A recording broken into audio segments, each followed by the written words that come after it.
Discord reactive image, or are you? No, it automatically does it through Fugitech, but... Oh, perfect. Yep. Welcome, Aim. We just started and we've already gotten a raid from...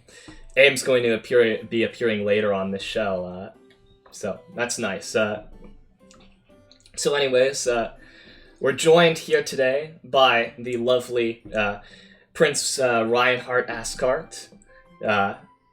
So, Master, comment allez-vous? How's your day going?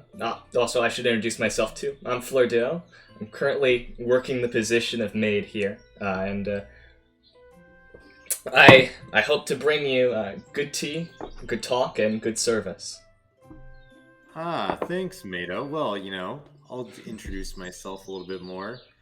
My name is Prince Reinhard V. Mikhail Frederick Albion Ascart, and I am #1 in everybody's hearts, and also probably one of the greatest human beings I've ever met. Absolutely, couldn't agree more. And would you like a cup of tea? Yeah, I certainly would. Can you get me Earl Grey? Of course. I am currently drinking peppermint, and I'll boil up And then some I Earl can- Grey and pour you some. And then a little later, I could use some Russian Caravan. Ooh, I'm gonna need it. a little well-traveled bit of man. musk. Oh yeah, nothing like a little bit of musk going on. So tell me about yourself. Well, I'm gonna call you Mado for the rest of this talk. Tell me a little bit about yourself, Mado. that's fine, Master. Good. You are in the presence of royalty. Of course, Mara. I can speak a bit of French in addition to English. So if you prefer that, I can do that from time to time. And as for go ahead. I will say this much.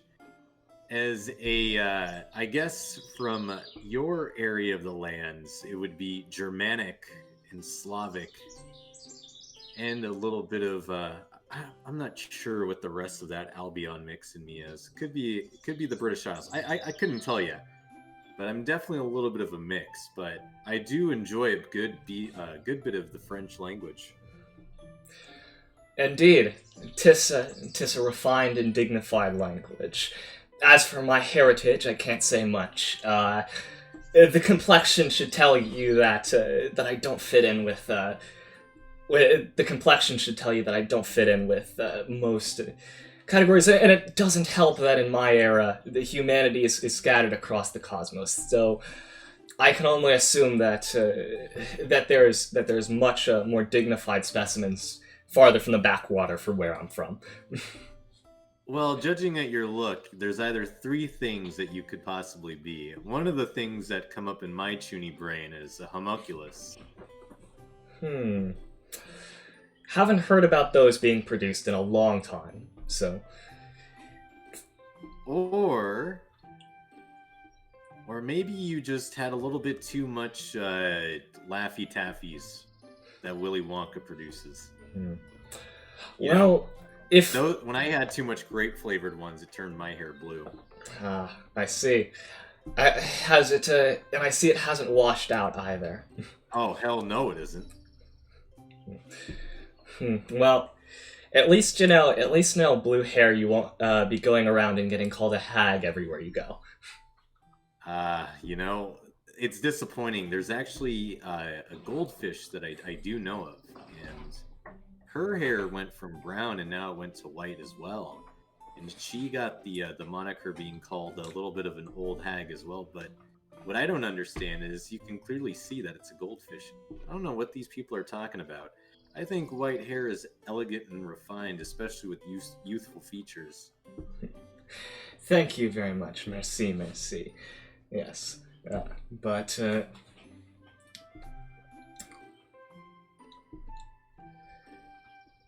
So I do gotta ask, what about tea do you like the most? What about tea? Well, I would say it's the calming property. Like, for example, I was streaming Burnout Paradise a few days ago, and I noticed that after my cup of tea was done, I started to get much more frustrated at the game. Which, of course, it's Burnout Paradise, so you're gonna get frustrated when your car gets flipped and turned into a burning wreck over a wall. But up until then, I was just kind of rolling with the punches, So, would you agree with me if I were to say this, that tea can almost be an in-look into a person's very being?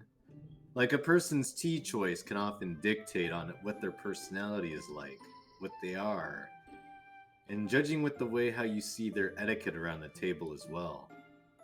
Would you say that could almost be a fine representation of who the person is and their intentions?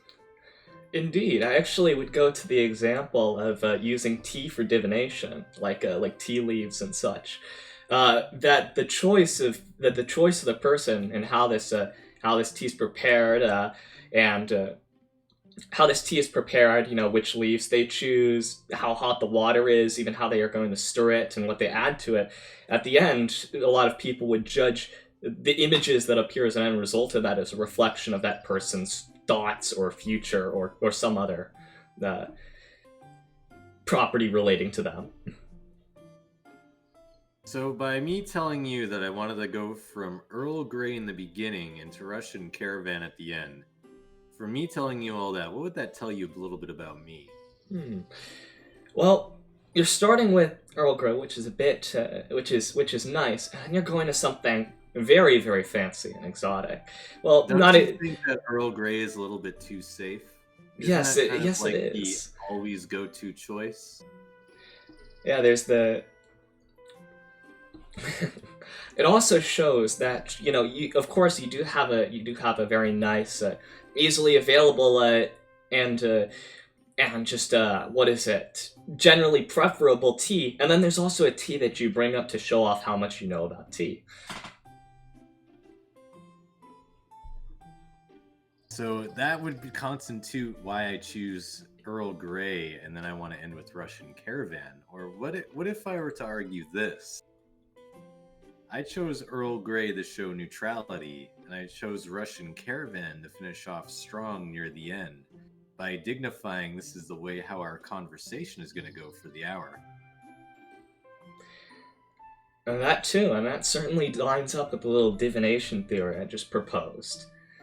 It's going to start off neutral as we interact on, more on a more formal basis, and then it's probably going to become more, what is it, refined and turned into its own niche by whoever's involved. That being us. Sometimes the nicest things in life can start off with a little bit of neutrality. Indeed, actually, before this, a little get together. I've interacted with you a few times, but honestly, besides a similar sense of humor, I didn't know very much. Oh, you know me. All I can really just tell you is I just like to have fun.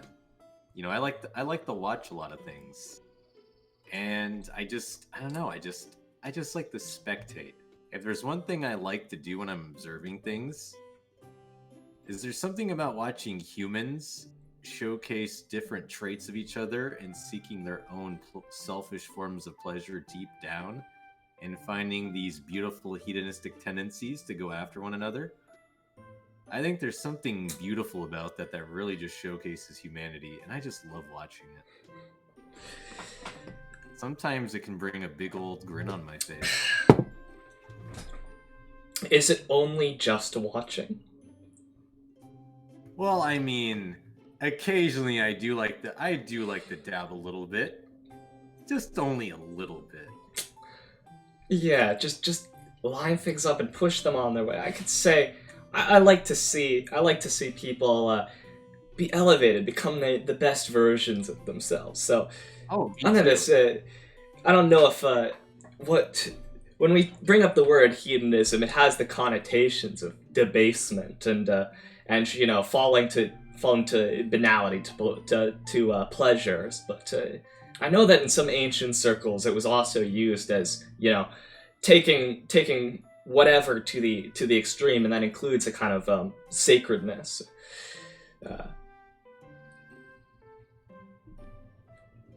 Sometimes when you see things like that, it just brings such joy to see that people have found their true self.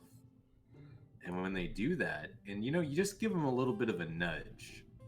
Unfortunately, some people just know how to bring out like the demon inside others, and they just enable it. Unfortunately, my charisma is cursed to do something exactly like that. And boy, oh boy, do I get a big old smile on my face. Get a little bit of a rascal. I pop open the old computer. I bring up one of my most favorite and iconic images ever. This bird cooking spaghetti. And I sit there and I think about it for a real long time. And I have a good giggle.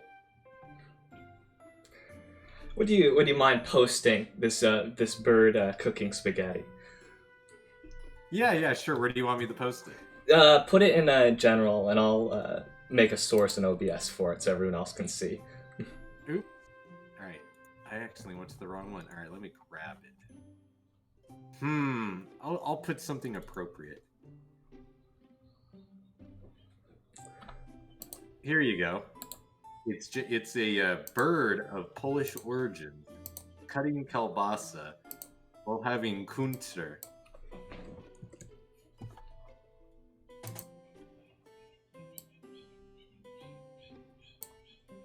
See, I look at images like that, and I don't know what it is. There's just something about that bird.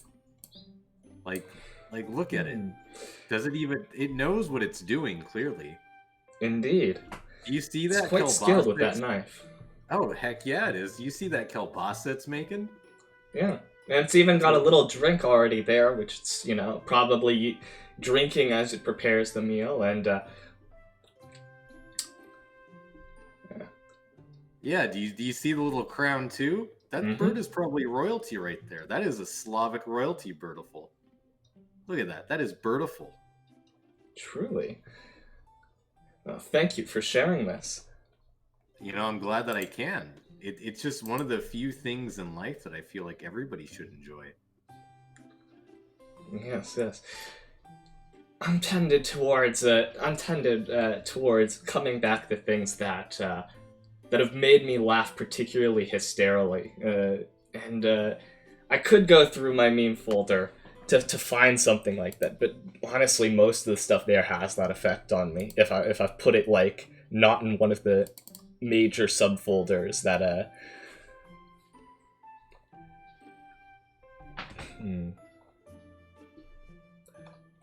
So what is it about little memes that that do you have any of them that are like a surefire bullet that make you laugh?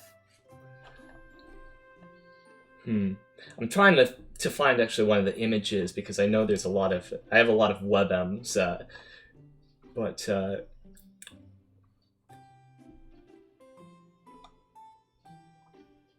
I have a really good one myself right now that I'd love to share. Well, let me grab it. Let's see, where are ya?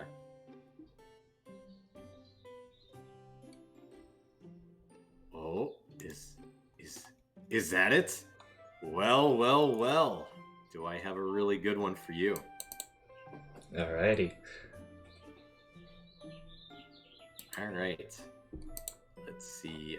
No. I have different variations of it, but here I'll. Oh no, that one's a little bit too flashy. Let's see. All right. That one right over there that I just put in general. That's the rattlesnake. And just all the wrong side of his face. Yeah. There's something special about watching the rattlesnake himself. Austin 316, right? Whenever you just see that stupid picture and that image of him, right, yeah, exactly, right there. Whenever you see him, just staring at you like that, it's the most. It's the stupidest thing you could ever look at.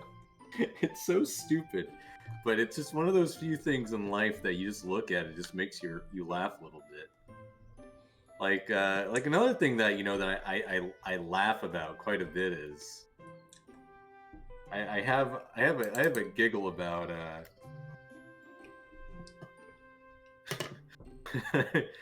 I have a giggle about sometimes taking massive amounts of paragraphs, rewording them a little bit, and making them seem like they're brand new, posting it, and then having people actually fall for it, and they think it's something brand new.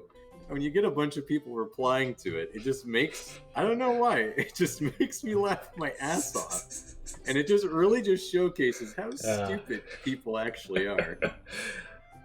On the subject of long text, that actually brings me to one I found, which is actually probably one of the best examples of something that makes me laugh uncontrollably every time. I'll post it and put it up also in the stream. This lovely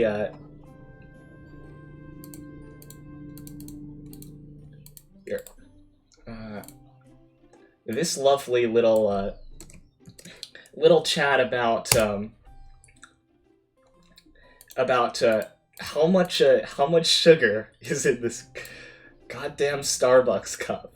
And what really makes me laugh every time I come back to this is when you try reading what's actually on the custom order, which, because someone measured out, 10 pumps of vanilla, 5 pumps of caramel, you just keep going down and down, and it gets more and more crazy, and then you just see the people posting about how it relates to their own diets, and it's like, this is what I could, yeah, it's kind of hard to see on the stream because it's getting compressed, but it's 10 times the recommended food intake, and someone else says that this is how much they eat in 2 days, all in one custom Starbucks order. So that's an example of the stuff that gets me giggling. Well, the thing about that entire order is there's something that I usually have. Like, I have like a go-to meal usually that's pretty high in protein. And my go-to meal is the same amount of calories as that single drink of Starbucks. So, and what is that meal? Oh, it's I usually have like a steak wrap. It's usually like around 12-ish, 1100 calories, and I usually get it with like vegetables, so it's pretty high in protein. It's a little bit leaner on the side, so the fat content isn't too high, but generally I have it after I work out. And let me tell you, it's kind of old faithful. It's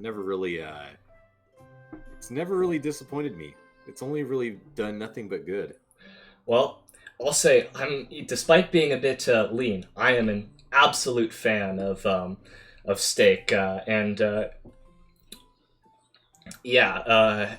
recently went to visit my grandparents, and of course, we went out to a fancy restaurant.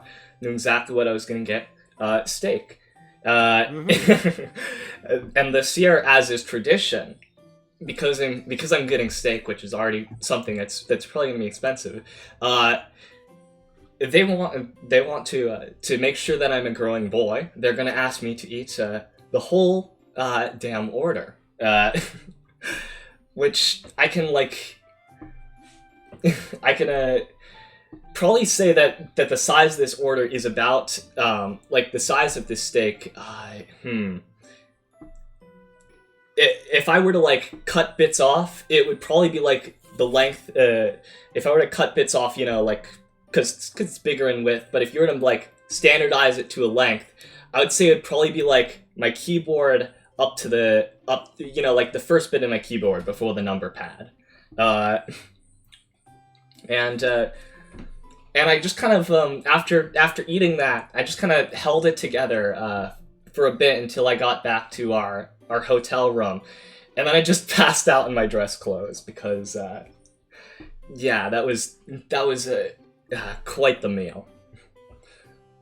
Sometimes when you have nice meals like that, and it quenches your hunger, and it goes a little bit past that, you almost feel like you were drugged. Yes, indeed, exactly.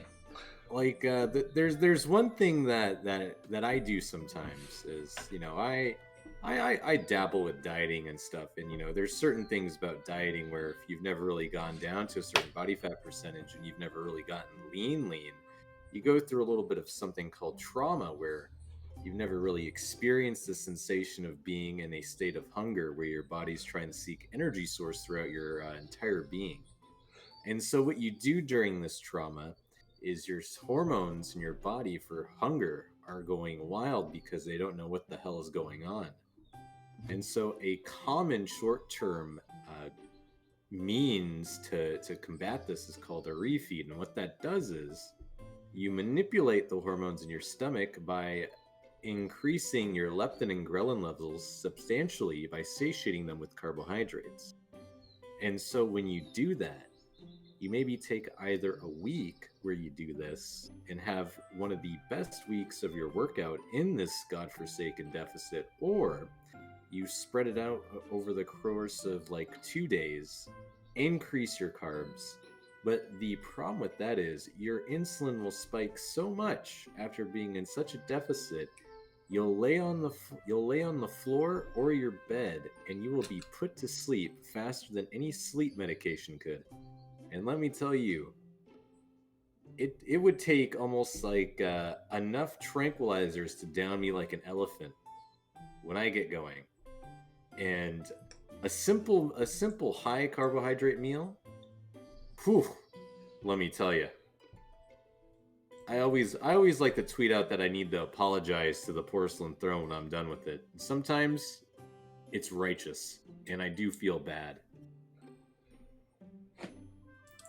Well, I think I did get some of that, and what I did get explained, almost all the behavior of our resident gym nut in my friend group, who, whenever we go out on a trip with him, like to Sacramento or out into the desert or whatever, there will just be times when he'll just fall over and be either from cramping, of course, because he's overworking himself greatly, or he'll just be asleep and we don't know what to do. Well, what you can do if he's a gym nut, I would take whey protein, and I would try to make sure his skin is absorbing it. Like, rub it on him like it's like lotion or something. Because usually gym nuts like that are like, I don't know about you, but usually gym nuts are manlets. Let's be real here. We got like a little manlet running around. Oh no. Looking like a little meatball. And then you got to look at the meatball, right? And you got to marinate it. So if they're falling asleep, you take that little bastard and then you start rubbing whey protein all over him. And then you might kick and scream a little bit, but he's gonna thank you in it because guess what? He's up. He's absorbed the protein in his skin. Well, firstly, he is a manlet, and I'm not gullible enough to try to rub whey protein on him. It's photosynthesis. Manlets do it that way. Photosynthesis for the manlet.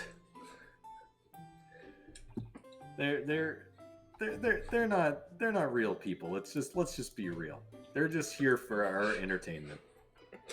I can already hear him screaming about how he is of the greatest heritage on Earth. Oh yeah, what's that? What's the greatest heritage on Earth? I'd love to know even further. Actual fucking Russian nobility. Oh god, you know. All right. Yeah, crazy complexes, all of that. Yes. I'll say a few things. My name is Reinhard. Obviously, Mm-hmm. I have, the normal world's of Germanic heritage. And my middle name, Mikhail, right over here that I have going on, is of Slavic nature.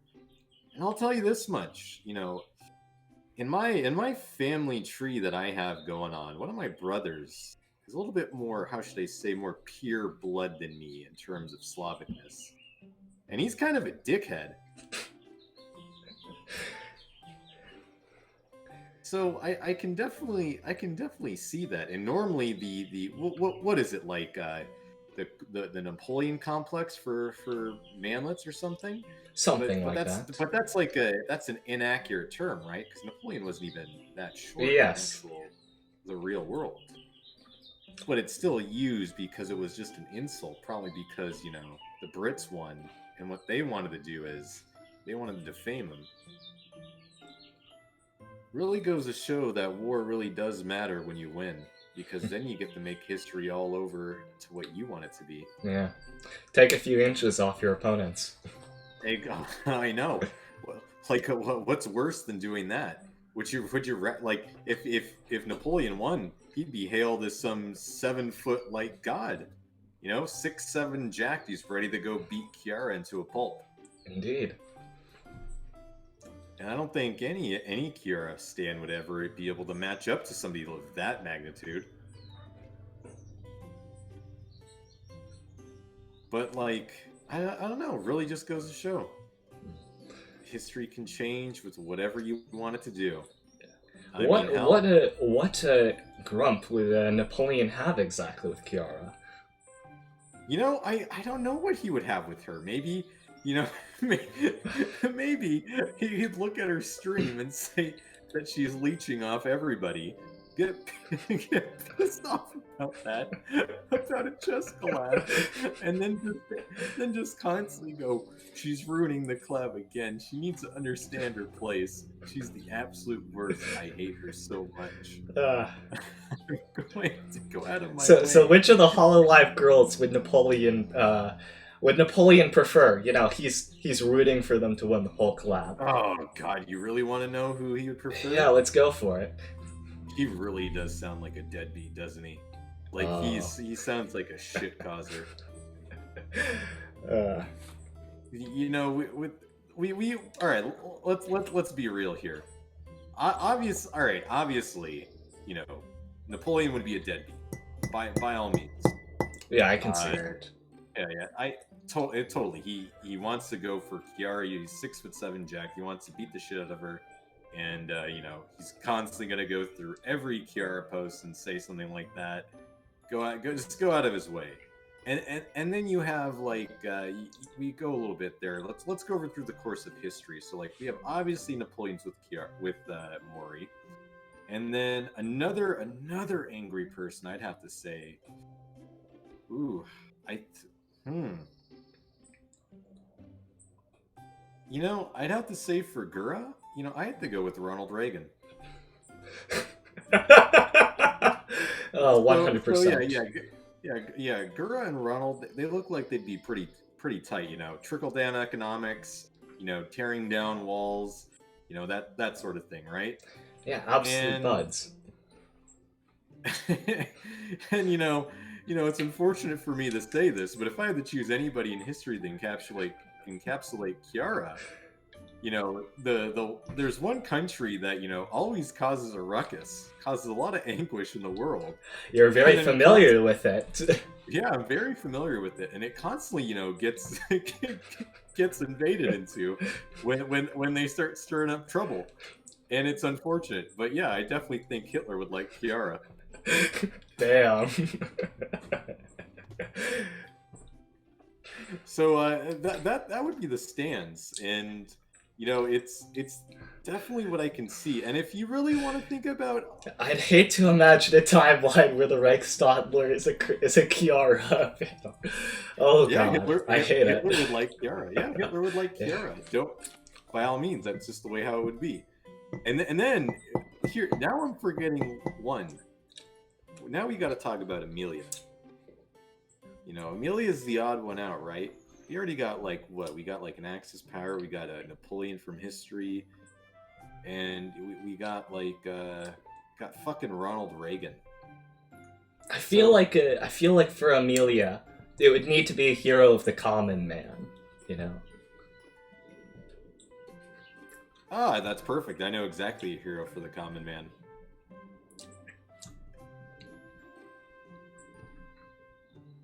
Are you ready for it? Yep. So the hero would probably have to be Harriet Tubman.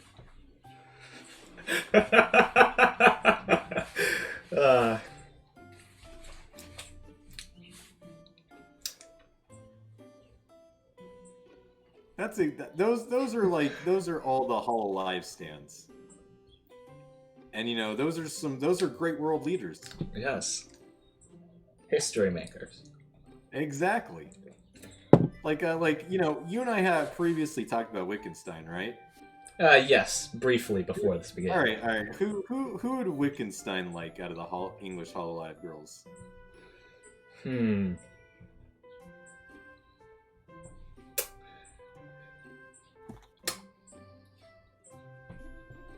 I would say I hate to go back to the thing we've just discussed, but I think that Wittgenstein would probably very much like Amelia. And I would say that because firstly, he'd be interested in the use of language and playing playing a very like a that kind of what is it? Yeah, like how everyone says it's old Call of Duty speak is basically what she embodies. I feel like he would very much get behind that as like a kind of more true, well, not more truer language, but that a lot of that language has been what is it?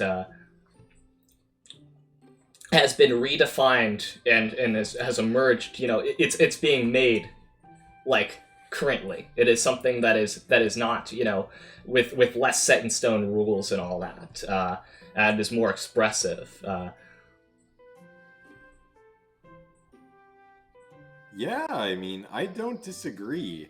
And like, if you really want it, like now we're talking about philosophers. All right, so what about the rest of them? Who would you pin for the rest of them? Very curious. Huh. Well, for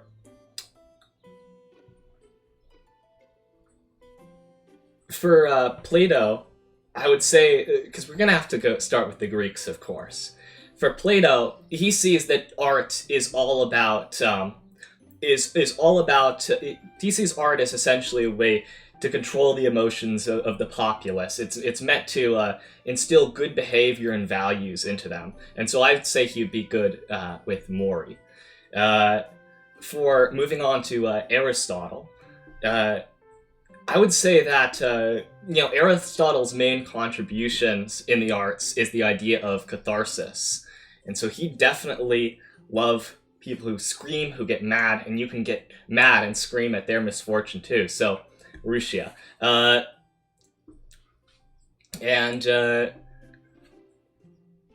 I don't know. Which one should we do for Rome? I mean, there's Epic. Of course, we need to go for Seneca, but maybe Epicurus too. So, Seneca, very much about very much about peacefulness. Stoicism, not going the way. So, not pushing against fate or resisting the world. So I'd say just generally anyone who's chill. You know who really comes to my mind when I think about that? I think about Noel. Typical ASMR streamer. Yeah. Trying to give you those tingles, and that's kind of the vibe that I get. All they want to do is just exist and just make your skin crawl a little bit, right? Yes, exactly. And it is kind of the and he'd probably equate like if we actually think about what people who are going into ASMR are doing it for, it's essentially to just forget everything else and kind of exist in like a zen or zone state, reduce the amount of thoughts on mind, the amount of worries, all that kind of stuff. Yeah, hey, and then you move on to let's see. Oh my, the next one is quite a bit problematic, don't you think? The next, when we're moving through the arrows of history, the next philosopher. Yeah. Well, I don't know if we're still on. I don't know where we're going, so you'll have to say the next philosopher. Well, there's only one person that could really encapsulate Marcus Aurelius. Ah. Because he was only known throughout history as the philosopher king, the only one that was able to actually complete the ideal. Indeed. Actually, I was about to skip over him just because we had gone through Seneca, but no, we do need a philosopher king here. Yeah. So who is the patron of philosopher kings?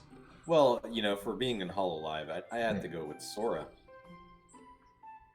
I haven't watched too much Sora, so. You don't even need to watch. You just got to know that everybody sucks her off. She's a senpai, right? All right, so we're definitely in philosopher king territory. Talking about things we've never read. Okay.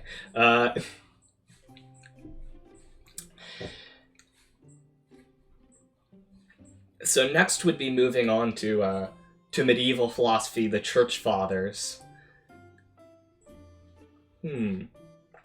So who best who best encapsulates, the temperedness of that kind of era of early Christianity? Oh, you really want to know? So I had a friend that was all into the early church philosophers. Mm-hmm. Go on. And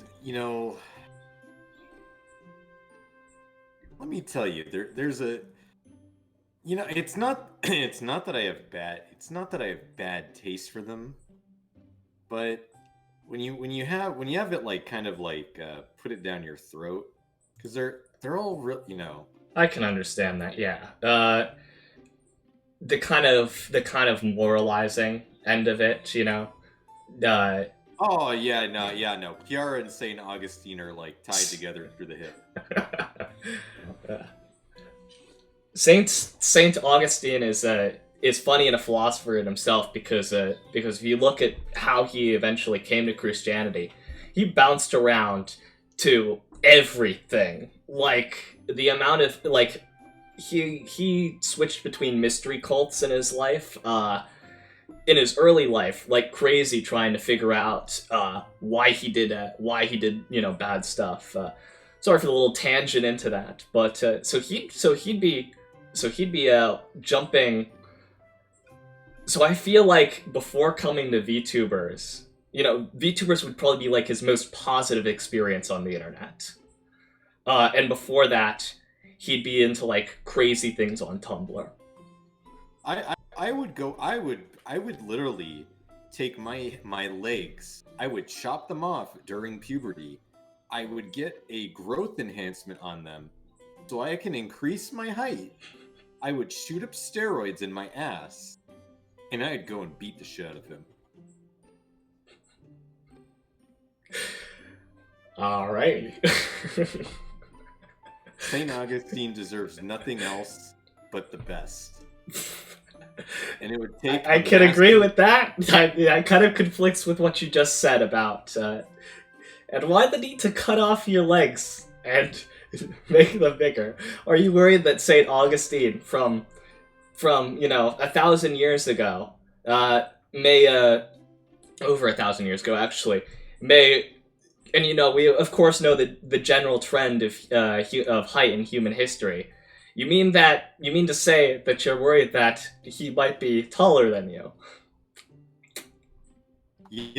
There's always that possibility, and you know what? As long as you're 6'7" and jacked, you can kick the ass of anybody who likes Chiara, especially Saint Augustine, the worst kind of Chiara fan. He's a little bastard. Oh, I dabbled in Greek philosophy. Let me tell you about God. And oh, wait, sorry. Chiara's on right now. I tell you about it, but I gotta go watch her. Oh, look at that collab. It's so great. Ah, she's doing... Here it is. It's me versus St. Augustine. Fuck the asshole. If I have to hear another word... I detect the history. I do. I do have a history with them.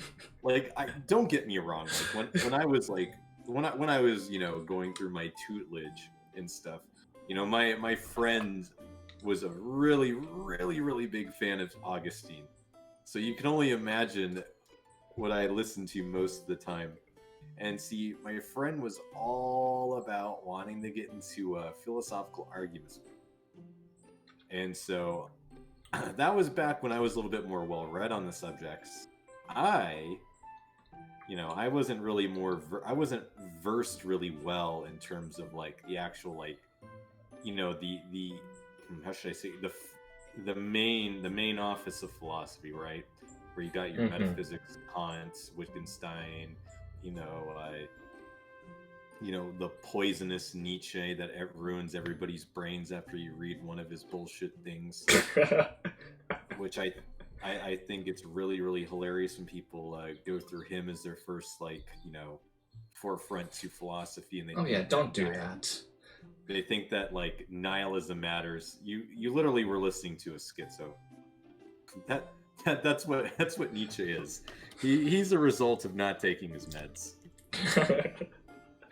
I mean, yeah, it is like to be fair. What Nietzsche says about the last man, and finding meaning, and like how we'll not be able to do it, and how that drove him insane.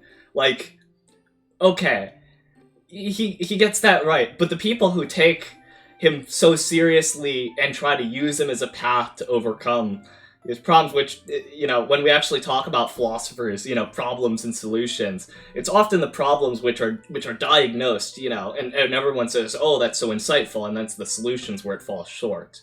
The solutions of Nietzsche, I'll just refer back to it's a kind of a controversial quote from Carl Jung, but he said on his friends that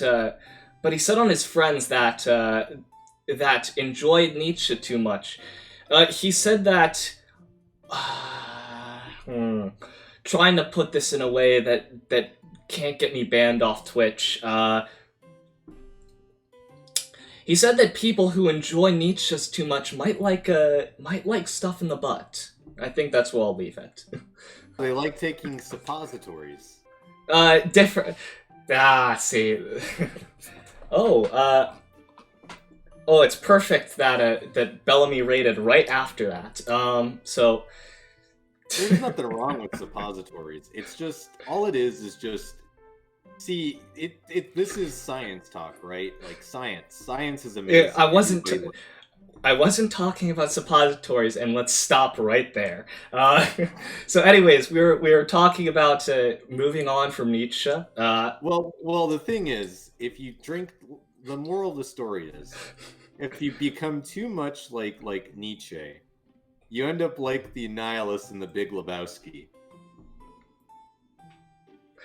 I mean, is it really that bad of a life then? I don't know. It is. It's because then what happens? I thought you meant the actual main characters in The Big Lebowski.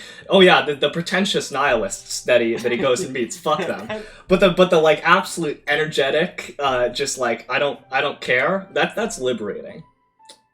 Oh, those damn pretentious nihilists. And then what happened to Donnie?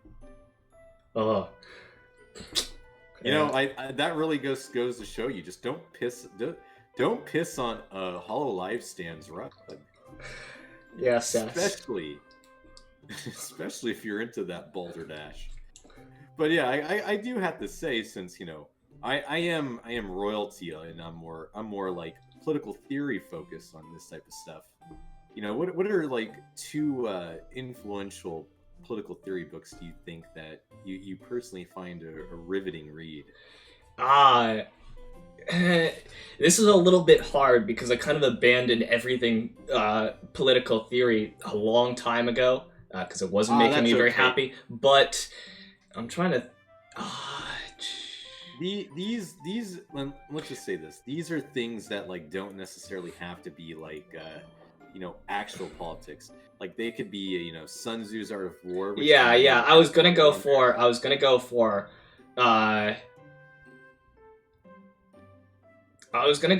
Leviathan, and Leviathan is first. And I'm trying to think of something to also embody.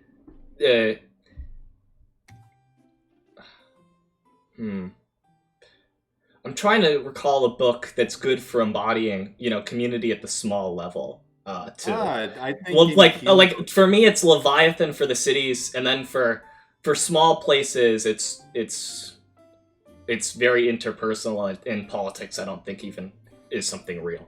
Like politics is real, but it's actually all just interpersonal relationships between people that know each other. I think a good person that encapsulates that would be probably David Hume. Hmm.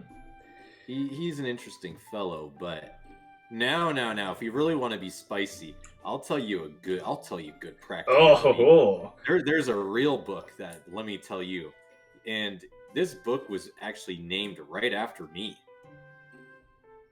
It's called The Prince. Yeah. I think The we. Prince. Oh, I didn't bring up the prince, but I was gonna say the prince. Yeah, the prince about ruling. I think it's one of the greatest books ever. It has my name on it. Like what more ego stroking and erection getting than having a book with your name on it? Yeah, can't really say anything. Can't really say anything more to that. So how much fear and how much love do you lean into? I've always said this, because I know you are both not only a very loyal maid, but also of God as well. My love is so incredibly bountiful. It's too much. That's my biggest problem is I love too much. And when I love too much, I like to spread it everywhere. So like I like to, purposely go and maybe I'll unfortunately antagonize a person out of love. But that's okay because they'll give me what I want. They'll give me a little bit of a reaction. And I just go, ah, that made me chuckle. So they gave me some love back, and I'm laughing about it. And then what we have, then what we have after that, then I have to figure out how do I install fear. Well, I'll tell you. Do you want to know how to install fear the best kind of way now? Go right ahead. It's 2 words: ironic poisoning. Ironic poisoning.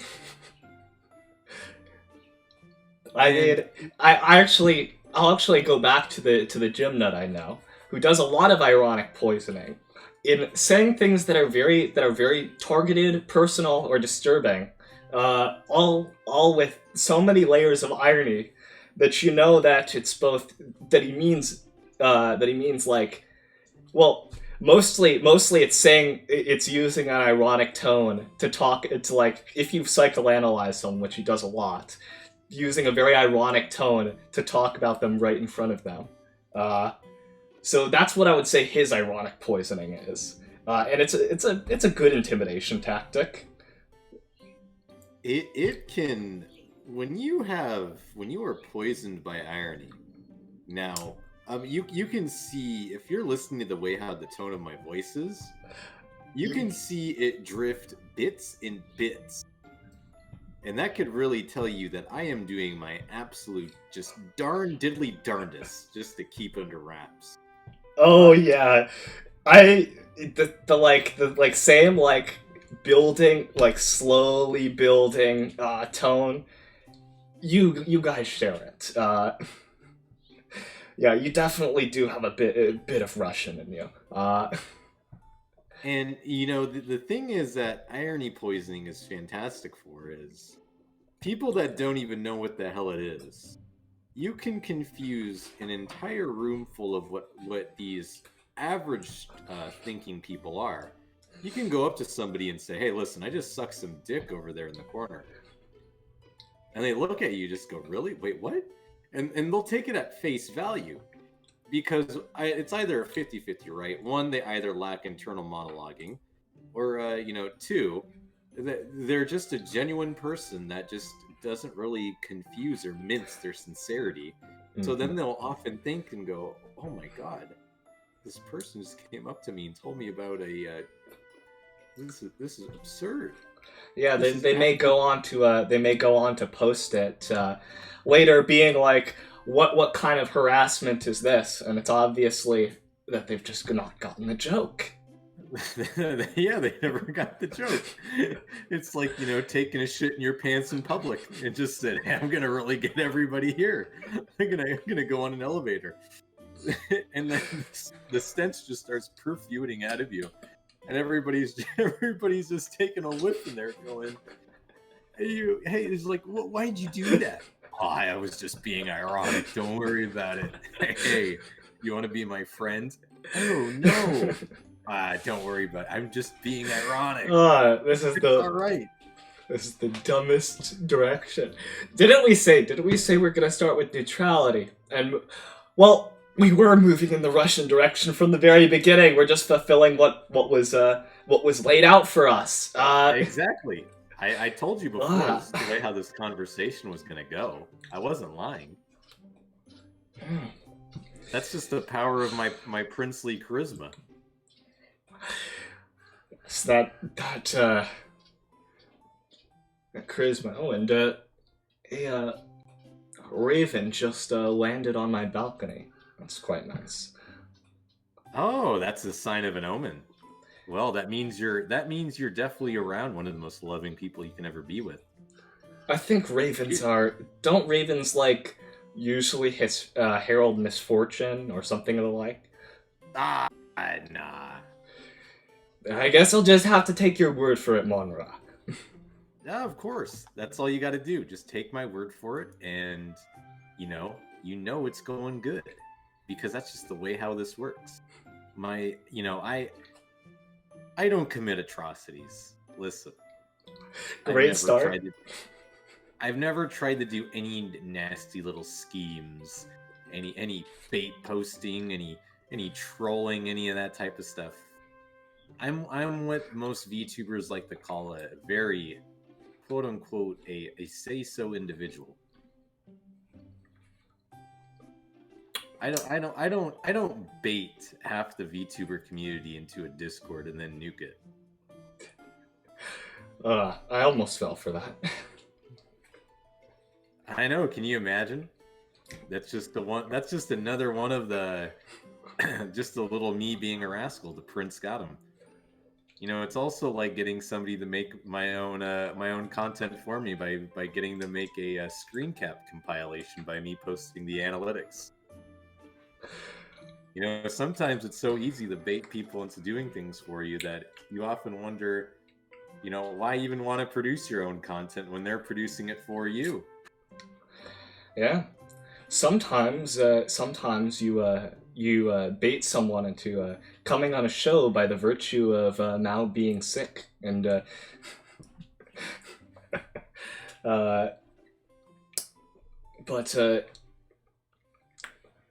I do remember getting a few people who anticipated. Sorry to say, a few people who anticipated a very lurid discussion occurring because of Mao's replacement. I mean, listen here.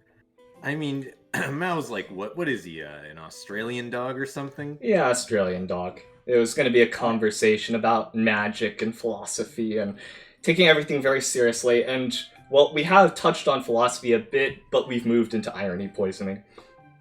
That's normally the way how the thing goes is. See, the problem is, let me, because I am definitely, replacing him, unfortunately for him just being sick, I can definitely say this much about, let me tell you my opinion about magic. All right. I had a good conversation with, with somebody else that, talks about the Lord. And I brought up Pig Chuli Oinklage. Yes. Pig Chuli Oinklage. Indeed, I was the witness to this great event. Exactly. And that's what real magic is. None of this mumbo jumbo where you look at your hand and say, my lifespan is 5 inches longer than the other. Or you look at a card and ask yourself, is that a JoJo reference? You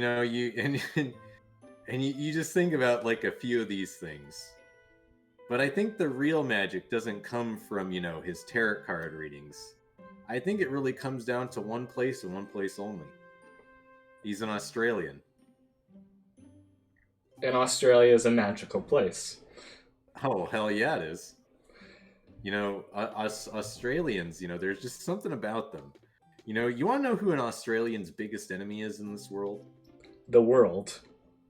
Oh yeah. Do you want to know who an Australian would absolutely just need to defeat with their lives?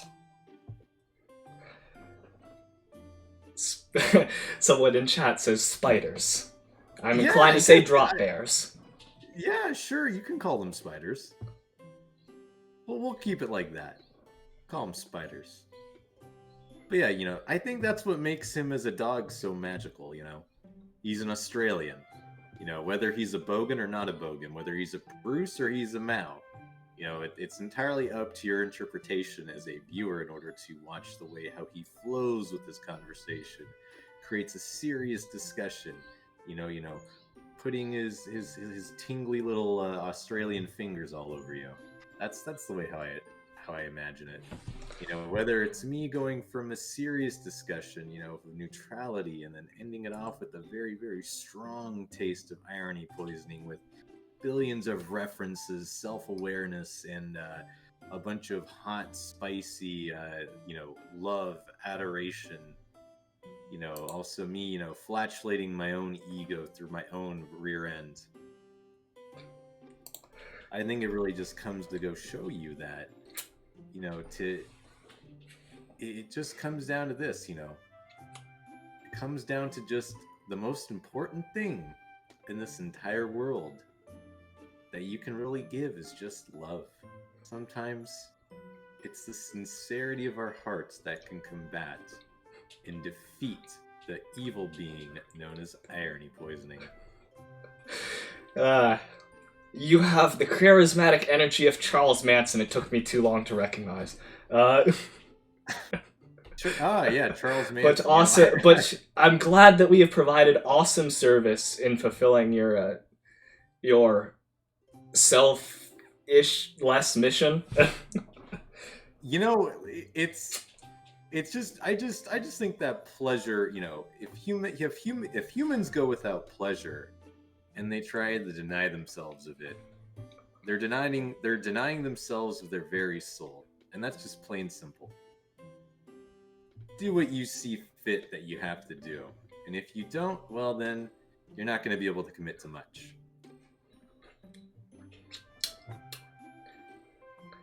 Wow.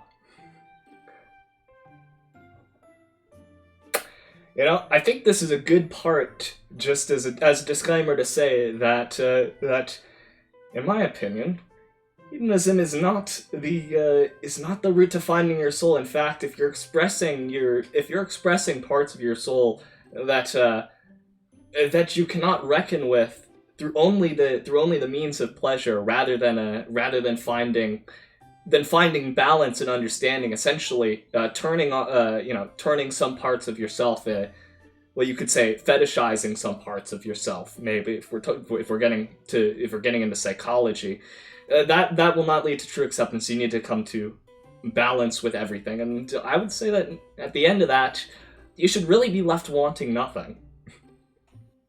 Or be completely receptive to how change in the world, might affect whatever. Because see, there have been people who have tried to completely actualize themselves through hedonism, through living perfect lives, but they can only do it in the most artificial ways. They'll never get the sensations of living just a genuine life, and whatever change, whatever circumstances and questions that might pose to them. Instead, they shield themselves from that, and sure, they might. We have a lot of course, writing and art and such from these types of people, but it's grotesque. It's lost its original reference point. It's moved into like a fantastical world, and it's oftentimes just the insightful and real stuff from people on the ground, from people living, you could say, a more honest life, that I see much more value in. And that's what really separates humans from demons. And that's the line that's been this conversation. It feels like has been on the tongues of this conversation the whole time. Begone! I exercise thee. Thank you for the chat. It was lovely. It was lovely. Alrighty. I'm now gonna go. I'm now gonna go take a nice little nap. Au revoir, everybody. Have a nice rest. Alrighty, it is the turn of Dr. Frankey, and if RP's stream ends, let's be hoping for a quick finish to Mega Man 4. The times I tuned in, it looked incredibly punishing.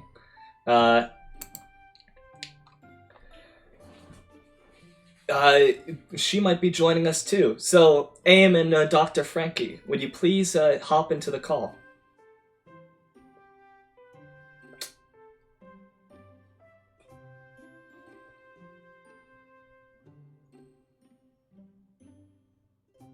Oh, did I not? I didn't give you the role, sorry. There we go, now you should be able to hop in. Welcome, Okay, Aim. I think I'm in. Yeah, you're in. Oh, I gotta resolize the source so you're not squished. Oh, no. Yeah, hello there. Alrighty, so, Aim, I hear that you got the shot today. And, Frankey, did your... I think you had to stop your endurance stream too, right? I had to stop it. Like, a moment. Okay, this is I'm. Ooh, you're getting Give me a second. You're getting very compressed. I'm gonna turn up the bitrate on this channel. Sorry. Give me a second. Yeah, I guess I should do that. Boom, boom, boom, boom. I couldn't finish it. I was really tired. Ooh. So, say it in any way. How are you guys doing?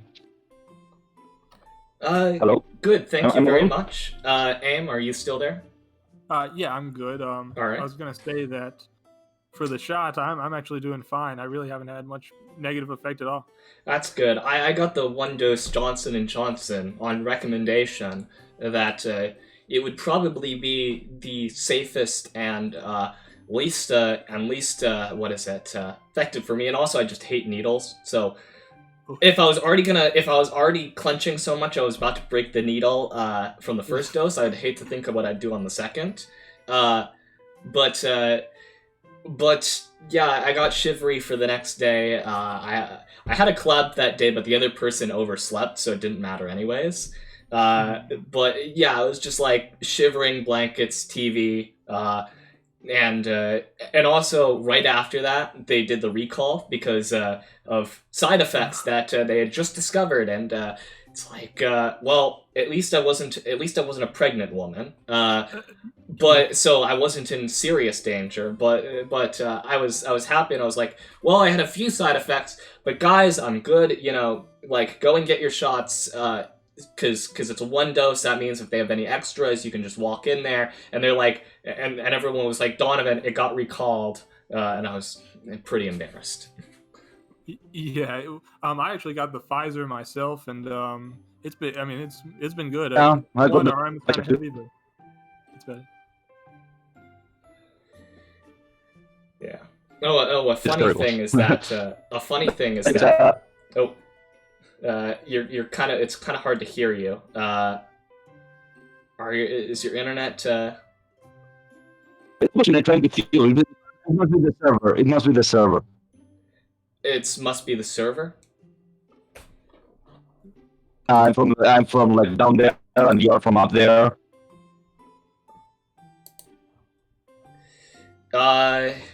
I mean, we are geographically separated, but I usually Discord's pretty good about that. Usually. Yeah. Like, I don't remember this during the Higurashi watch party. Like, it was a few times, but not this much. But what I can do is maybe that'll help with whatever position the server is in. Just that quick log and back.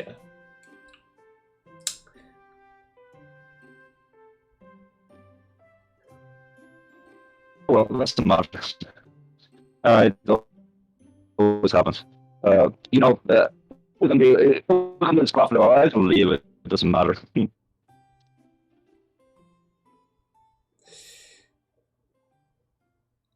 I made out a, it doesn't matter too much to me. So I'm guessing Okay, trying to go. Okay, I can now hear you. That bit I heard a bit better. But yeah, anyways, a funny thing is that I was in a D&D thing, and I was in a D&D thing, and the shivers started hitting me right in the middle of a very emotional scene. So I was wondering if I was just, what is it? I was wondering if I was just getting very moved, or if I was. You were. Yeah, like I didn't realize that I was getting hit by vaccine after effects until that scene had ended, and I'm like, why am I still shivering and choking up my words? Yes, I see it. I see it. Did you guys finish watching Higurashi all the way through? We have not. They're A few currently in more the episodes, Akashi. I They think. just got the finger pulling scene. Okay, I've been thinking about making a joke, but I'll hold off. Is it a joke related to the final arc of the first season, or? Perhaps. I'll I see. just keep quiet. Okay. Though there is one thing that I hate to that I wanted to discuss with you, Am, which is I've revised my theories about Yumaneko after finishing episode 5, and I'll try to keep it quick because it's kind of esoteric. But let me just pull up a good setting track. Yeah.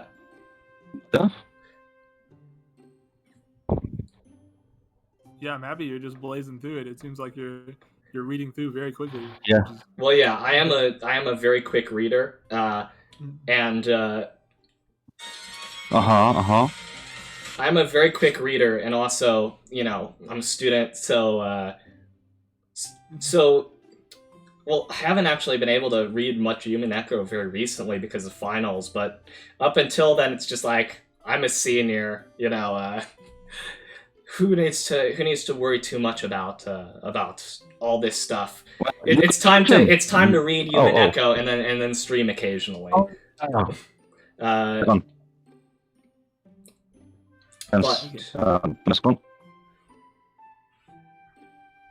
I'm currently finishing up high school. I think I got the gist of that question. Yeah, makes sense. I want to finish it, I guess. We're correct. We'll put in it.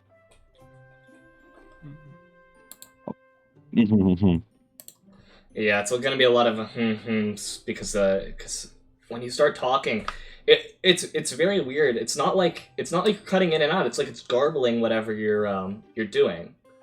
Like I can hear bits of it at very high volume, and it's just like, but it's like cycling. I see. Yeah, and sometimes it's very clear like that. Oh.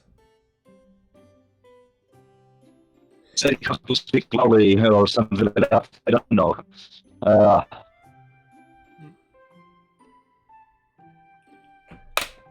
But let me see if I... But anyways, Fuck. At the end of episode 5, there's more talk about what Battler's sin actually is, and thanks to you saying my initial guess, the tropey guess, was wrong. I can and also Nox saying that it has to be something explicitly foreshadowed in an early part of the story. There's but one broken promise that I can hold Battler to. That being that he doesn't come back to Shannon on a white horse. I remember during the first episode you said mostly everything was right, and that actually, because there's one truth and many half-truths, that confirms that there is some kind of automated trap at the end, connected to the clock.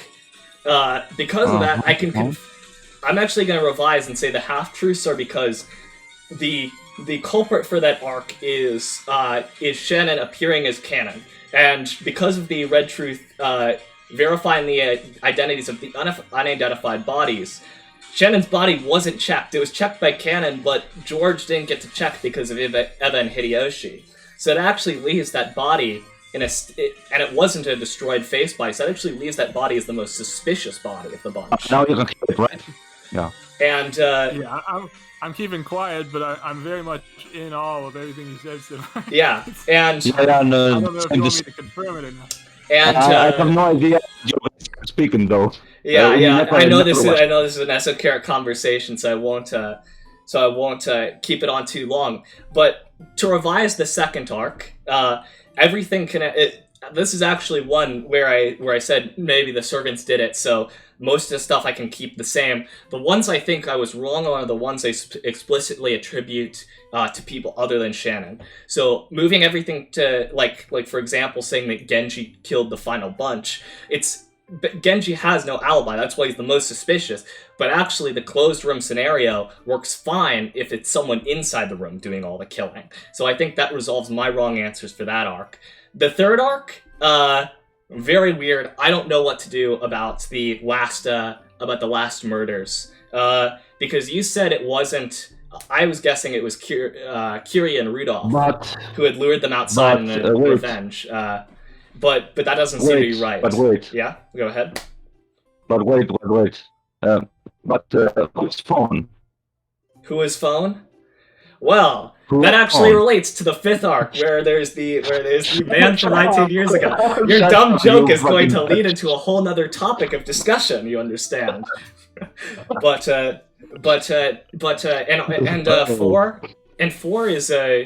four is weird. I think that was because we ruled out Nox, and also you ruled out drugs for that arc. It's not hallucinations. They're all conspirators who are acknowledging Kinzo. I don't know the motives behind it.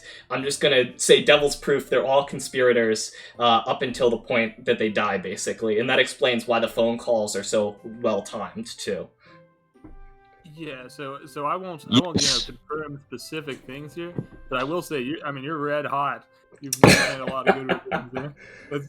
It's very impressive. You're jumping through hoops there, yeah, but it's working. My only comment on it is fucking nerds.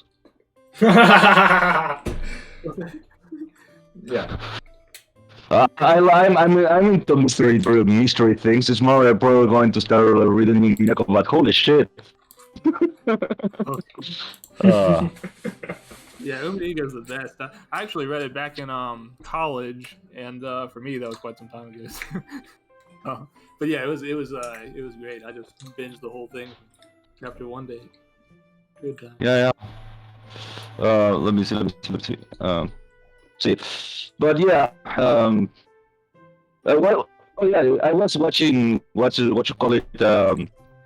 This brings me back to I was watching Euphoria the other day with Necro, and there was this character that looked a lot like the witch Beatrice, and I was like, oh no, it's the witch Beatrice. She's getting done for from behind. That's so weird.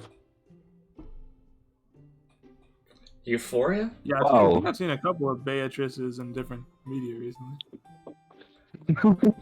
Yeah. Like, let me you know what Beatrice looks like, right? Well, let me put a picture because not weird picture down. Let me go. Sorry, it's breaking up a little bit too much. Yeah. Here. You get it more or less. One second. I can still hear you. It's just a little Okay. bit too choppy. Sorry. Anyways, this one over here looks like Beatrice with a little bit of hair, less of hair. Let me see. Yeah, I see what you're saying. She does have that similar type of like back braid and stuff. Yeah. Yeah. It was so fucking weird. Well, the thing is horrible, but you know, I ended up vomiting when I was watching it. Yeah, memories. I remember that it was like Wednesday because it was night. what else have you been doing? Oh, by the way, my Oh, Witcher my arms are 3 jumping out on screen. I can see. That's not okay, good. my Witcher 3 thing, I was still phased. Like at the 6 hour mark, I was like drifting in and out of consciousness.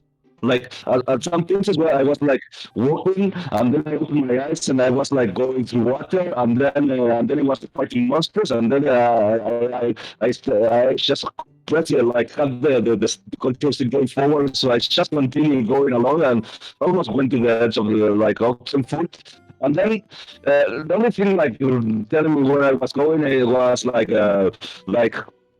I don't know. I suddenly saw like, oh, the arrow was pointing that way. I should go that way, and then I flipped back in consciousness several times.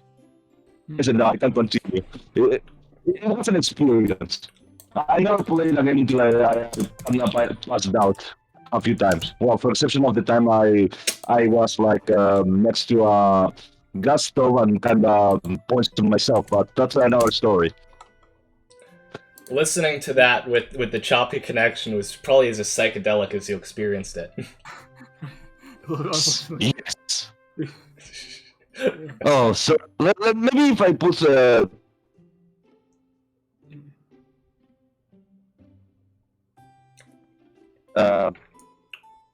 let's see. Okay, is this better? It's less choppy. Yeah, that sounds a little less choppy. Yeah, I guess it is. I was using text. What you call it? I wasn't using push to talk. I guess I have to use push to talk to actually be heard. Okay, I think I can hear you a bit better now. Yeah, it works a bit better. So basically, the gist of it is drifting in and out of consciousness, and now it was a pleasant experience. Until someone came and went like, go to sleep.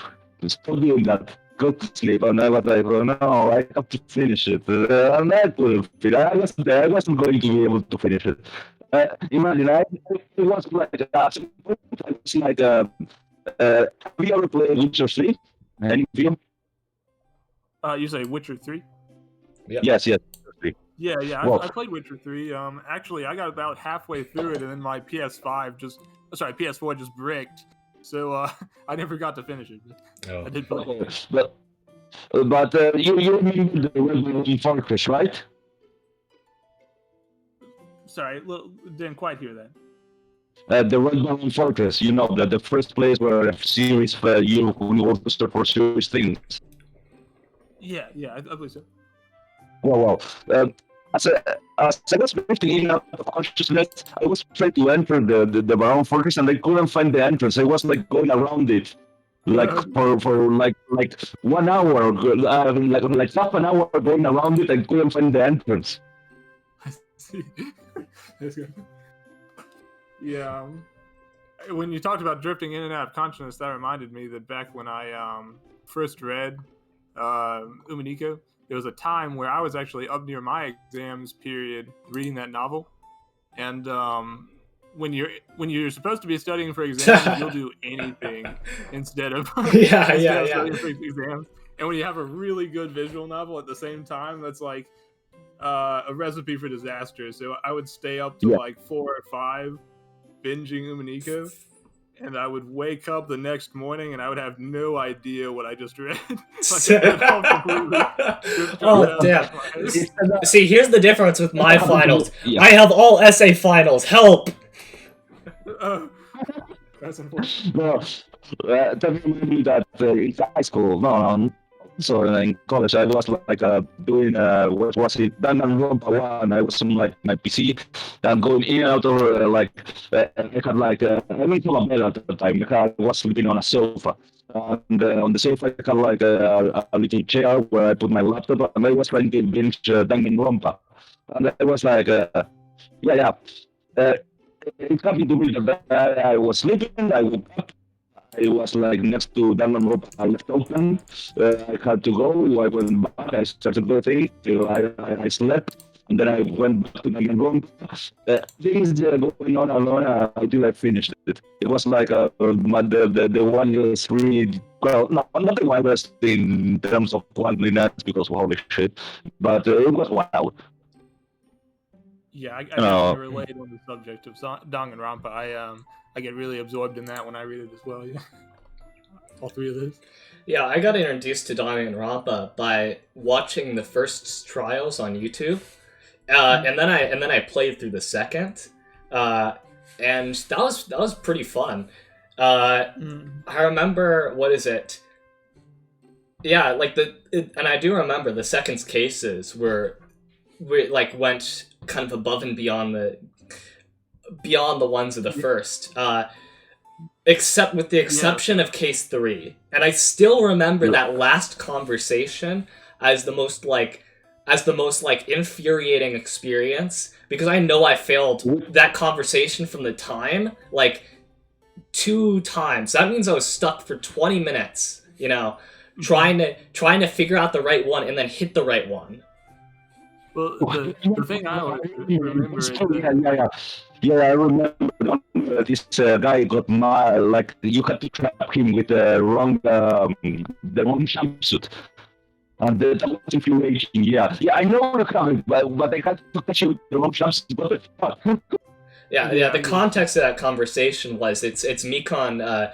Mikon is breaking down, and Mikon hadn't been characterized in this way up until this point, but she's just kind of gone off the deep end and is psycho. So it's clear she's guilty. But she says, like, what gives me away, you know? Like, is it me? Is it the timing? Or is it, like you have to pick out something that she's not supposed to know, you know, in her conversation, and then you gotta shoot it. But, like, there's so much garbled text on the screen, it's impossible. When Nathan, I remember, that's case 3 of game 2, when Nathan is going all the fucking end and grabbing her hair and going like, oh, so crazy. And then I expected me to be the killer. She was so nice. They had to make her with so a horrible person to make her the killer in 2. But like, that this was bullshit. You know, a funny part I remember about Danganronpa 2 compared to Danganronpa 1 was Danganronpa 1 starts with the most like brain dead case they can possibly give you. Like the clue is just like there's one clue and it's just super obvious. He wrote the name backwards. Yeah, right. And when you get into Danganronpa 2, that first case is just bonkers. It's like you have without too much like the murder weapon crazy. It's just Yeah. First case of Danganronpa 1. I gotta clear my innocence, and other people have solved this ahead of me. First case of Danganronpa 2. Okay, who actually killed this person? How many simultaneous schemes of murder were going on? Right. The second of the second and the was really ingenious. It really got me. The first one, the first one, like, it says there, Leon, it's there, look at it. Everyone acts like you're a fucking genius for doing it around, you know. It's infuriating. Here, Leon backwards, the Leon is a she can destroy it. What? Hey, so do you have a favorite? Do you have a favorite Danganronpa character? Me? Yeah, Gundam. Yeah, that's good. That's a good pick. Mine's a little weird. I don't know. It's a toss up for me. I gotta think about it. I really liked Teru, so the events of Danganronpa 2 were a little unfortunate. Yeah, I think it's so scary, but you know. Yeah, Gundam is the bad dude, yes. I didn't expect to Teru like get you so easily. The same time with I don't remember the names of the actually guy of the third game. You know, the tennis guy.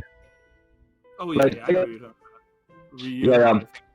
Ryoma, Ryoma. I didn't die so easily. He was like, oh, I will have to die. It's my thing. I'm so awesome. And then she died. Yeah, I'm gonna go off and reveal my bad taste, but But I really liked Chiaki during Dangan 2, and she was the only character that I actually got to full relationship before they Oh, no, were that's murdered. perfect. So No, that's good. that's okay. That's okay. You didn't say something like what's her name? The lolly. Okay. So yeah, there's a lot worse, but it's just like Chiaki is obviously meant to be like the what is it? The very agreeable character. Like Yeah, yeah. Yes. you know, Yeah, they say no, vanilla is some people's favorite ice creams. Oh, yeah. It's not Yeah, a yeah. bad thing. yeah. I mean, it's the vanilla. It's like in the female the female protagonist of the first one, or the magician girl of the no, the magician girl. No, I mean the killer of the third one, the assassin of the third one. No, the girl that was an assassin that was supposed to be an assassin. You know, who, if you play with three, it's kind of like weird with that thing. The fake protag, yeah. But yeah, like on the first one, also my favorite was actually the trap. Let's see. No, the one that gets murdered on the second one. Chihiro? Big hero, yeah, that I don't remember the names anymore. I don't even remember the names of the main characters. Yeah. I'd say my favorite character in general from the first game is in striking similar Mondo, the killer of that case.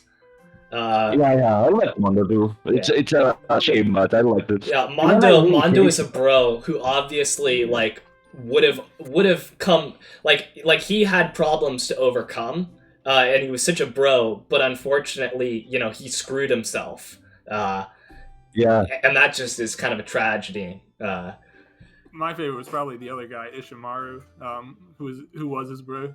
But yeah, I like the way Ishimaru just outbursts all the time. yeah. Poor Ishimari, yeah. He was a total bro until he well. I would have liked him to be like his Mondo Himaru form against the in the case, but next case death.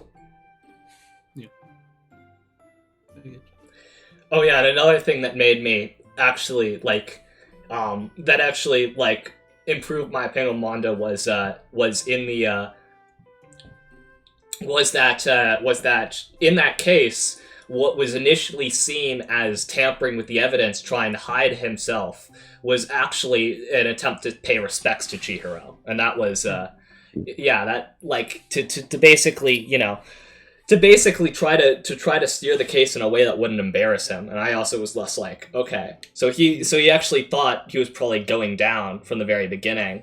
He just didn't want to bring shame on Chihiro.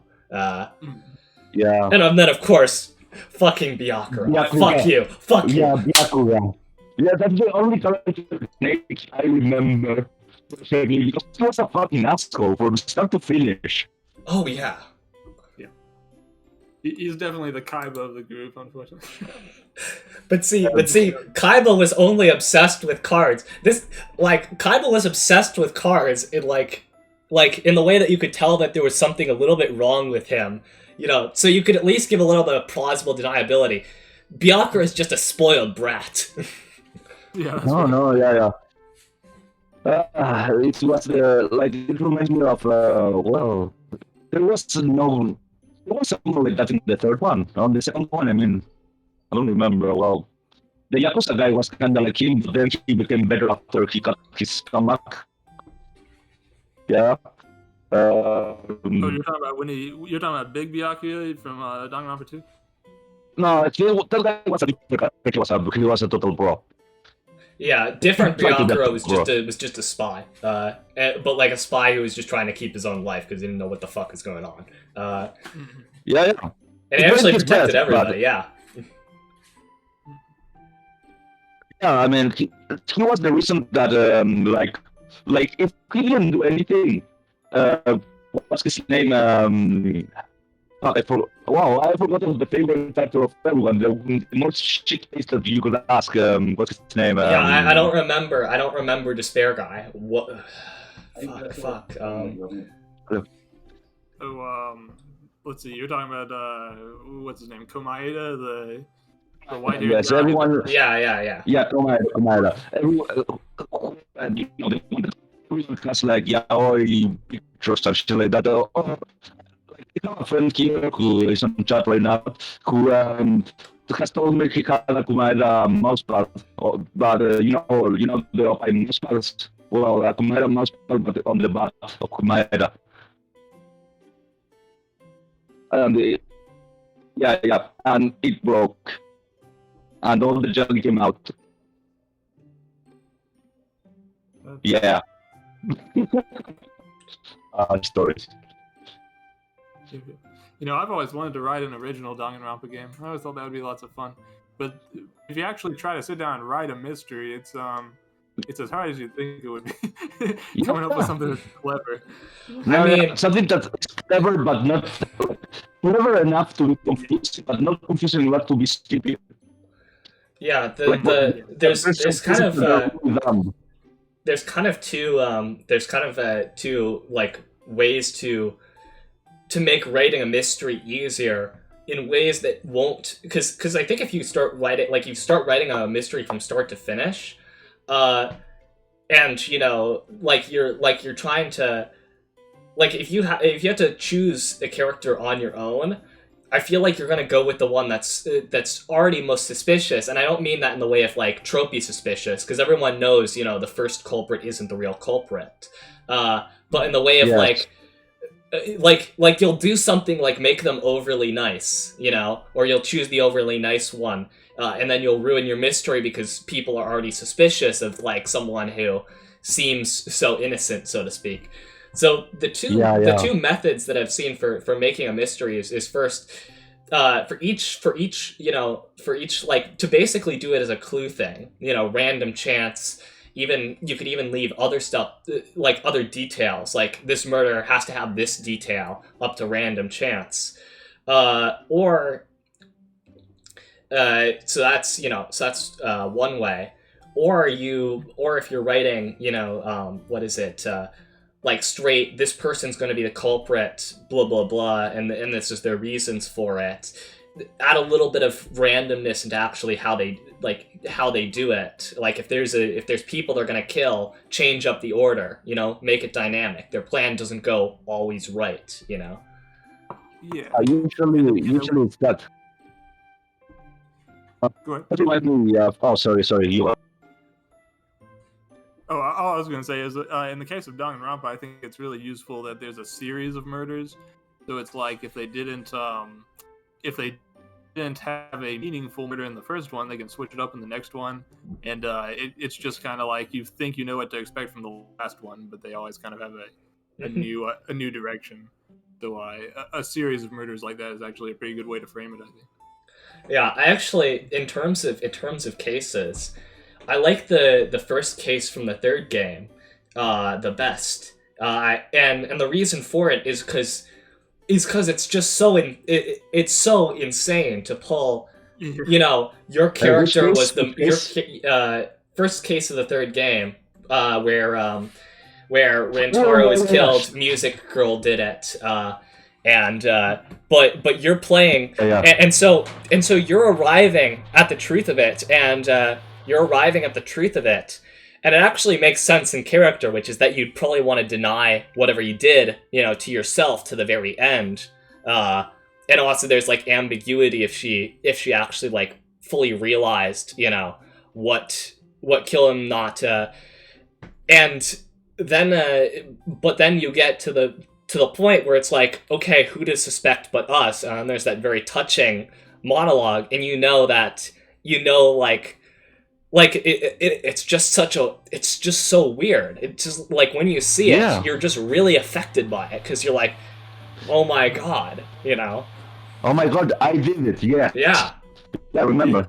Yeah, because you're identifying with the character too. You want to get into it. You're solving it. So you're coming back to actually solving that you did it. Yeah, and I like the thing about when you read it, like how things like that happen. Like if you read like what you are doing on Diamond Republic 3 before going, it says something like, okay, the thing is sounding, we have to go. Oh, yes, I will be here as I drop my things. I'm well okay, something like that. And also, the transition is something like, oh, I got one of the things I needed over here. Like, you didn't really tell what you're really telling you what you're doing, which is interesting also. Uh, yeah, the first piece of the third case of Diamond Dragon 3 is really good. Which one? I'm not necessarily having. Oh yeah, sorry. Go. Oh, sorry. I was just going to point out there's also some really good music in that game too. There's especially I don't know if you guys remember it, but during that the one with the guy who's I can't remember his name anymore, but he's got that zipper over his mouth and he's got sure. Yeah, there's this kind of like supernatural kind of occult music that plays in that one, and I listen to it on loop sometimes. Yeah. It's just really really good. Yeah, good track. You know what music I really like? The Scrum debate. Oh, Scrum debate is awesome, and it definitely is that building conflict. Like it gets that perfectly. Well, the ones that I really like are the open are the nonstop debate themes, because incorporating like sampled speech and garbled speech is like it actually isn't garbled, but just kind of like.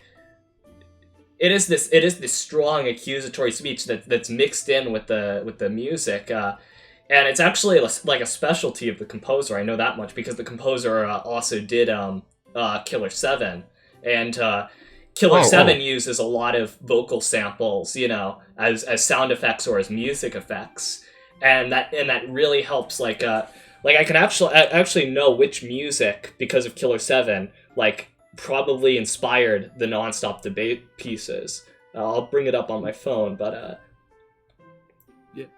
Give me one moment. I need to leave for a moment.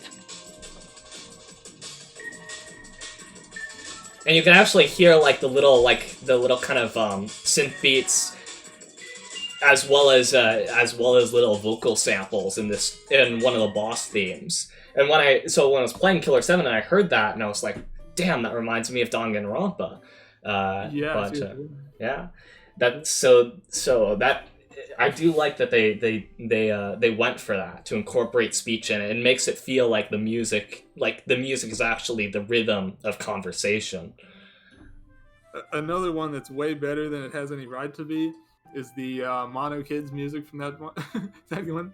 So it's got that was it 3 is all that remains but once powerful nation in the background of it or whatever. But it sounds really good. But unfortunately the Mono Kids didn't end up being particularly plot important, but their song is really good. This one? Yeah, I think that's it. Yeah, it's a fun song to listen to. It's just unfortunate about the Mono Kids. It's a show opening. My God. Yeah.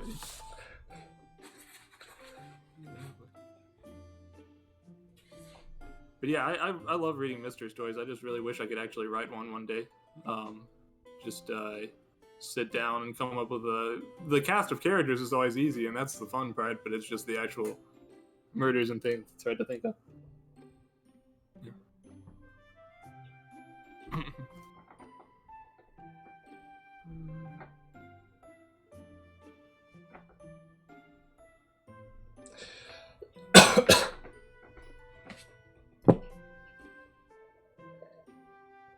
So I haven't been able to catch too much of your Maid week so far, but how's it been?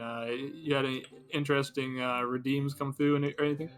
Pretty good actually. A lot of the redeems haven't been used. So if anyone would like to redeem some of that, I'd be happy chat. But I played what is it? Yeah, a lot of the things I had scheduled got canceled. I ended up just doing other kind of streams anyways. My regular Call of Cthulhu stream got canceled, so I played Burnout Paradise. And that made, unfortunately, the VOD is gone because that has like the most copyrighted soundtrack you could get into, Guns N' Roses and Paradise City and all the fun stuff and Yeah, sure. yeah, but and then on You Caught It, of course, AIM, but yeah, my mom came on and guessed the names of Human Echo characters. Oh, kind yeah. of, yeah, like, did you have any highlights from that? Also, I will say, go to the VOD right where you checked out, because literally right after that we did Delanner, and I know you'd enjoy that. Oh, nice. Yeah, I do like Delaney. But yeah, it was funny. That one where that clutch one where she was like the wrong one and then the wrong one, and then like it was just this kind of like Jeopardy moment of wheeling around in their head. What was the last one that made sense? And it was like Angie. I like that one. Yeah.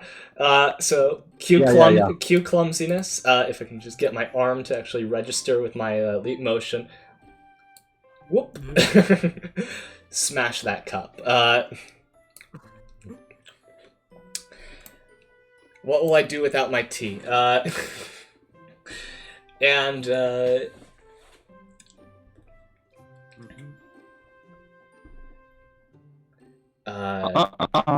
yeah, so we were on the highlights of that. Yeah, I was like, come on, you've been saying Angie for everyone up until now. This is the character that actually looks like Battler. Come on.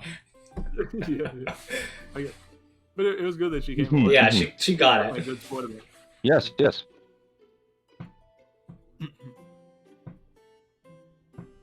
But yeah, if you ever have any more Umanika theme streams, I'll definitely tune in. Okay.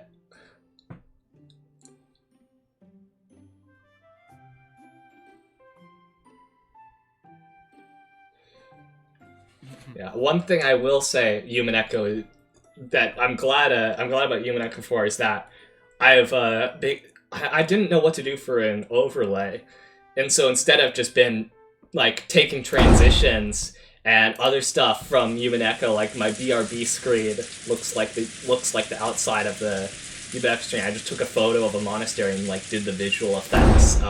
Same thing with my pre-stream. Like my pre-stream is like it, and I've even tried to I even tried to make credits play for the end out part of my stream, but that function on Streamlabs seems very weird. So I'm not sure why that's not working. But it'd be very cool if, like, at the end of every one of my streams, it did like credits with all my followers and subs and everything. Yeah, that would be great. If you have ever seen one of my streams, the way I did it myself was basically as an intern goes to make it. And he did it, and it was great. You did what? I made all my things. I took him up my cheats sometimes. Good friend. Ah. But yeah, the transitions you got there and everything, I mean, they look fantastic. I was actually going to ask how you made those backgrounds that looked so similar to Umanikos. In fact, at first I thought they were Umanikos. So I was looking online. It mostly comes down to what is it?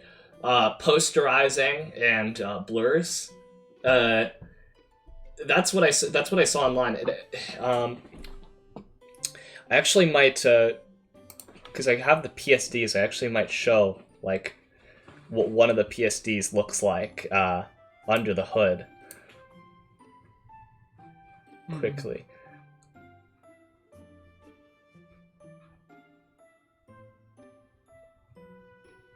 And that portrait art you had made a while back, right? Was that a commission or was that? That was a gift art because someone was very inspired by my model, and I'm very thankful to the person who did that. Nice. Yeah. That's fine. That's cute. Yeah. Oh. Anyways, have you guys seen Invincible? Invisible? Invincible, I think. Invincible. Yeah. I've Yeah, been yeah. seeing the memes go around, and I'm definitely gonna watch it soon. 'Cause, Is that like it's the so good. cartoon kind of superhero parody? Probably it's more of a satire. Satire. Okay. Basically, it's a what if Superman was evil. Always an interesting concept for sure. Yeah. Yeah, it's interesting. It seems like a shit concept, but it's an interesting concept. It was when it was made when Superman was evil. What if Superman was evil wasn't like totally overdone? Mhm. I guess. So it's a very good concept. Well, if you watch it, I recommend it. Yeah, I'm definitely giving it a watch pretty soon. Yeah. Okay. Think. So Yeah, that'd be. Yeah. I know. So Aim, if you're watching my stream, this is actually I've got a big all the text that was coming in. Just I should have put text on the gazebo page. I should have remembered. That hasn't been appearing, but this is basically so. What this layer is the photo, but posterized, and I'm gonna remove that because under that posterized kind of motion blurred photo is just the photo regular, but I removed some bits of it. I cut out the sky, of course, because I don't want that to be so big. And so if I remove that, you'll see it's much more blurry. But because it's still in here, and this layer has this layer is darkened, so it takes the darker color. It leaves the darker kind of like formed parts of the relief on it, but it keeps like the blur for the rest. So that's how that works. That looks way cooler. Yeah. So back to our page. There we go. And I'll put in the chat so that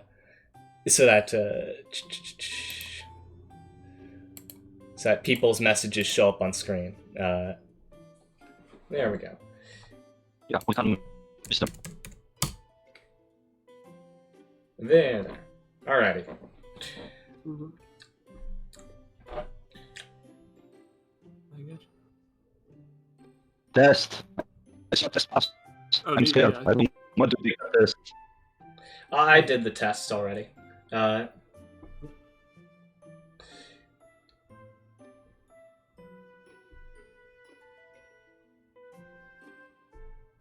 Yeah, I'm still thinking of what to do for my own like intros and things, but yeah, those are impressive. I really enjoyed it. Mm-hmm.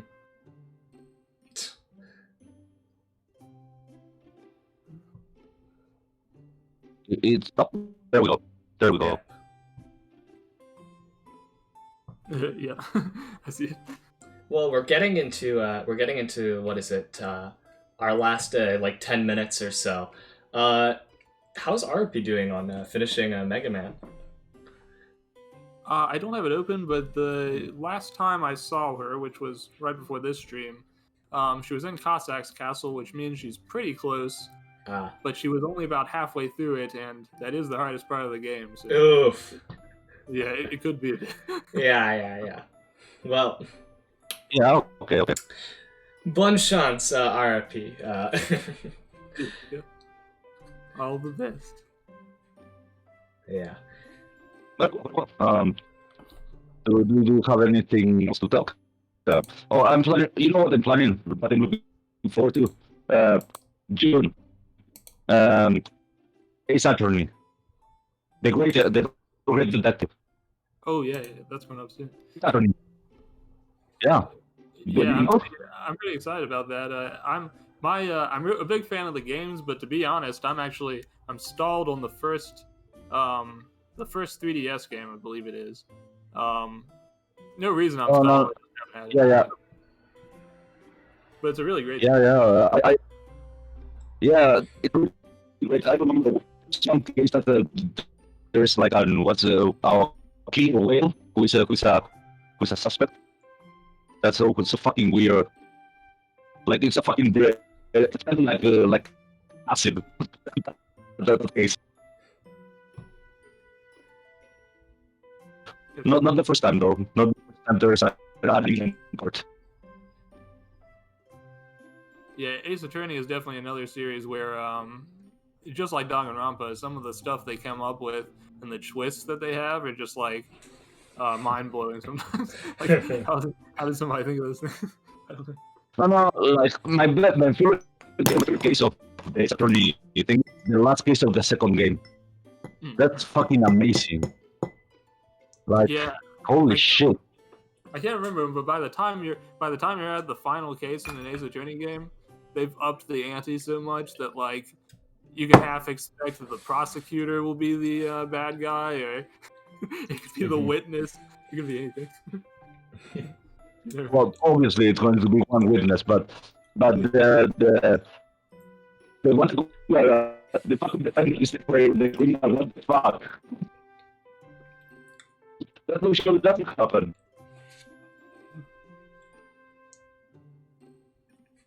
And you tell them, oh, you're the one to kill them. You know what? Yeah, sure. So that people scared because he got like 2 evil scars. He grabs a glass of brandy out of nowhere. He looks evil as fuck. What the fuck? Yeah. Sometimes it's as easy as the appearance makes it look. That's true. So, Fleur, you have a pretty full night after this, right? You still have like 2 or 3 hours, I guess? Yeah, well, the last hour is kind of negotiable. I left it in there as kind of a stretch goal for the whole thing. I do have someone who will be coming on and talking for a bit, but I don't know if I'll go for the full hour. You mean arriving?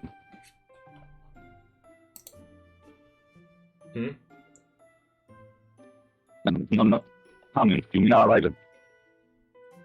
I heard something about arriving. No, it was nice to meet you. It was a really interesting tea. I'm glad you enjoyed the tea time. Funnily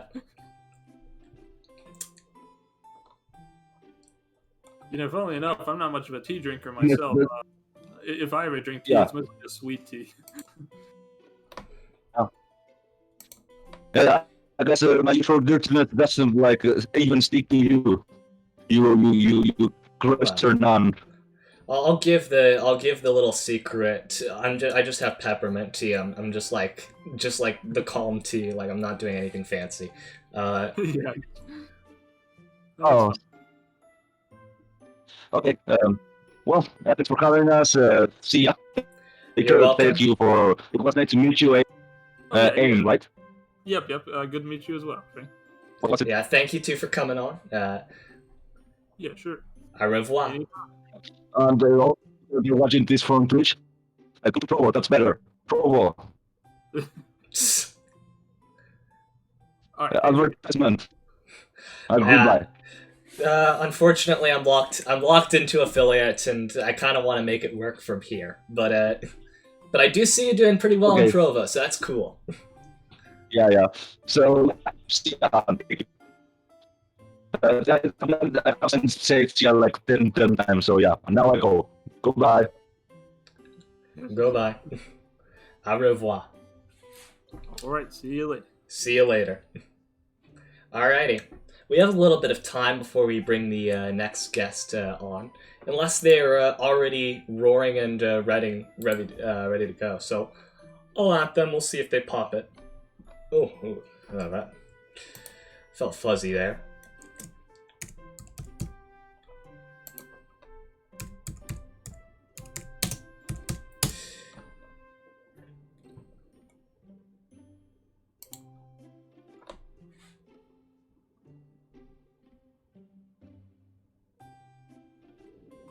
Also, I realized that near the beginning of this hour, I just did something, I just let something slip. Oh, yeah. All my safety and all that stuff, and they still make messes. Oh, hi Elijah. Just pop into, you should have the role, so just pop into the call. You see, yeah, you do have the role for it, so. There we go. Is that me? Yep.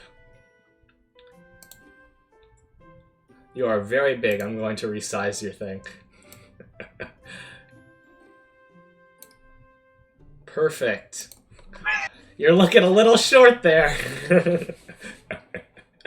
I'll just assume I'm like, I'm sitting at my table and you're waiting. Yeah. Alrighty. Well, good sir, would you like some tea? Why not? Yeah, let's fill it up. I'll recover that cup dropped earlier. Let's see if I can, or did I move the source so far off screen that that I can't get it back? Yeah. Well, I guess I won't be drinking anything else, at least on screen. How's your night going? Pretty well, actually. Yeah. I decided to take the day off from streaming. Thought I wasn't going to be able to do this, but I'm in a much better mood now. So I'm glad I chose to do this. Remind me what we're doing again. Just light talk, tea talk, and excellent service. Cool, man. Yeah, a nice little debrief. Probably the most roleplay heavy bit was at the beginning. That's because I hope most of that wasn't too serious from Ascart. That was quite concerning. I don't even know what you're referring to. Were you not here for the first bit of the stream? Were you the first hour of this stream was both incredibly hilarious to me, but also incredibly concerning. Oh dear. Do I dare watch the VOD? No.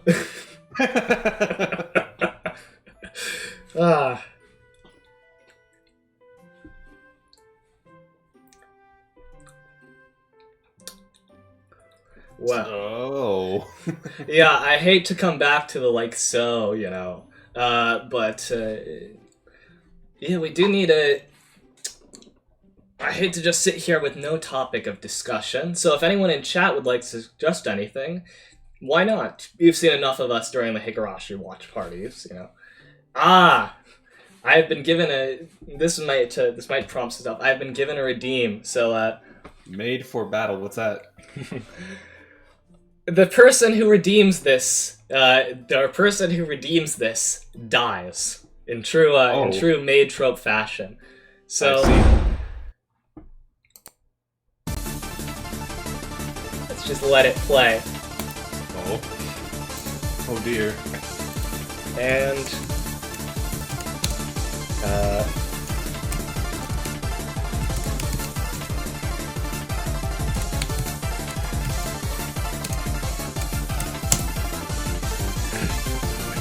Aim is dead.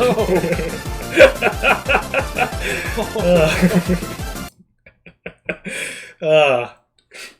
Don't worry, Abe. You're just timed out. You should still be able to chat.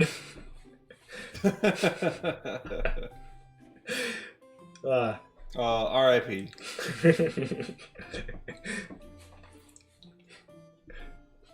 Well, tell me about this, man. What made you decide to do this for Maid Week?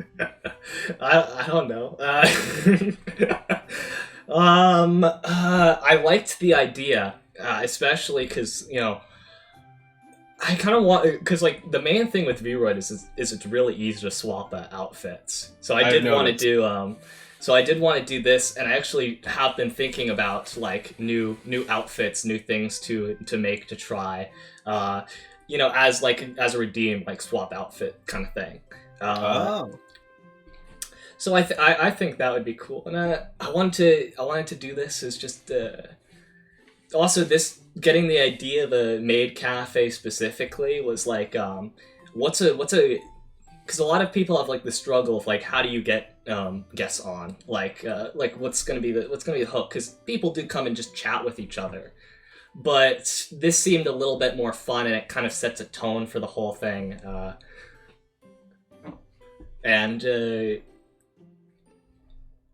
Yeah. Well, it probably makes it a bit more. It's probably a way to make it more casual than quote unquote casual conversation. Mm-hmm. It seems to be working for you. I noticed you've your viewer count right now is about the same as mine, and it took me a while to get to the point I'm at now. You've made really great progress since your debut. Oh, thank I'm you. proud of you. I actually haven't been paying attention to my viewer count. Well, So I know there's people beyond my regulars, and I'm happy about that.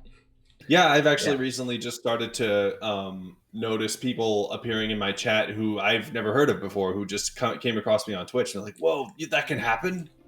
Oh yeah, I did actually have that once with I got many of my regular viewers from Twitch Discovery the first time I streamed AI Dungeon. That was a very lucky stream, and because it's actually a great category. I want to do more. I kind of got burnt out on it because the AI is the AI, but I might do that again in the future, or or find another game where I can actually be like, hey, audience, let's join up and do something that's like weird and experimental and get me laughing. Mm-hmm. Yeah, I feel like that's what happened to me too. Just yesterday, it happened yesterday. There were like 2 new people I had never seen before in my chat who tuned in just because I was streaming Shadow of the Colossus. And to be fair, it's a really popular game. A very what's the word? Enduringly popular game. And frankly, and this isn't just because it got some people to discover me, but I think I'll do future Shadow of the Colossus streams in the future where I just explore the world of the game. I don't know. Have you ever played Shadow of the Colossus? No, I haven't played it, but I've seen lots of playthroughs, and it is just this kind of world that it is it captures the kind of it captures the same kind of ruined vibe with a much more grimness, but I think comparison is if Breath of the Wild is the happy everything's covered over and ruiny but people are rebuilding, Shadow of the Colossus just it's grim, it hasn't come back, Yeah. Everything's still in tatters. But for the few places, if anything, it's the one note of hope in the game's setting is the fact that nature is returning. There are some places with this really lush forests. It's really beautiful. I highly recommend you play that game. MeleeBros Aim said in your chat, a lot of people have a lot of lasting fondness for it. It's never been replicated. Yeah, I don't know. I think it's remastered on PC, but a lot of people like the older version, right? Yeah, I've only ever played the remake on PS4, and I really do like that version. Well, I might. What is it? I've been looking at PS2 X, that emulator, PS2 CX maybe. But yeah, I've been wanting to use that for. I wanted to use that for Lifeline. As an idea, I had the idea for mostly because of Derma's thing of a Lifeline endurance stream, because I haven't watched that stream, but I was like, a stream where I actually I'm going to be talking the whole time, shouting at trying to get the game to recognize what I'm doing. That sounds awesome. But that takes a little bit configuring because you have to get it to recognize your mic. So I'm working on that. But yeah, I could boot up Shadow of Colossus with that emulator, or even some other classics that I had that I played on PS2, like Strider or Dot Hack or one of those stuff. Because I had an old PS2 back in the day with just my dad's weird game collection. Hey, back to a topic you brought up earlier about your model. I'm curious, are you do you plan on sticking with Viroid? Because I've seen some people do some pretty amazing things with it, or do you plan to? Is it just kind of like a stepping stone for now because it's free? Okay, I actually don't want. If I get a live 2D model, it will not look. It will be something that could not be done in Vroid, which probably means it won't be humanoid. There are some things I'd like if I had infinite experience with Vroid, I would make stuff better on my model. I'd probably say, I like how the hair is, but I'd probably want to make it more defined. And it's I'm noticing little interesting details in the hair, but they do kind of get lost in the general shape.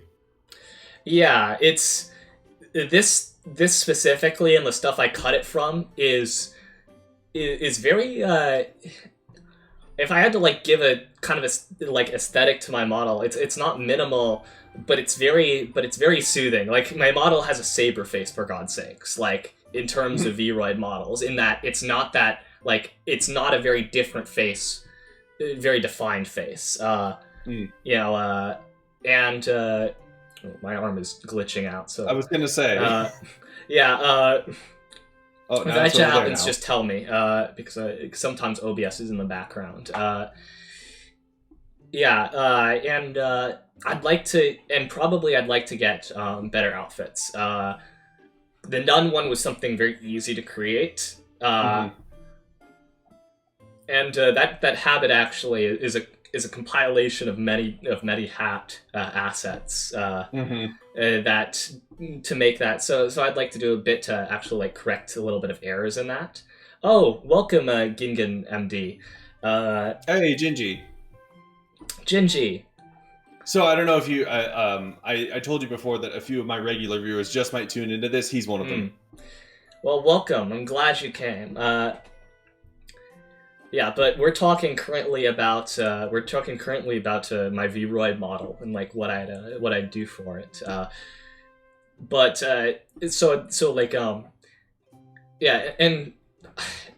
don't have very much artistic experience. Well, that's actually not accurate. I don't have very good artistic skill on a computer. And I've even tried because my family is an iPad Pro. Like I've tried with like a digital pen, but it doesn't feel like drawing. And all my drawings are kind of loose sketches. Like theoretically, I could take a magic scan and like scan up one of my drawings, but it's gonna be far more conceptual. It'd be like in the lane of like what is it? Like a stickman sketchbook character rather than a yeah. But hey, you could come up with a whole new VTuber gimmick, be like a throwback to those stickman animations from the 2000s. Yeah.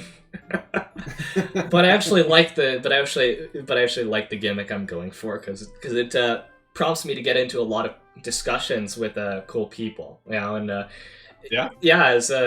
as hard as it actually is to do philosophy streams, because that actually usually requires me to have some other person on. I'd be all too happy. Well, yeah, I'm glad we could do more of it then.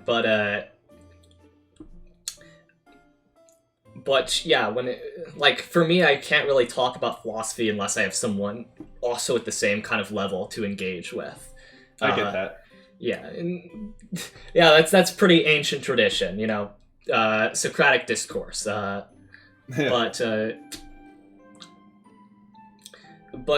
I've been glad for that when it's happened as scheduled, or like, you know, one of my regular viewers popped in at the end of one of my streams because I was in an open Discord call, and we just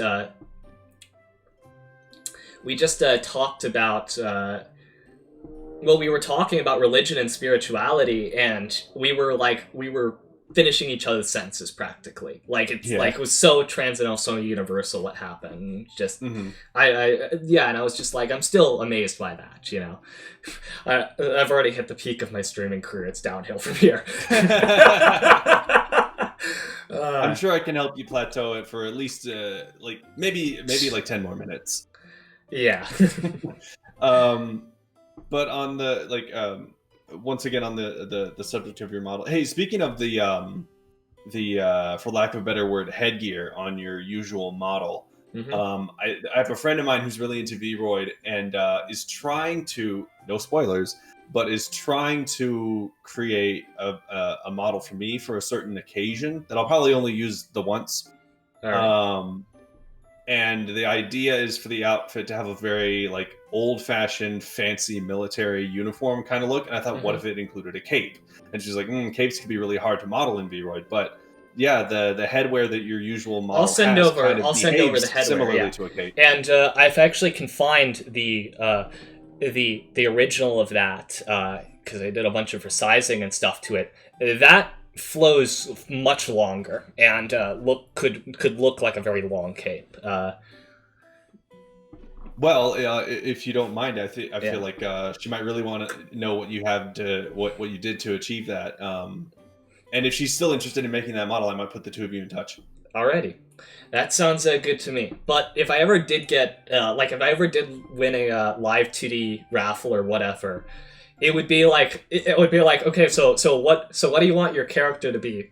And I'd probably go to like something from Bloodborne. I like what Ego Cider has done with Juniper has done with live 2D. Just that the crazy boss mode stuff. I could get into that. I was gonna say, they're like, "What do you want?" And you just show them like a drawing of a biblically accurate angel. I want to be able to tell people not to be afraid and to actually have to mean it. Be not afraid. But yeah, as for me, I considered working with Vroid first because I saw some tutorials for it and it seemed easy enough to use, and it proved to be relatively easy, especially like it's got a low skill floor. I'm sure it's got a very high skill ceiling. Like there's a lot of stuff you could do with it that I haven't bothered to learn. But there came a point when I just realized that, like, as I developed more and more the idea of the gimmick I wanted to go for and what I wanted my character to look like, I was just like, Vroid just isn't really capable of this. Specifically in terms of the physique I want. Like, I don't know if you've seen any like full body art of my OC, but he's definitely got a very large muscular physique, and Vroid just doesn't seem capable of that right now. Yeah, it's meant for anime bodies, doll bodies, essentially. The Japanese don't like strength. We sissified them too much after World War II. Well, you gotta petition. You gotta. What is it? What's the company behind Vroid? Pixiv. Yeah, you gotta petition Pixiv to support their Bara base. You know, I think that's the way in. They definitely have a lot of those. Oh yeah. Well, there's a lot of Fujoshis on Pixiv. I do remember that much. Oh no. Fujoshis, the most disgusting of all God's creatures. Still, we must try to reach out and save them regardless. Yes. Hey, tell me about that game I caught you streaming the other day. It was, like I said, it reminded me of Crazy Taxi. Oh, Burnout Paradise. I adore the game, and it makes me rage. So what the plot of Burnout Paradise is, it's this paradise city with no traffic laws, where there's a race at every street light. Just absolute insanity. And so like you start the game in the junkyard with a broken down car. Yeah, Burnout is good times. You start in a junkyard with a broken down car, and your first thing is you gotta drive to a repair place. And then you drive to a repair place, your car actually has, stabilization now, and now it's time to take it on a race. So, taking on a race, you're gonna get your car bashed up, like as many times as you can in this race, and by the end it'll look like a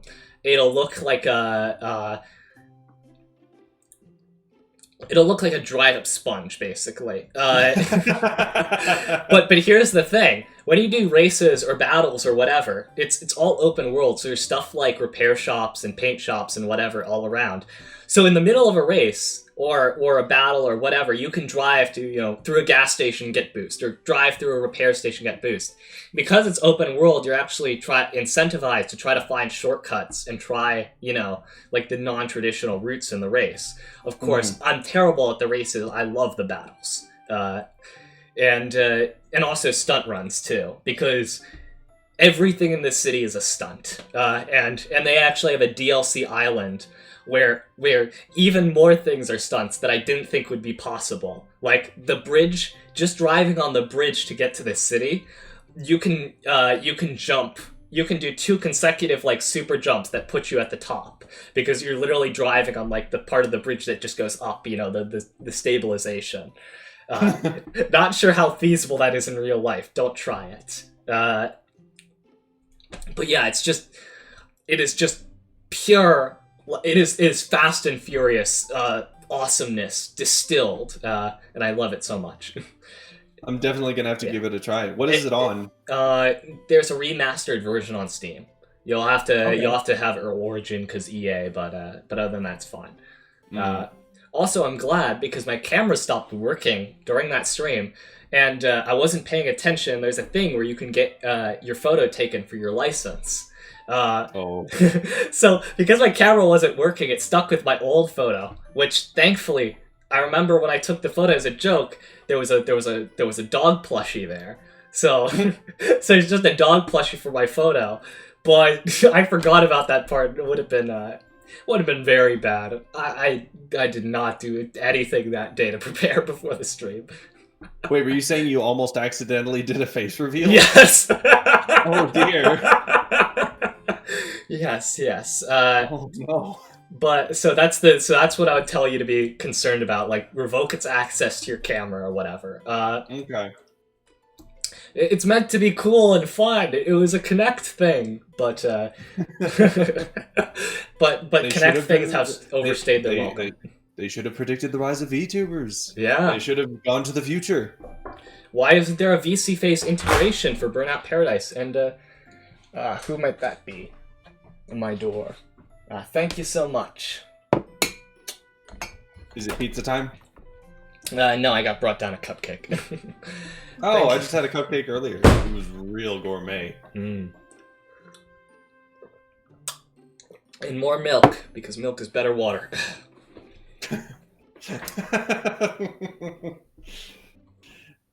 You reminded me of a meme I saw once where it was like... It was a picture of a guy like in hell just screaming, but it said soda drinkers in hell be like, hey man, do you have anything else to drink? I just don't like the taste of water, man. Soda drinkers are living in hell already. They're living in the hell they chose. Yep. Well, hey man, you and I gotta collab sometime other than just doing more Higurashi. Not that I don't enjoy it. We gotta find some more stuff to do together because you're a laugh and a half. Oh yeah, absolutely. As to you, I definitely am gonna turn into that endurance stream. I know how like I'm not gonna commit to the full time. I'm just gonna say like give me the full pass to pop in whenever I like, and I'll be popping in all the time. Yeah, so what it's going to be is like some people have given definite times when they can and can't, and some people have said when they're like if they're willing to pop in the middle of the night to help me stay awake. Other than that, so I'm going to make a schedule that lays out like certain times when I expect certain people to pop in, and the rest of it's just going to be open. So you even have fire tenders to make sure that you don't sleep. I love it. Oh yeah. That stream's gonna be at least 40 hours. Oh my. Yeah. It's what I decided to do to celebrate 100 Twitch followers. How are you doing on that, by the way? Oh, I think I'm pretty close. Let me see.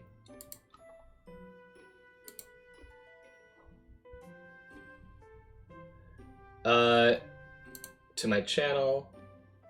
I am at 98 Twitch followers. Yo, we just need a few more people. What are you gonna do?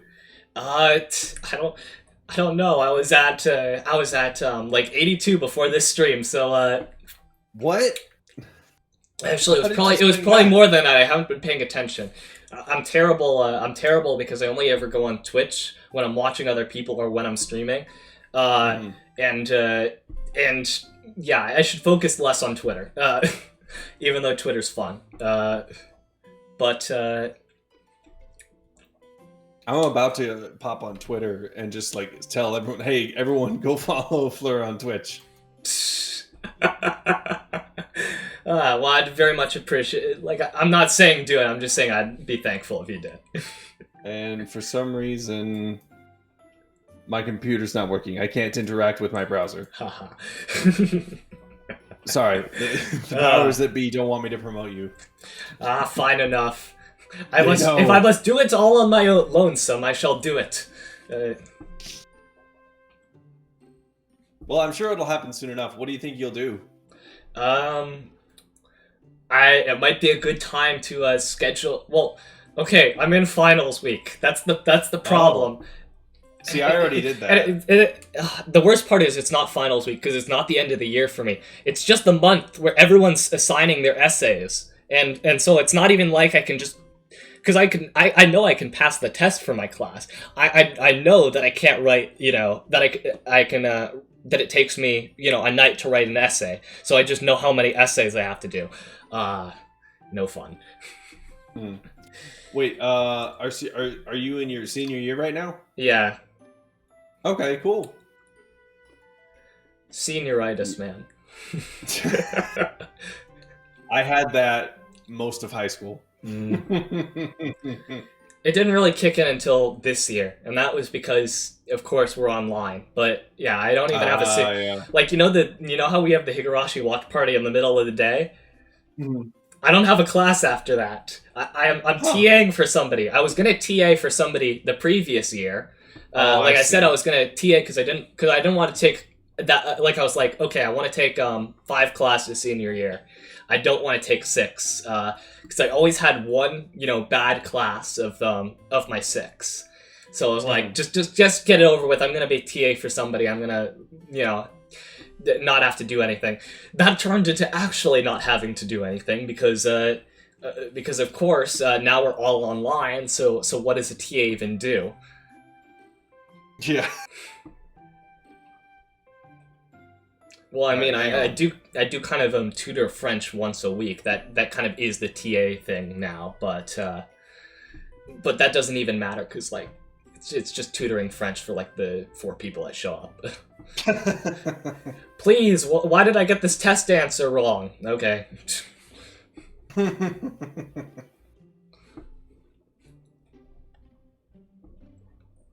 Well, what are you thinking after high school? Well, there's college, and I'm set and decided on that because I went and visited New Mexico, and so I think the college I chose, I think, will be a very good fit for me. As for future career plans, I'm not going to be getting a degree that is a funnel into a specific career or something. So I'm going to have to make or find a career or whatever. If I actually stay in New Mexico, I don't think that would be too much of a problem. I know it's impossible to find work in my current hometown because this is I'm in nature, but if I actually drive out into the city, firstly, there's the issue of commute, and then there's the fact that it's a city where you won't get hired without 3 years of entry level experience. Oof, it's that kind of thing, and I don't want to be particular. I don't want to open up a hipster cafe to sell coffees in a newly gentrified neighborhood. That doesn't sound like fun to me. So I'll probably stick around and work a bit in New Mexico until I just figure out what gets me going. But honestly, what other people in my family say is that the stuff that they got locked into, because a lot of people went for full up to becoming masters in something, masters of fine arts. My grandpa's a neurologist, for example. A lot of them just say, if I just gotten if I just gotten a well-rounded education and jumped off when a lot of my friends did, I probably would have had a lot of fun in the projects that they started. So that's kind of the attitude I'm taking. Yeah. Yeah, I didn't exactly have the most conventional route after high school. Tried college, didn't work out twice, and then 6 years in the army doing I don't even remember what. And now I'm a VTuber. Well, to be fair, I'm going to college. That GI Bill is paying my way, and hopefully with the degree I get, I'll be able to get a job in intelligence contracting. That's good. Because I worked in intelligence in the army. It should be good money in that, but the dream is, of course, to be able to make a career out of this. So wish me luck. Yeah. Are you gonna start streaming from the IT room of the DoD? Yeah, no, I'm gonna be like in the skiff where they don't allow you to bring your phone. I'm gonna be streaming. Don't tell anybody. But we just took down another. We just took down another drone. Oh god. Hey Twitch chat, could you report? Hey Twitch chat, do you have any coordinates that you need drone striked? Just type it in as a channel redeem.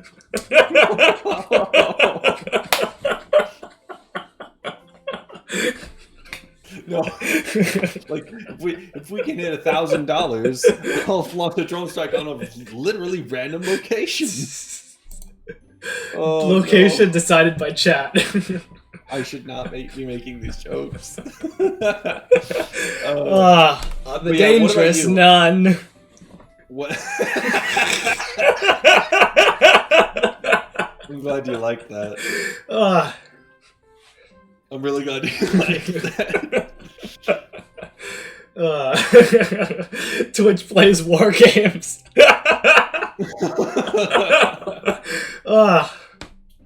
Yeah, don't tell them it's real. Just tell them it's a game.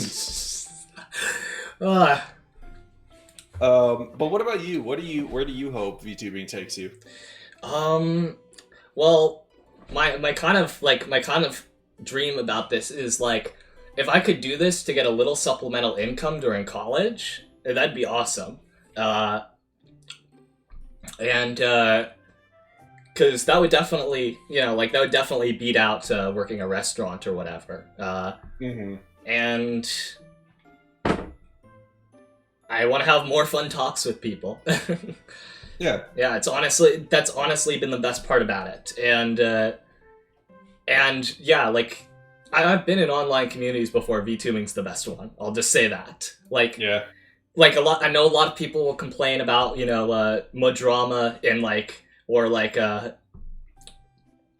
but it's like, who even cares? Like, I barely get that stuff in my timeline, so just don't follow those people.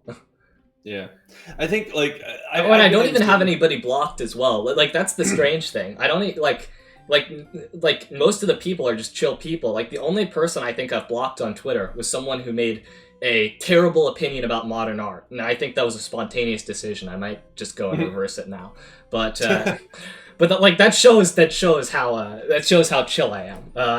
Yeah, I think I've been in some communities before, and I eventually left either because I grew out of them, or I lost interest in whatever it was about, or there was too much drama or degeneracy. But yeah, I've noticed that the VTuber community tends to actually try to avoid drama, or not necessarily to avoid it, but to reconcile issues peacefully and just try to maintain good vibes. Yeah, I would say it has to do with people actually trying to keep characters, and also just getting stuff done. Like people getting stuff done is a recipe for healthy stuff. Yeah, because people can't be fucking up all the time and also getting stuff done at the same time. Yeah, and I think it's because VTubing offers a hobby that you can get into relatively easily, or at least it's clear what you need to do to get into it, and to drive up the production value of your content and how you can meet people. And so it's easy to get into and slowly build up the quality of what you're doing. And so it encourages people to get stuff done more so than a hobby where the goal isn't exactly clear or the goal is very difficult. I mean, actually, well, I will say there's one. There's one thing about the VTubing community. It does have an entry cost, and I know I know with PNG tubers and people who find cool gimmicks that they don't even have to pay an artist. They get they can get in if you're the lion or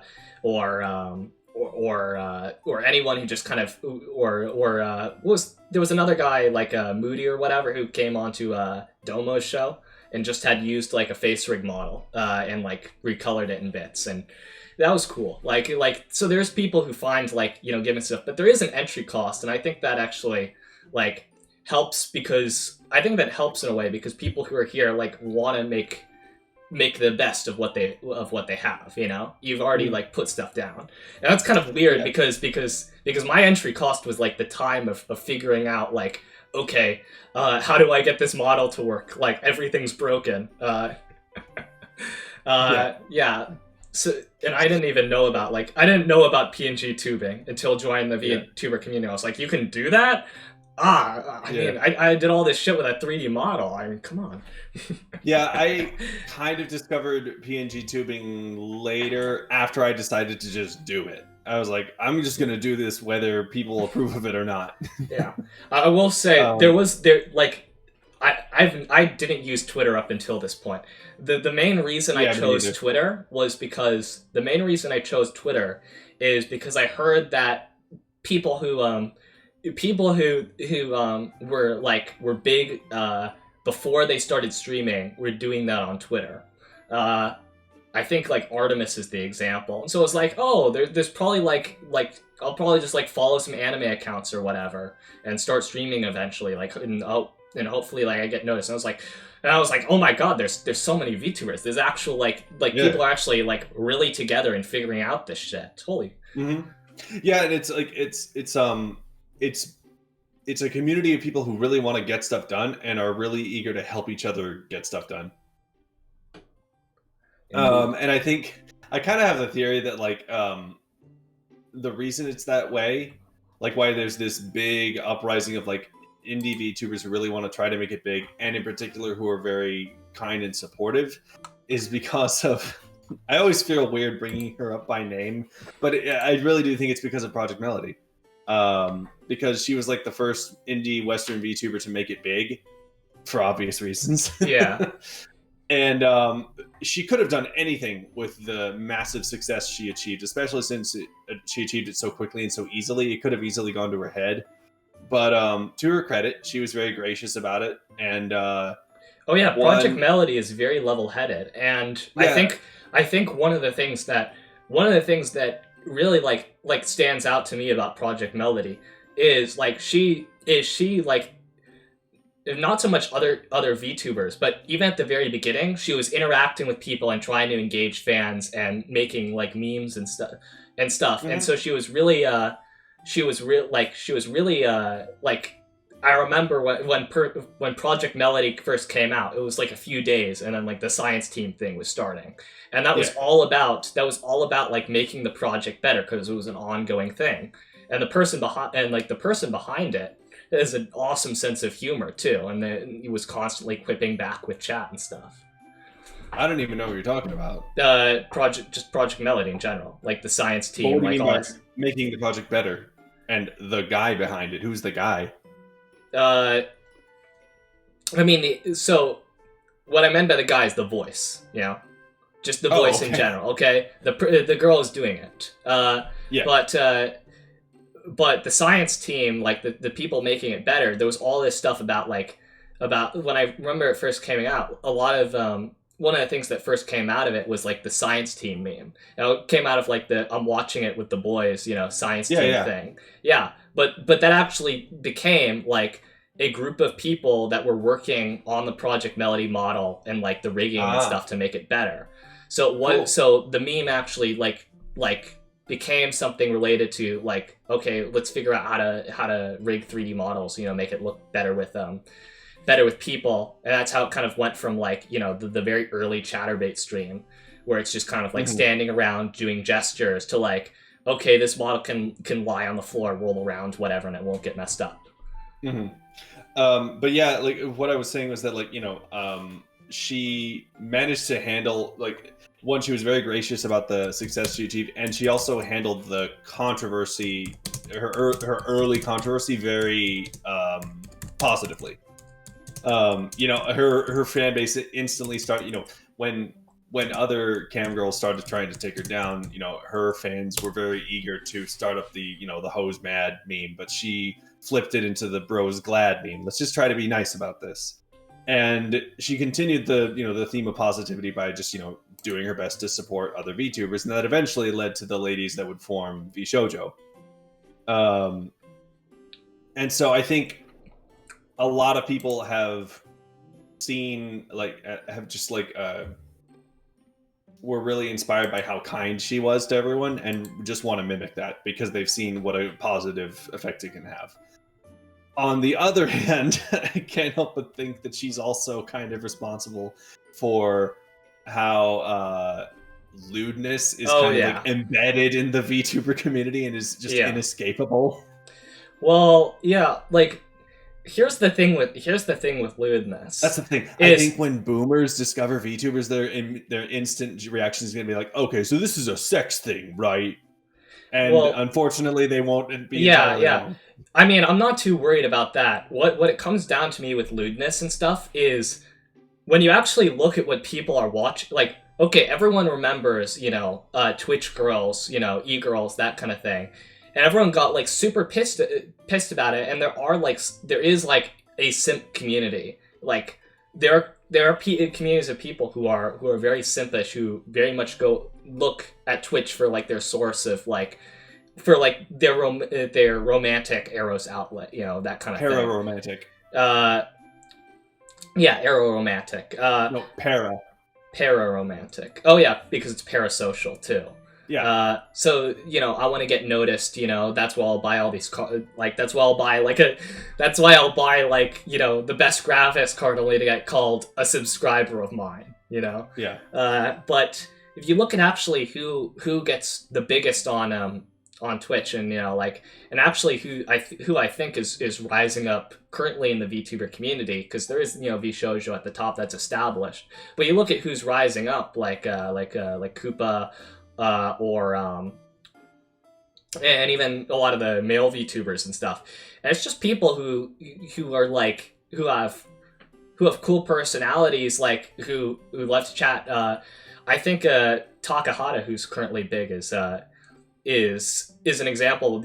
He's literally a bartender guy, and that's what people want from big people on Twitch, and so I think the VTuber community will become a reflection of that in the end, where towards the top there's very personality focused people, very easily approachable people, and then there will be very levels of lewd and lewd, personality focused, and then even kind of pro-ish, because there's VTubers speedrunners even, like the pro-ish, let's look at the game more than the person kind of thing. Yeah, and I think I have a tendency to be very pessimistic about certain things and paranoid about certain things. So a part of me is always like, the lewd ones are always going to dominate the community, but it's like you need to compare it to other things. Like it's true that they say that for example, whenever the format wars were happening in home media, whether it was VHS versus beta or later Blu-ray versus HD DVD, they say at least that what decided the market was pornography. Whatever was the most convenient for producing pornography. That was what determined which format ended up becoming more successful. That might be what's happening here. That because sex sells, it's what initially has driven VTubers to a point of popularity. But eventually it's going to become more pornography does not reflect the film industry any more than lewd tubers will necessarily reflect the VTuber community as a whole. Yeah, and you actually have to, and I hate to bring it up, but the topic of corporatization is... Oof. Yeah, because a lot of people are scared of that, and I think rightly so. It's hard when someone just uses their pre-existing status to jump on the floor, and they're getting all the attention, which is I've kind of felt that way with when you bring up Takahata, for example, because he got popular off the back of Team 4-Star, or someone like Nux. Okay, but I actually do have a bit of a gripe with there's a lot of YouTubers who will use a pretty bad VTuber model for one stream and then it's over, and it's why give attention to this? Okay, it is a special event, but it's you could it seems like it's such an odd because I know a lot of them approach it with because there's you can tell when someone's oh, I think this is cool, so I'm going to stream a few times with a model. And then people are very obviously trying to ride the trend, I would say, like, so if you're thinking about like PewDiePie, I literally think he just did that to troll his audience because he. Yeah, likes to do no. that. Yeah, PewDiePie is fine. I was actually thinking more of like when Pokemon did it back in the day. Yeah. Or even in bad examples like Yandere Dev, and then there was like a few like big brand Twitch streamers who did it. Like, and it's like it was just kind of weird, you know? Because it was like you could tell how impermanent it was going to be. So who are you going to actually keep with that? Yeah. And but as for like the corporatization thing, I think Well, to be fair, we've been kind of, the VTuber community has had a corporate element from the beginning. Of course, Hololive. Hololive or Kizuna Eye. Yeah. But I think the difference is those are like people will be like Cover Corp is already corporate, but it's specifically a VTuber corporation. What we're thinking about is other companies that like what Netflix is doing or AirAsia. A lot of those were getting attention. It's like, will VTubers be corporatized as like a lot of the big ones will be branded and sponsored specifically. So there's a Coca-Cola chan, you know? Well, if that happens, is that really all that different from a company just having a cartoon mascot? Because that's been a thing for a long time. Yeah, I know. It is the next step in evolution of that. I think I would consider it more of a VTuber if they just created a character to be in like pre-recorded and edited commercials, I would just consider that a mascot. Yeah. Where they just exist to promote the product and act as a character. If they did something like a live interview where you really got to know them as a person, that would feel more like a VTuber. And I don't think a lot of corporations would do that. It's not controllable. Yeah, that's the hard part. And I do see corporations leaning a bit more into that with whatever brand Twitter has become right now, where it's basically like if an intern does something on the Twitter account and it doesn't cause us a controversy, they're fine. We won't pay them still. But it's like whoever did the Dios Mio thing for KFC with the gay fan art with Dios Mio that just got put up on KFC. Like, that generated publicity, and it wasn't like a huge controversy that they worry about. So I don't think, and everyone like forgot about it in a few days. But what people didn't forget about, because of course advertising, is that the word KFC was reinforced in their brain. And that's kind of how brand Twitter has been working for a while. Well, you reminded me of the smug Wendy meme from 2017. Oh yeah, Wendy's. Whoever was running the Wendy's Twitter account was really hitting us with some fresh comebacks and one-liners, and it helped in their case because they already have a mascot. And people just naturally started drawing her as an anime girl, and then other brands kind of like hopped onto the trend of giving their Twitters personality, and eventually got really cringy. Yeah, where it's like mooncakes like doing their whole like. Yeah, and it's like okay, it's mooncakes. It was like Sunny D and Moon Pies. Yeah. Moon Pies was acting depressed. Yeah, you're reminding me all about it. Yeah. And then like I think Arby's even like tried to create their own like mascot character, and people said it looked like a lolly. So who knows? Maybe some of them will try to take it a step farther and try to create like actual VTuber mascots, but it will probably be just as cringy. Yeah, I know Netflix. Like some of them will.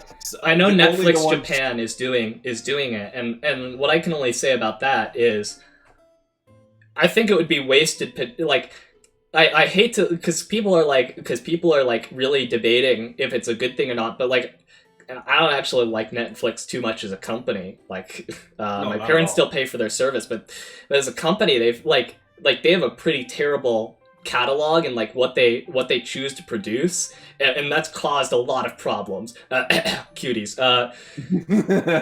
But you said the forbidden word. No, I'm gonna die on Twitch. But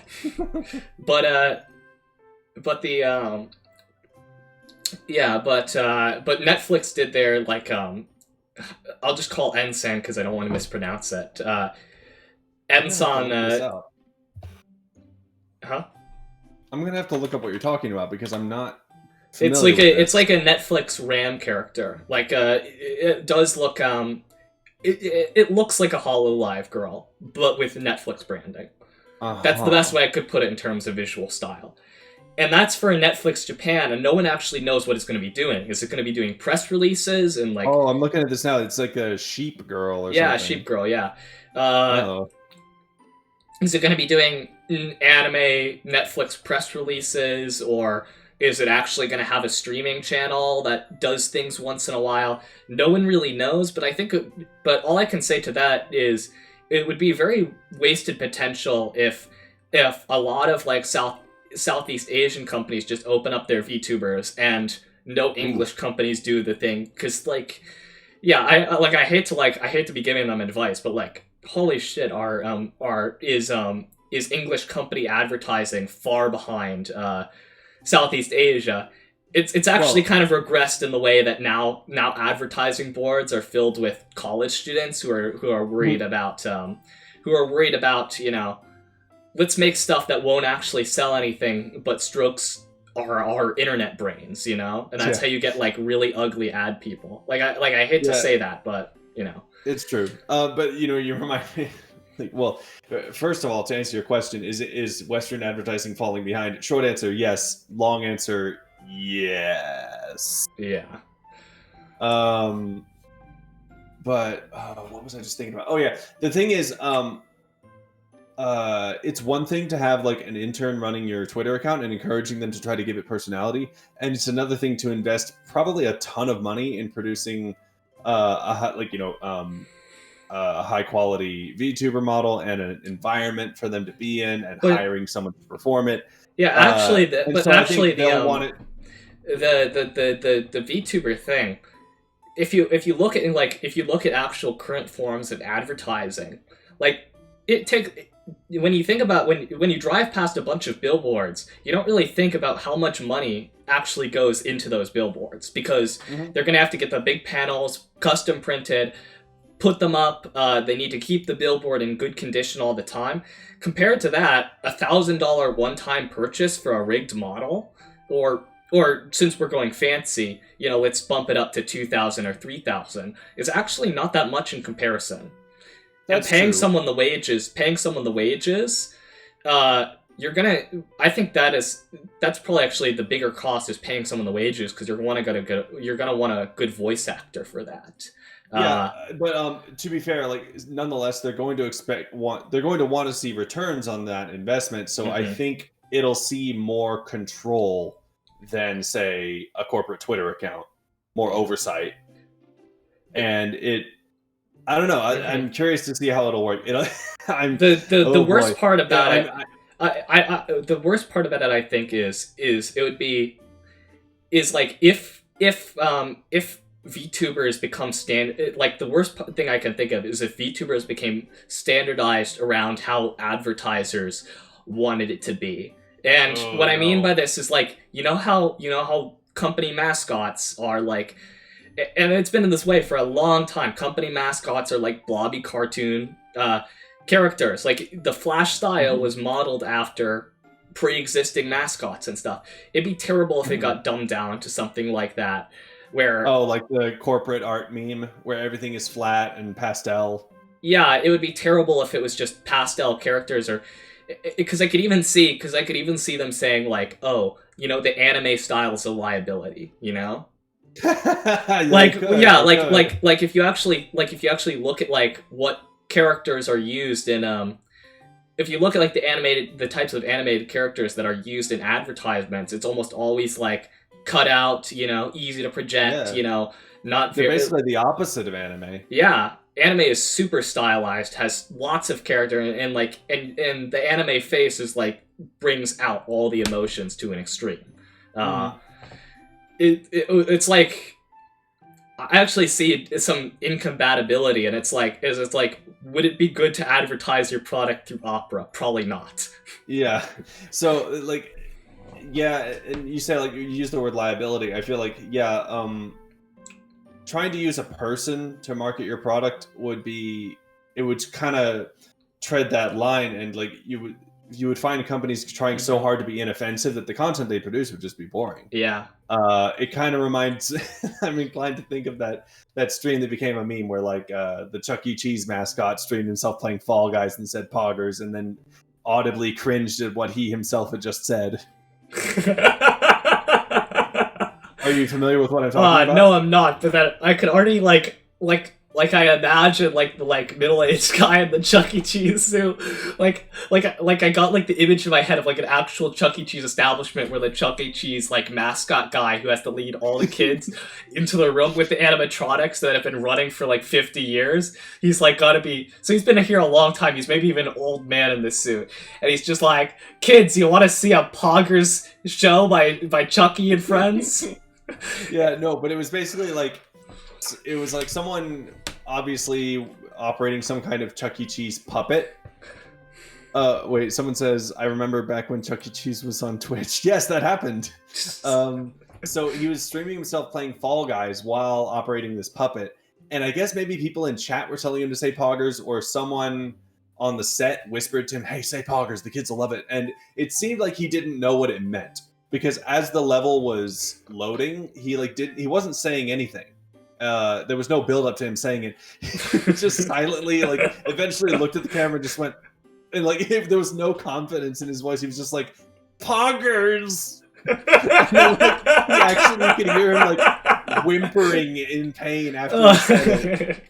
Oh, on that subject, I haven't watched Nagatoro, but I hate the fact that they, like, some people have tried to defend it by saying, oh, localization, you're gonna have to change things. No, you should not localize something to a hyper-specific, turn of phrase that will go out of fashion. Nay, people will block it out of their minds at the end of this year. No, it's more like, yes, to a certain extent, you're going to have to make it less Japanese in order for a general audience to understand it, but that doesn't mean make it more American.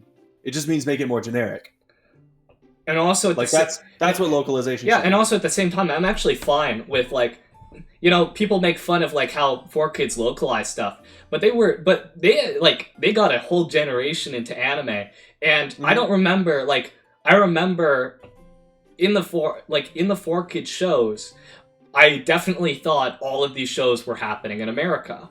And it's like, it is an Ace Attorney situation where there was enough plausible deniability, like they have Japanifornia, and it's like, in Ace Attorney, it's like everything is Japan, is Japanese, but they don't say it is, it's just like perpetually parts of Los Angeles, and that actually makes perfect sense. But I think the first moment I realized, what was it? So as a kid, I thought animes all just happened in America or something along those lines. But then when when the classic jelly donut thing happened in Pokemon, I was like, those aren't jelly donuts. What's going on here? And then I think I watched SD Gundam on Toonami as a kid, and they called them rice balls. And I was like, oh, I guess that's what those things are. Why did they call them jelly donuts? Is it because they didn't think I'd know what a rice ball was? Oh, I get it. I think the biggest hint to me during the whole time was how main characters would have very weird names. Like you have Joey, Tristan, and then Kaiba and Yugi. No, and it's or how in the Sailor Moon dub, characters would have names like James Takamori. Oh, and actually and that gave it away, but it was very hard to put it together because of course, living in the area where I am, all the Asian folks have really Anglicized names. Yes. So so you don't you wouldn't hear other Asian names to compare against. On the other hand, actual American sub-ethnicities where I'm from have much more have much more differentiated names, and it's I have to work around calling I'm trying to think back to my kindergarten teacher. I don't remember. It was my first time pronouncing a really hard Spanish name. That's all I remember. Yeah.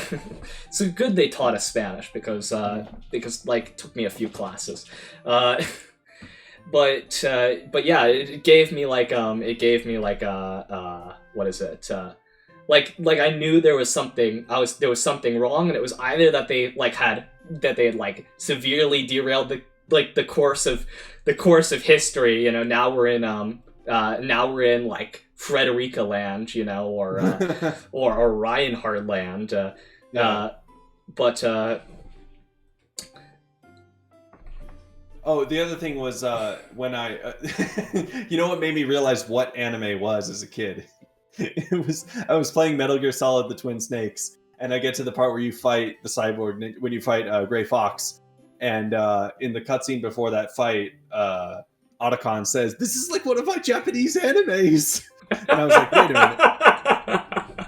And I hear the word anime, and I'm like, "Oh, that sounds like animation. Is that what those weird cartoons on TV are? Are they Japanese?" Oh, now you've actually reminded me where I really started to differentiate them, and that was that Netflix used to have an awesome selection of anime, like Fooly Cooly and Soul Eater and all this stuff. Mm-hmm. My dad said, "Oh, this is animation, but it's not cartoons. I'm not too sure." And he was watching a ton of those because it was it was the way that, because if you had Netflix back in the day, it was the way to get adult cartoons if you weren't on Adult Swim. So watching Fooly Cooly. Or something like that. Like Fooly Cooly is not something that has that tells you, you're not in America, but it's something that just and Sergeant Frog too. It's like a style that was just not an American storytelling. I'm like, so it was like watching a foreign film for the first time. Yeah. You gave me a bit of a nostalgia trip just now. You made me think of as a kid watching, because this is how you know we're from different generations. As a kid, I would stay up late watching Adult Swim, and not only was that such a cool feeling to remember, because it's like, oh man, I'm being a cool kid right now. I'm staying up late. My parents don't know what I'm doing, and I'm watching adult stuff on TV. But I distinctly remember the animes that they showed on Adult Swim in the late '90s and early 2000s, like Fooly Cooly and Inuyasha and Cowboy Bebop. Those remembering that time is so crazy, because all three of those shows have at least sometimes they have a bit of a really somber tone, and I was like, whoa, this hits different. This isn't what I normally watch on TV at all. What am I watching right now? And it was like, this makes me feel bad when I want to keep watching. Yeah, well, the next guest is waiting, so unfortunately our conversation must come to an end. Hey, this was really awesome, man. Yeah, it was very awesome. Thank you for coming on. Au revoir. And I'll let you know how things are going to go with the endurance stream, and I'll get back to you later, man. This is really awesome. Bye. All right. Bonjour. Bonjour, mademoiselle. Do you hear me? I can hear you faintly. It sounds like your mic is very far away. Is this better? That's a bit better. My microphone. And now it's just kind of choppy. That's been an unfortunate problem tonight. There was one other guest with choppy mic. So I don't know if that's on Discord's end or yours. If it's choppy, I might have an idea of what to do one moment. I was testing things a little bit yesterday.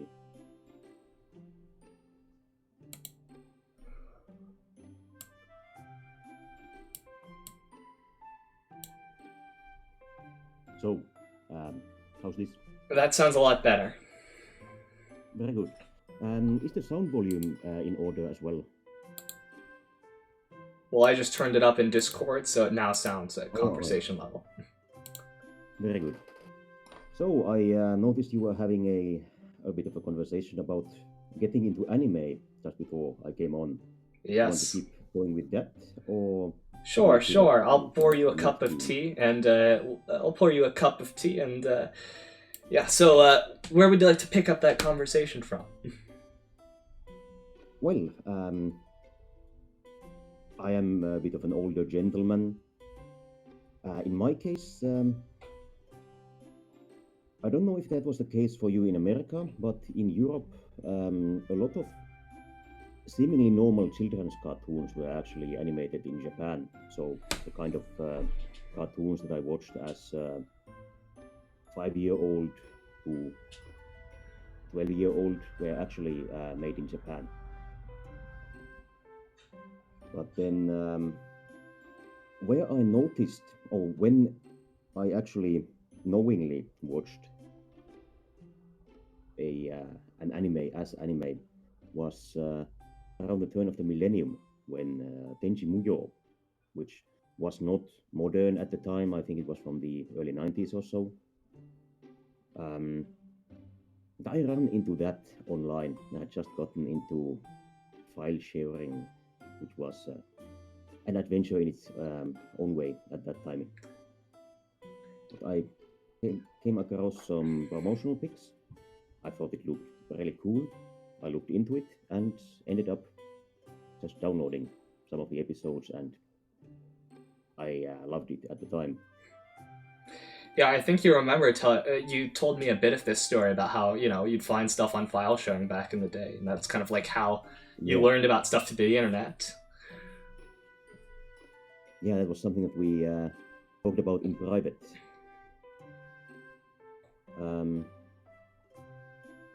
Actually, I don't know if that's such an interesting topic.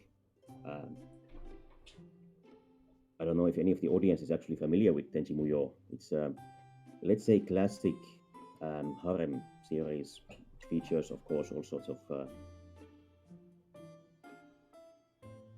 Seems my audio is still pretty low. Yeah, I turned you up, so I hear you fine. But I guess I have jacked up my audio levels in my mixer. Maybe that will help. That helps. Yeah. I recently switched to a new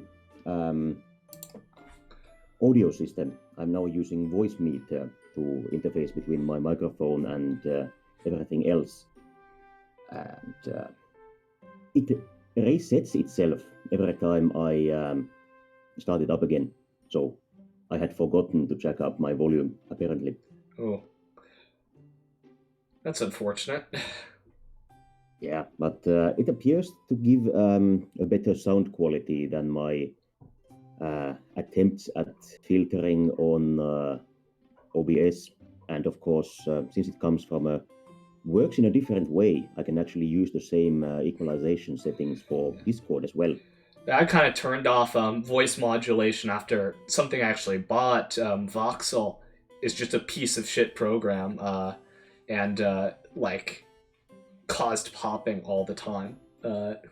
That's unfortunate. Oh. Yeah.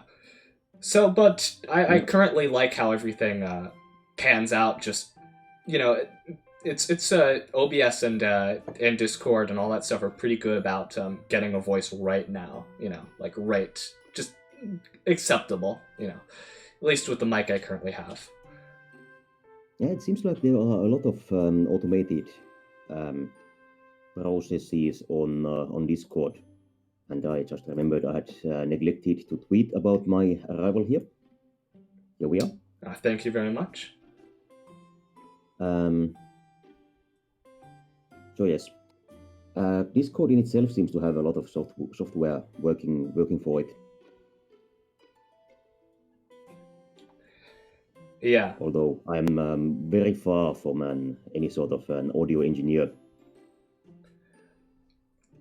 Well, I can certainly say that what Discord did with voice activity automatically put it above Skype. That just seems like one of the most simplest, actually filtering out, just low voice activity just seems like one of the most simplest things that no one else was really doing. It often seems obvious in retrospect what worked extremely well, but it appears to be much more difficult to think of these seemingly simple solutions. Yeah, of course. It's why newcomers to something, newly introduced people are always where the best ideas come from, because they're just what you're using it this way, you should be using it this way, Whereas, you know, people who grow up into it just become accustomed to whatever. I agree. This is actually something that some of your audience might not be familiar with this, but I was originally a student of physics at university, and only later switched to the humanities. And while I was a new student over there, I was in a very thankful position that I could ask all of the stupid questions. And as I understand it, actually, some of the local students as well would have been wondering about these questions, but felt, too self-conscious to ask about them in public. Whereas I had no such problem. I would just say, I'm actually a physics student, so I don't have a reason to know this.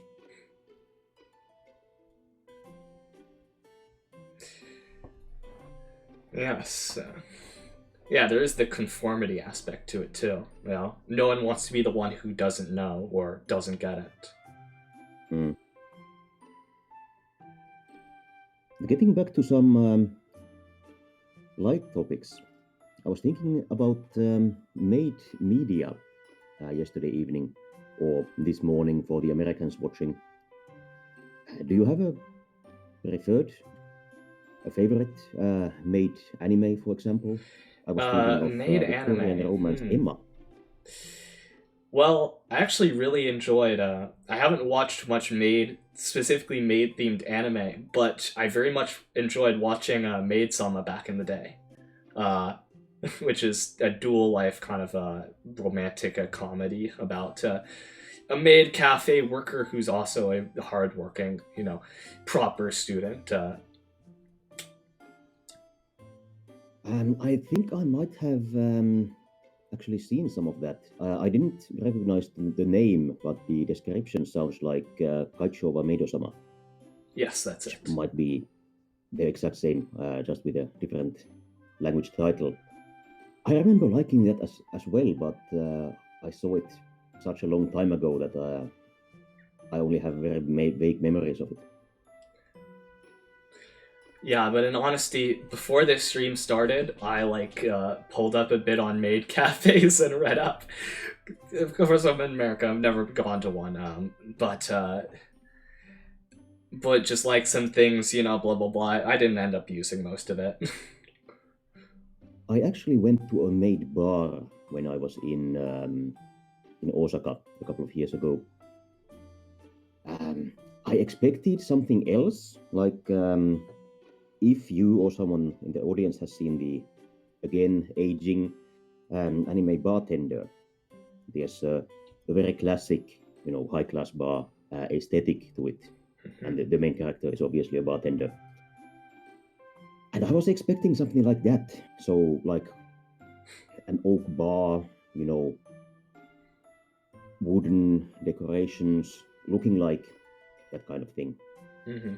And it wasn't that at all. It was very sterile, white surfaces, pastel stuff, like plasterboard. Yeah, I think it was. Maybe it was my misunderstanding, thinking having my mental association with the bar being something different. I imagined, a classic bar with maybe maids dressed in, Victorian maid outfits, which I thoroughly enjoy, and of course, which are also clear to be seen in Victorian romance Emma. But I'm not actually sure if it was a special event at that time or something. All of the girls were actually wearing all sorts of cosplays. One of them was wearing a policewoman cosplay. Also not something that I would have expected from a from the snippets of other maid anime I've seen, that there's the common recurring trope of a quote unquote maid cafe where really everybody is its own kind of brand of archetype cosplay. So there's the really uptight one, or the really snooty one, or whatever, like people putting on personalities, sometimes with maid outfits, sometimes with more, you know, appropriate outfits for whatever personality they're trying to do. So that's probably where that came from. Speaking of specific personalities, probably the newest Maid Cafe anime that I watched was Blend S, I think. Oh yes, the one with the very memeable opening. Mm-hmm.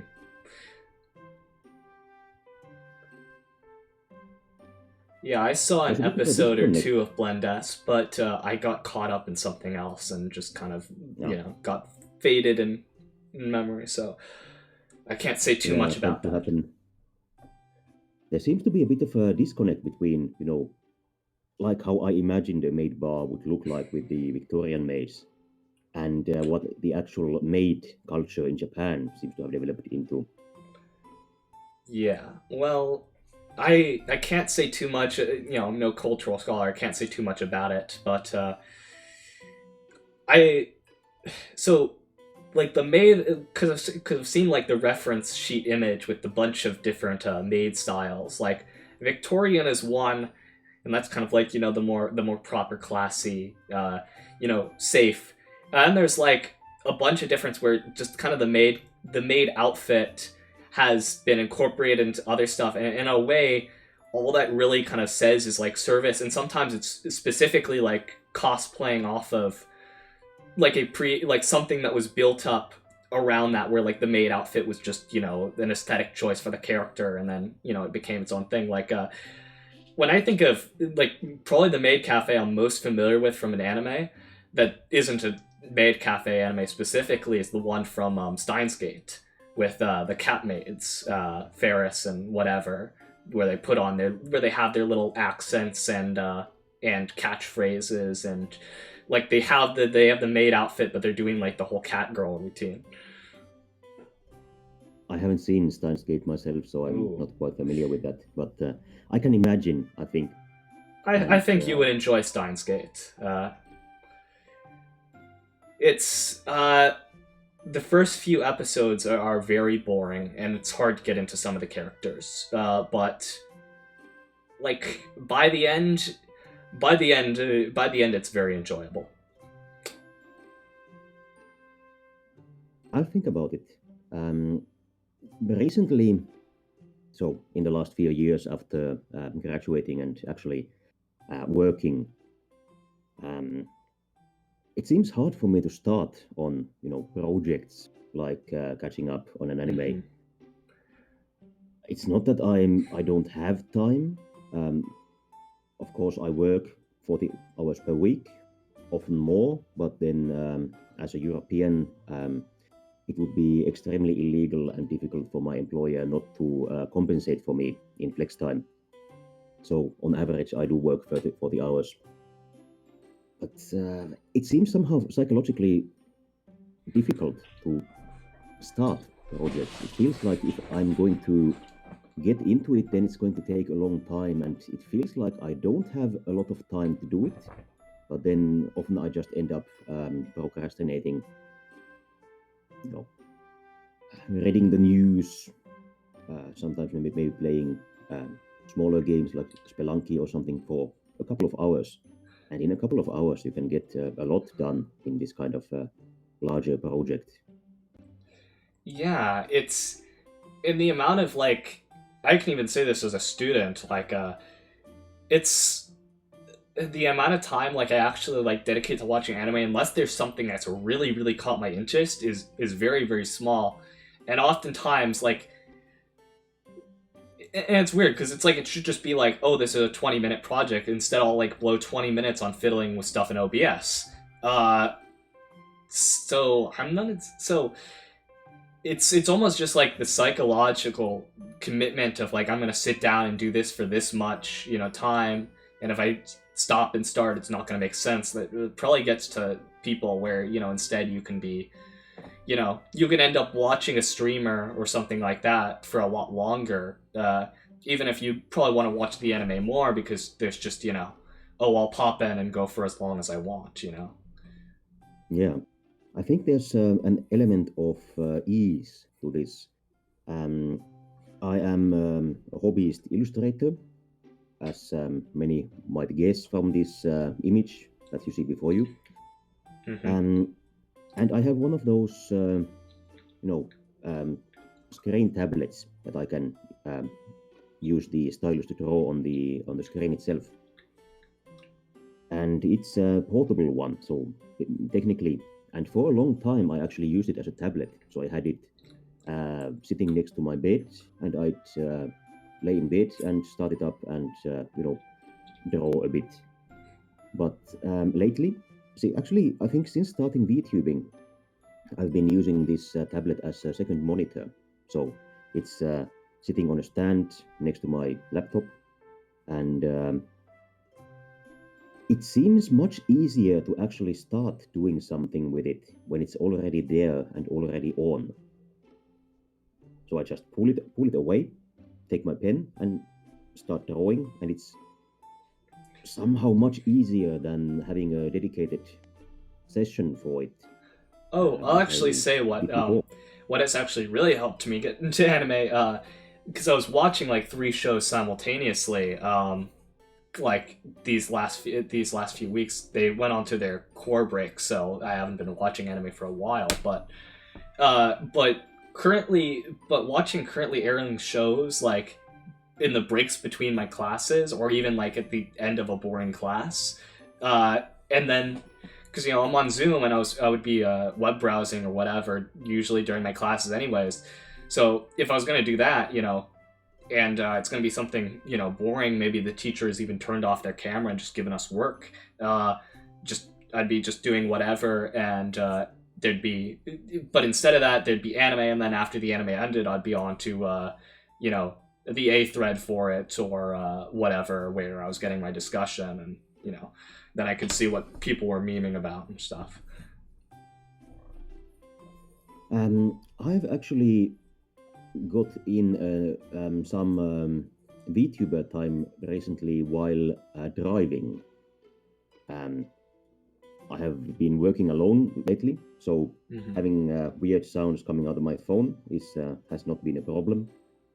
And I've had to drive the car around a lot at work. So I've put the phone in the, cabled it up so it doesn't empty its battery, and then put a VTuber on and, just drive on the highway. It's, of course, you can't interact in that position, but in any case, while at work, interacting would be a bit immoral, even if I was alone in the office.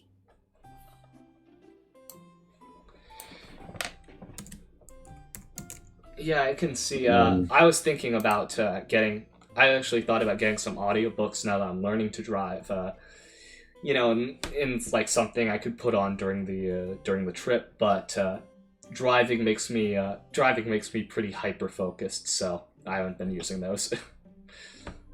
Yeah, I think for me, I think I learned mechanically. I learned to drive fairly well in driver school, which I think in itself is more institutional than in America. So this might not apply to you, but the point at which I actually got relaxed while driving were the first times at work that I actually got to drive alone instead of having someone in the car with me the entire time. Even when it was a colleague, I felt a sort of pressure to do my best that really wasn't there when I started driving alone.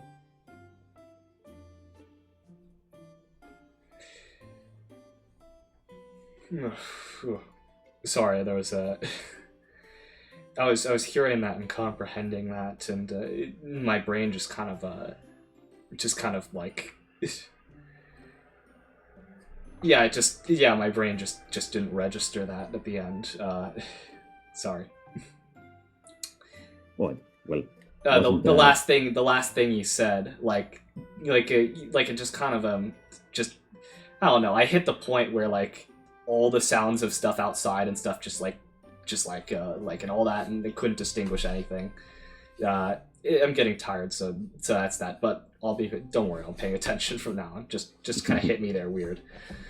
All right. Well, the point was that driving alone was helpful for me to feel relaxed while driving.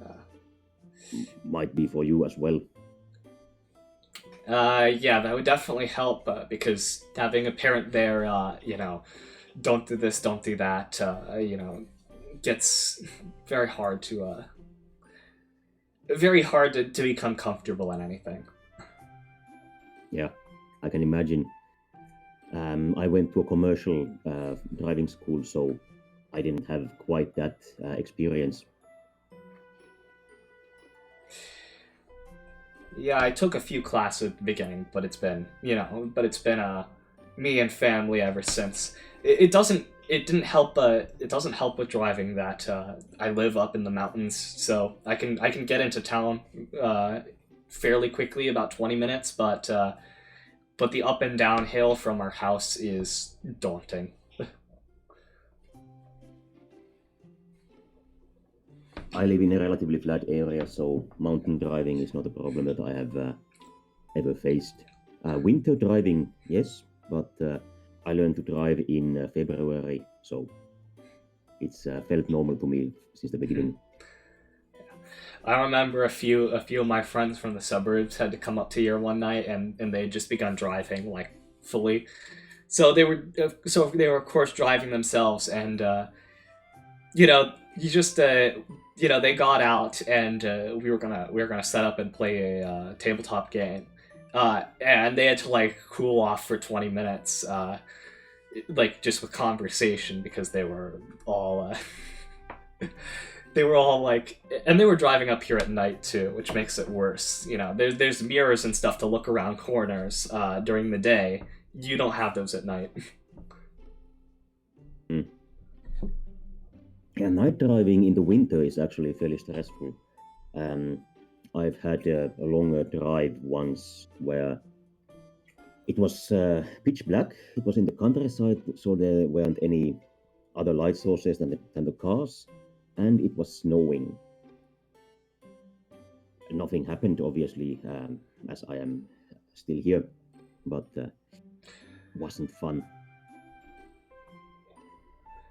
On the subject of digital illustration, I've actually been, so your model, it kind of reminds me of, like the face where kind of both halves of it, like it's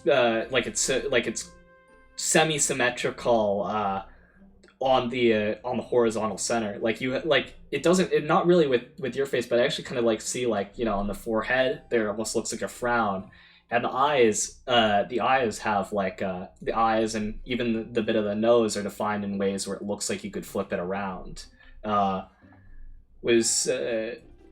what kind of inspired or went into making your little character? There are basically two sources of inspiration for it. One of them was a self-portrait from a historical painter, a pencil work. That is why I have this sort of penciled, rough aesthetic to it, that I then kept for all of my other art assets as well. I started out sort of drawing myself in the image of this famous self-portrait, but I decided against some parts of it later. And the other inspiration was Chromati, Sakigake Chromati Koko, which I imagine has another English title as well. And for those who have watched this series, especially the mouth line might remind you of it. So this is basically a caricature of myself as a Chromati character. Well, I'm not too familiar with that. But it definitely is a funny mouth line, like the frown smile, kind of. Exactly, it's a comedy scene. It's another one of those series that I think you can date people with. It was extremely popular at some point, I think in the early 2000s. So with people of my age, it's extremely popular, but I don't know how many have how many younger people have discovered it later.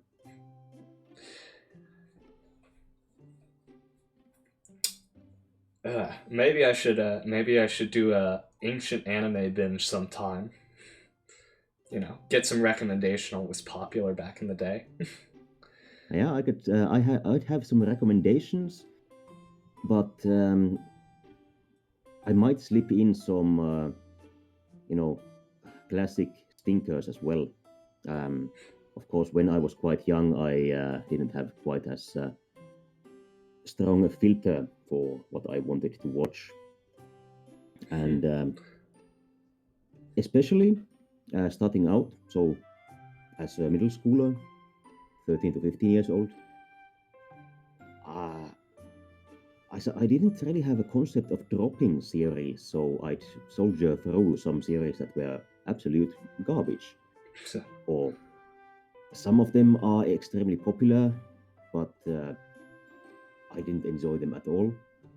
So some of them are possibly not absolute garbage, but had content that I did not enjoy, and in retrospect, I should have just stopped watching them. But as a young teenager, I didn't. Yeah, I can definitely remember one show back in the day that I really enjoyed watching at the time, and especially because I didn't have very much anime experience, but I can definitely recognize in retrospect many things about Kaze no Stigma. I don't know if you know the show. It was popular probably like around the time when I had birth. That make it an absolute stinker show, including like terrible motivations, fight scenes that are resolved with white screens, like that kind of thing. I think for me, the first series that I dropped was Ayashi no Ceres. It's a romance story that has some incredibly bizarre plot lines. And the point at which I dropped it was, I think, in the 18th episode, where the female lead was in a sewer drain. While the pipe that opens up to the sea, she had amnesia. And during the same episode, the male lead, who was evil, had been flying around a city like Superman, having some sort of a Dragon Ball Z, teleport fight with someone who I don't even remember. And at that point, the episode ended with a shot of where the so-called camera was inside the pipe, looking out at the girl and the sea opening behind her. And that was what was too much for me. I'd had enough. At that point, I decided I wasn't going to watch the next episodes. At that point, I had already soldiered through maybe 6 episodes or so that I wasn't enjoying, and then I'd had enough.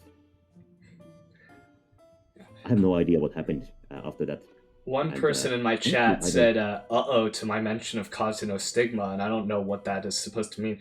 Maybe there's something really egregious about that show I forgot, but I just remember it being a generic elemental fighter anime. Something like that.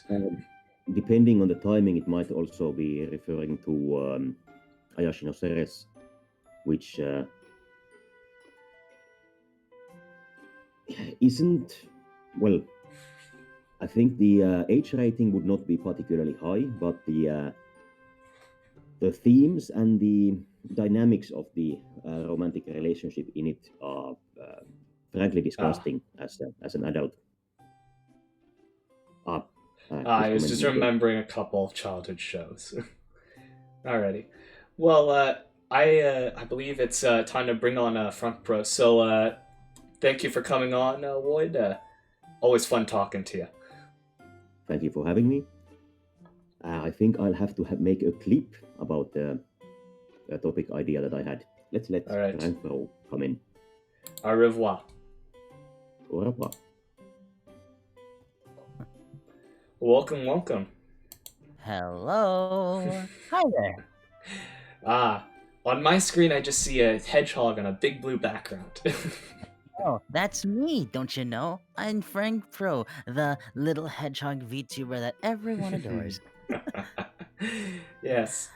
So we actually had You kind would- of a theme for this one, which you've been around a long time, basically since Kazuna I, or shortly after. Yeah, how'd you know? Because you talked Wait. about it, yeah. Oh, I forgot. Yeah, this was we were gonna talk about some stories from back in the day, because the VTuber community as you've lived it has been many ages or many different times. So I'll pour you a cup of tea, and we can do a little conversation leading up to that, or we can just get right into it. Okay, well, let me ask you first, because I'm gonna make a little bit of an announcement on my server that I'm actually here on this stream. So maybe I can start by saying, hello everyone, my name is Frank Pro. I am a VTuber, as you could tell, from the south sides of the virtual headspace thingamawhat's. It's virtual Green Hill, if you might say. I am a teacher, I'm an entertainer, I'm a wannabe voice actor, a lot of things, but most importantly, I'm a variety streamer who loves what he does, and I'm doing this because I want to give back to the community that basically changed my life. So, what kind of questions do you want to ask while I make this? Well, I kind of wanted to see where you take it, because I'm very relatively new to this, and in all honesty, I did not know anything about the NVTuber community until the day I created my Twitter account, which is that I had been seeing people stream with virtual models, and I thought that was very cool. I'm a pretty anonymous person on the internet, so I was like, if I wanted to do something, it'd probably, get myself out there, it'd probably be this. So I created and that was on Valentine's Day. So about 3 months ago. So I'm a relative newcomer to almost everything, and I've been figuring out stuff along the way, picking up bits of stuff from the past and even the present that I'm not in on. I kind of want just to. If you if you have stories or history or even just stuff you think that's neat, changes or periods of time or whatever, go right ahead and tell us about them. Oh, absolutely. So what happened is one day on that faithful night when Kizuna Ai first made her debut, it basically took the world by storm. And fact that, whoa, we have an anime girl doing YouTube. Like, that's unheard of, even though people have been using avatars for a while, but that was a niche within a niche, and it wasn't literally considered VTubing. Hell, that wasn't even a term to describe someone. In fact, Kizuna Ai stood out as one of the most unique YouTubers out there because she was an anime girl. She was a... Oh, they're asking, is the stream title... Yeah, I forgot to change it. Yeah, there we go. Okay, so...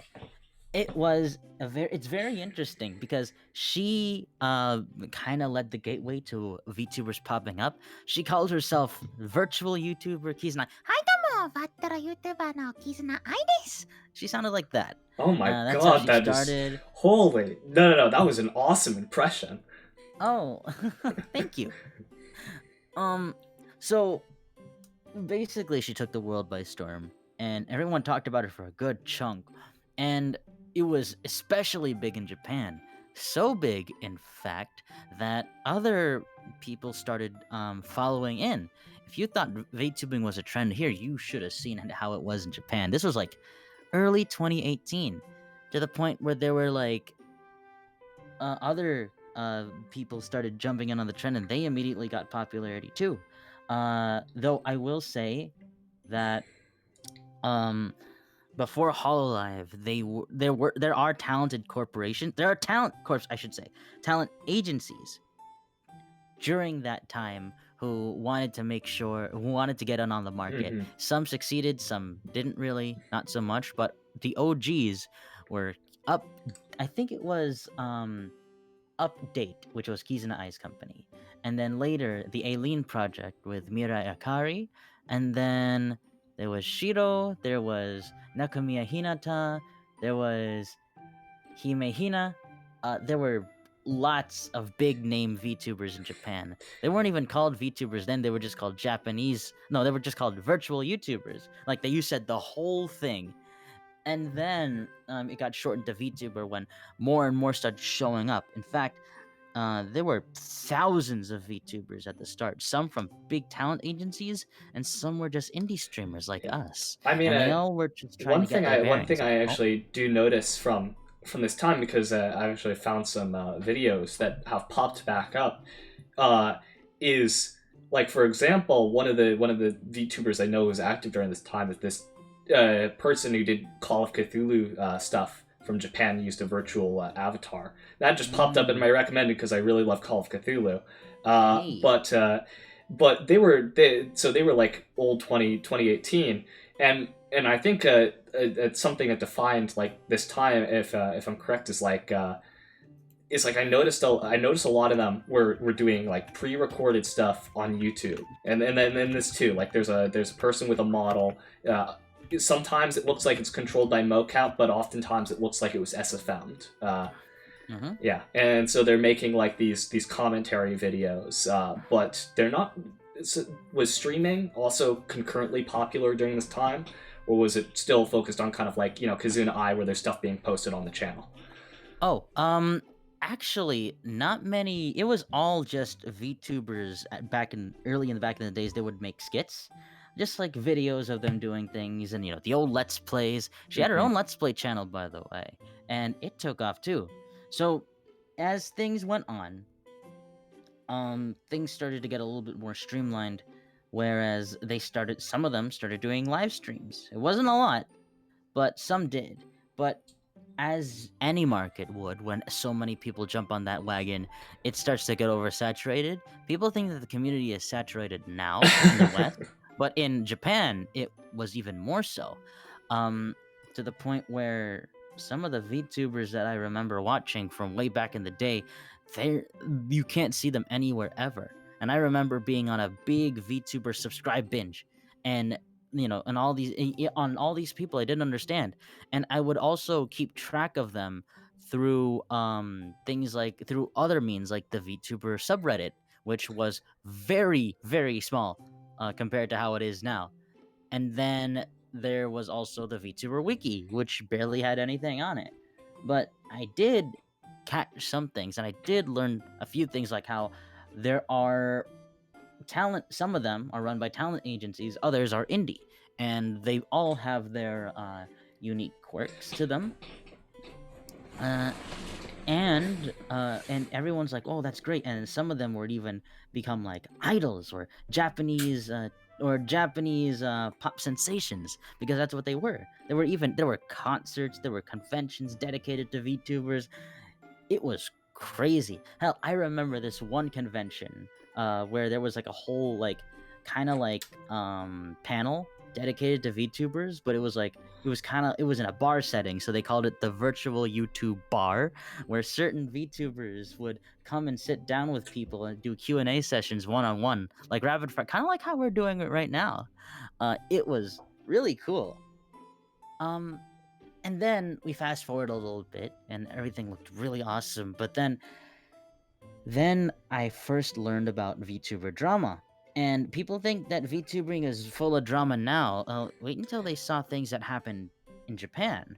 Not only were there like harassments of people getting threatened to be doxxed and stuff like that, there was also some dramas within certain industries. There was one industry, the Game Boo project, that it turns out they were mistreating their talents because they kept on doing skits and Let's Plays without any sort of rest and restitution. And because of that, they went on strike. And some people noticed that, and that's why their channel started getting dislike bombed, and then there were subscribers losing. It was pretty crazy. I can see it as like an extension of the Japanese idol industry, where there are those problems already, and so virtual YouTubing really didn't change any of that, so you still have like the pretty, you still have stuff that is very objectionable happening to the idols. Yep. Yep, and it's surprising when you think about that. But speaking of idols, we all know this. Hololive started exploding sometime in 2020, but we'll get to that later, because when Kizuna Ai first debuted, Hololive wasn't even a thing. Yeah. Sanji wasn't a thing either. In fact, they had like 2 talents for each. Like Hololive had Toki no Sora as their big one, and then Sanji had Suke no Mito as their big one. And then they started hiring more and more and more talents. And instead of just constantly uploading videos, those talents would just do live streams, and they were really, really good at it. And then sometime in the future, like around 2018, late 2018 and around the 2019 eras, English speaking ones started popping out, and they were all in. Some were part of Corps, others were indie. Now, I think one of the first English-speaking VTubers was Natsume Moe, but she was part of the Aileen project, where she was a character that, would sometimes show up or have her own channel. But as time went on, she developed her own she developed her own self, and now she's basically independent. At least I wouldn't know. I do think that I'm pretty sure she's still in ties with Aileen, but I'm pretty sure, from what I've seen, she completely owns 100% of the rights of her character and all that stuff, and she does whatever she wants.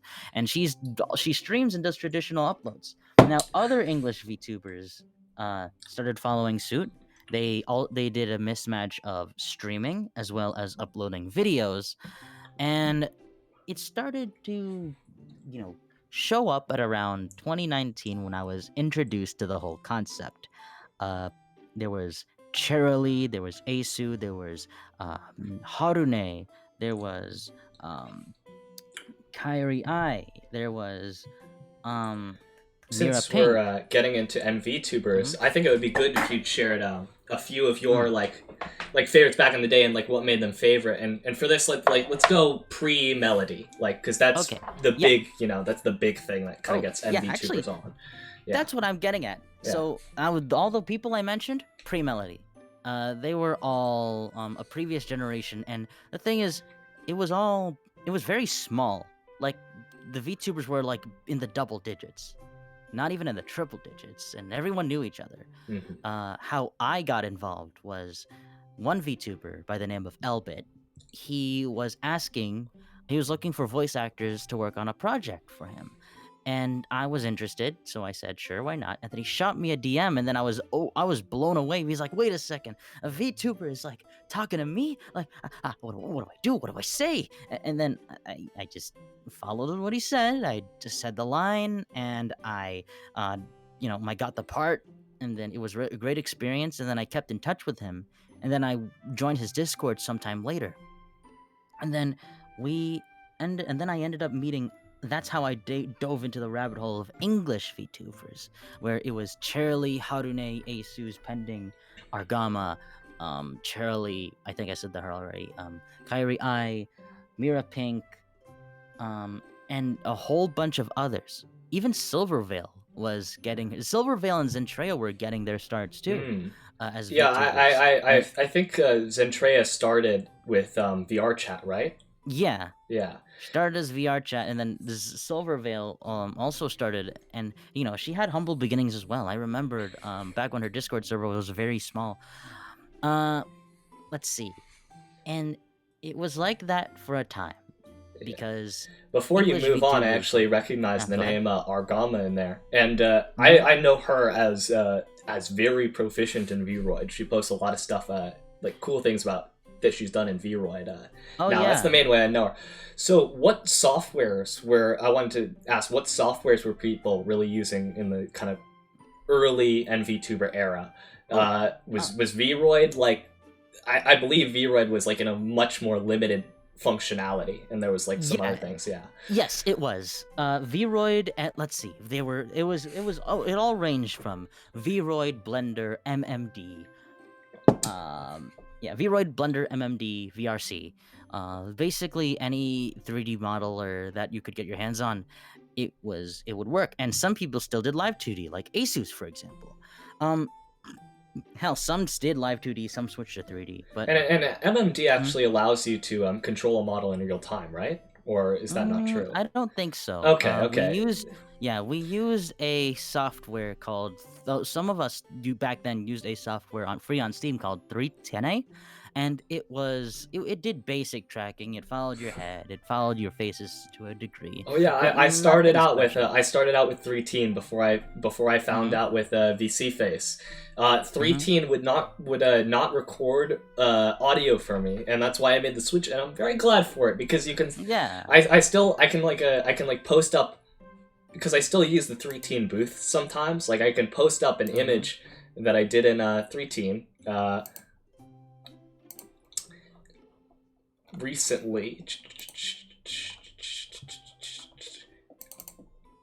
it's very low res, yeah, and that kind of shows the age of the software. If I blow up this little Maid image I did, you can see the black you can see the black outline on it. Yeah. Let's see. Another thing that, to continue on with the story, was that the VTuber community was small. Everyone had their let's see. There was also Melanie and Dapperly. Oh my god, some people I missed that. They're really cool still. It was a very small and tight-knit place filled with very interesting creators and all that. To the point where I felt like my New Year's resolution for 2020 was to become a VTuber myself. And I wanted to do that. So, come 2020, my other friend, Seafoam Present, or Vinny, me and him go way back. We kind of we met through Elbit's channel, and we ended up becoming friends, and then we ended up becoming friends with Elbit himself. Because it turns out he just really wanted to make more friends in the community, and he got attached to us, and the three of us became really good amigos. And it still is that way now. I'm glad, you still start random conversations and you're friends with people like a month later. Yeah. You could tell. Yeah, I was just talking with Vinny earlier today. But anyway, so what happened is, during that time, early 2020. I wanted to become a VTuber. Vinny had the exact same idea. So he saved up to get himself a PC, and he commissioned Argama to make his very first model, and it came out great. And my model was given generously as a gift. And then, as a way of saying thank you for helping this person out from, from being under a bad situation. And while that happened, let's see, that me and Vinny debuted within the same week, around late February, early March, and the community was still pretty small. So we were just into like, hey, we're VTubers too, and it's kind of fun. But then Project Melody happened sometime after we debuted, and she took the world by storm. Because she was a cam girl, an anime cam girl on Chatterbait, and that was something that was unheard of. And because of that, she brought in, not only did she bring an entire audience with her, they spread out far and wide, and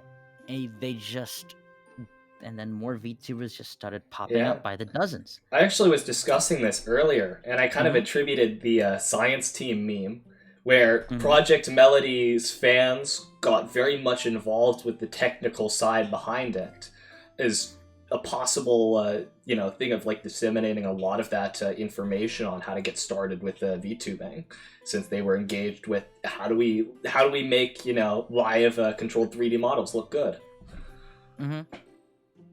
Oh, and I say that, and my hand pops up because of a... I should really unplug the Leap Motion. I'm not even wearing it anymore. There we go. Okay, so, so if we're going to continue on with the story, more and more VTubers started showing up from one reason or another. And at the same time, HoloLive started getting a huge resurgence. It was because one video got translated, and it was one of HoloLive's talents, Matsuri, she was talking about her day at PE when she wasn't wearing a bra, and that went viral. Oh yeah. And then more people started seeing this, and some people discovered VTubing through that, and Hololive started to be going up in the ranks as this juggernaut of an industry. And they are now the quintessential face of VTubing, along with Niji Sanji, which is like the second biggest talent agency in all of VTubing, to the point where it's like now they're them, as well as the fans of the Western fans, they became what the VTuber community at large is now. And because of that, some like you only discovered this through these virtual avatars just streaming, and it's like, what is this, a trend? Is this a joke? Yeah.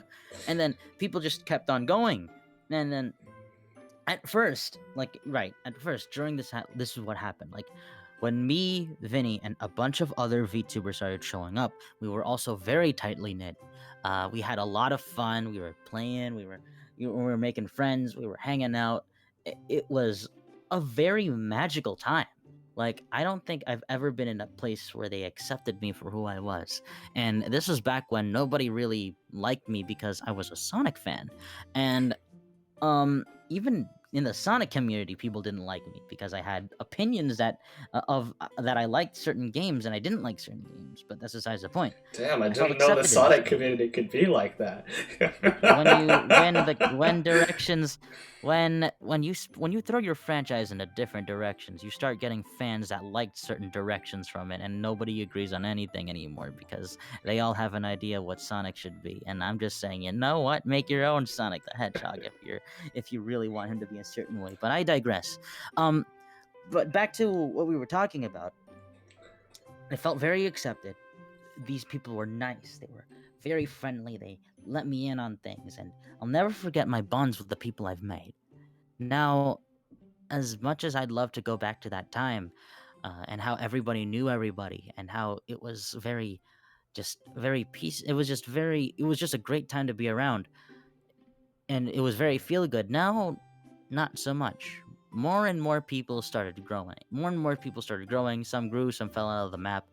Some joined the community, and they brought their own share of problems. And now it is this thing of pre-debut culture, re-debut culture, drop your PNGs, let's network, the social anxiety, don't do this. You see a lot of these stuffs on Twitter, and unfortunately it can kill the whole vibe. But I guess what happens is when a market gets saturated, things like this happen. Yeah. And it's unfortunate. It becomes far less personal. And it started when Pokimane wanted to become a VTuber, and that's when the gatekeeping happened. Because of her controversial background, people didn't want her in. Other people really liked, especially the biggest English VTubers like Zentreya, Iron Mouse, Silvervale, and all of them, really wanted to see her. Well, Nyanners too, and she was widely accepted because people really liked her content. Pokimane not so much because of her history. Yeah, we actually brought up Pokimane earlier, and we were talking about it, and it's like, what it really came down to, in my opinion, is it's like, because the people who do VTuber stuff, like, and are not specifically VTubers, but do it as a fun, as a fun thing, like we brought up PewDiePie, who's it's like another way of just it's like another gaff on the fan base, basically. Like, that stuff is fun, but with Pokimane and even other people from the time, like Yandere Dev, it comes off as very much like a temporary thing to ride a trend, and it's like, and so, like, we even were questioning, like, okay, if this is just gonna fall flat, like in a month or two, when it's less popular, quote unquote. This is just what we were thinking at the time. It's like, what's the, like, who are you really trying to appeal to then? Because it's so impermanent, Like, the people who like this are not going to be, your fans. So it comes off as trend riding. I could honestly go on and on and on about what the community has done, but I don't know if I even have time, because that would probably be its very own stream and podcast. But I will say that I'm really here to just talk about like how the community was back then. And I will say it was a very nice place. It was a pleasant place. People were very accepting of each other. But I will say it wasn't devoid of drama. I will say this right now. People think that it was such a nice place back then, and it was all so cuddly wuddly and oh woo. Really, the bad stuff kind of happened behind closed doors, and people settled their issues in private. And and of course, friends tell friends, and nobody makes this public, and it's kind of open secrets. But we know to stay out of each other's way, and that's kind of how we liked it. But now things are different because everybody wants to say something. Everybody has a hot take. Everyone wants to do a little thing that gives them a little bit of brownie points, and it's just wild.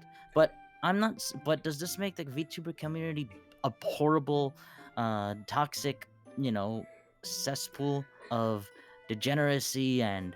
Well, yeah, I would say no. I would say no. because I joined so early, and it's been really nothing but fun for me.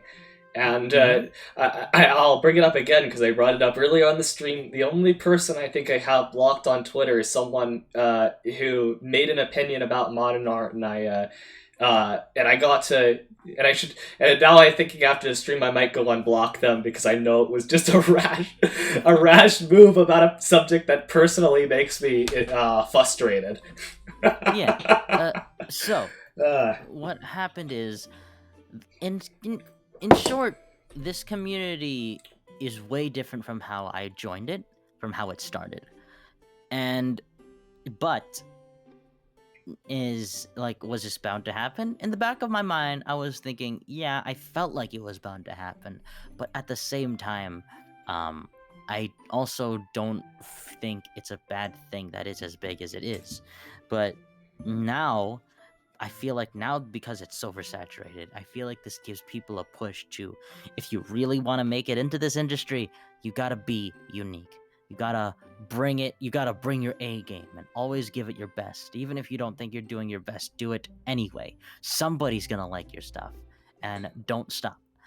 If you want to do this for fun, then just do this for fun. If you don't really care about the views or the money, then just want to stream to make friends and form a community, that's fine too. But if you want to be a big shot, if you want to be a next digital Hollywood star, then you're going to have to earn it. You have to fight your way up. You don't have no pettiness, no cheap shots, no shortcuts, no cutting corners, or any of that. You have to make it with your own bare hands. And some people I've seen made it. Some really good friends of mine I saw are now like really high up there. Some make it to partner. And it's a great experience and they formed their own communities that they cherish. And I feel like to any inspiring VTuber out there, they should do the same thing. Like, don't let the negative side of the community bog you down, because I still think that the overwhelming support the community has given me in my entire years of being here, if it was absolutely toxic, I would have left a long time ago. Yeah. I can't leave this place. It's my home. And I'm not going anywhere. That's very the long sweet. And short of it. Yeah, it's very sweet. Thank you. Yeah. So, yeah. But I wanted to talk about VTubing back then, but I ended up talking about the gradual progression of how it started to how it's going. But I'm gonna say it again. VTubing back in the day, back when it started, like day one in Japan, extremely different from now by a million times. Like, it is night and day. How different things are.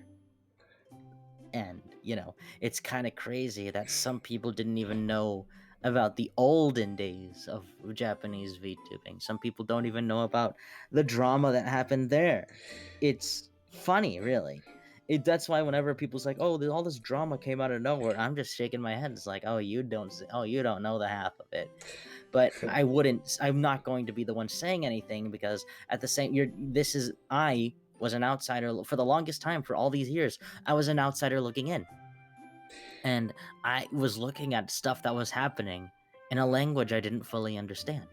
So I took it at face value and did some context clues and just, and with some loose translations, I was able to get the general gist of it. English side, a lot better. And I was able to make some incredible connections that I will always cherish, because when I first, after joining Elbit's Discord server and then moving on to other Discord servers like his, meeting all these people changed my life. And I'll never forget it. And I'll never regret making that decision. And me and Elbit and Vinny, aka Seafoam, we're still together. We're still a trio of buddies. If you look at my Twitter banner, yeah, I actually did see your Twitter banner, and I was like, that's us. Yeah, right there. It's outdated. We all have new designs now. We all have new character designs now. But maybe it's nice to leave it up like that.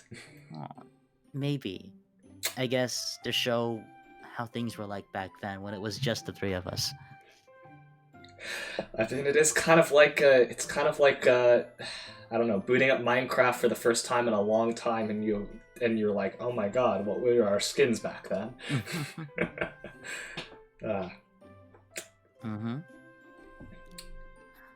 Man, I really hope I was able to talk about as much as I could, because I feel like I scratched the surface, or at the very least I abridged I feel like you gave a very good summary of everything, but like, if we wanted to, we could put on the glasses and be like, what defined everything of each era, and I don't know, speculate on what comes next and all that stuff.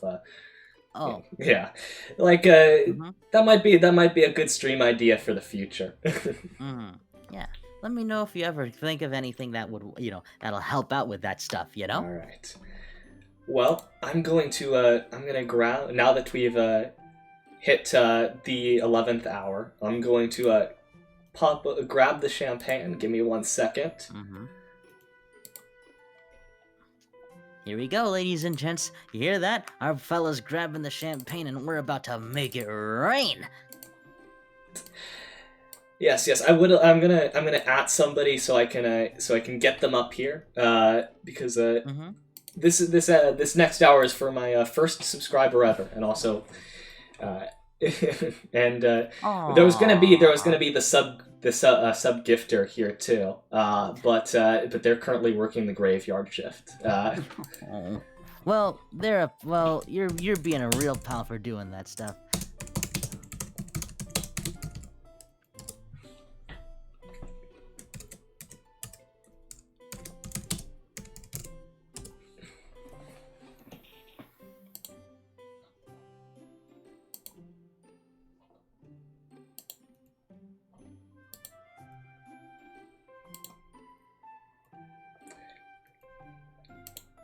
Yeah, they'll be in this.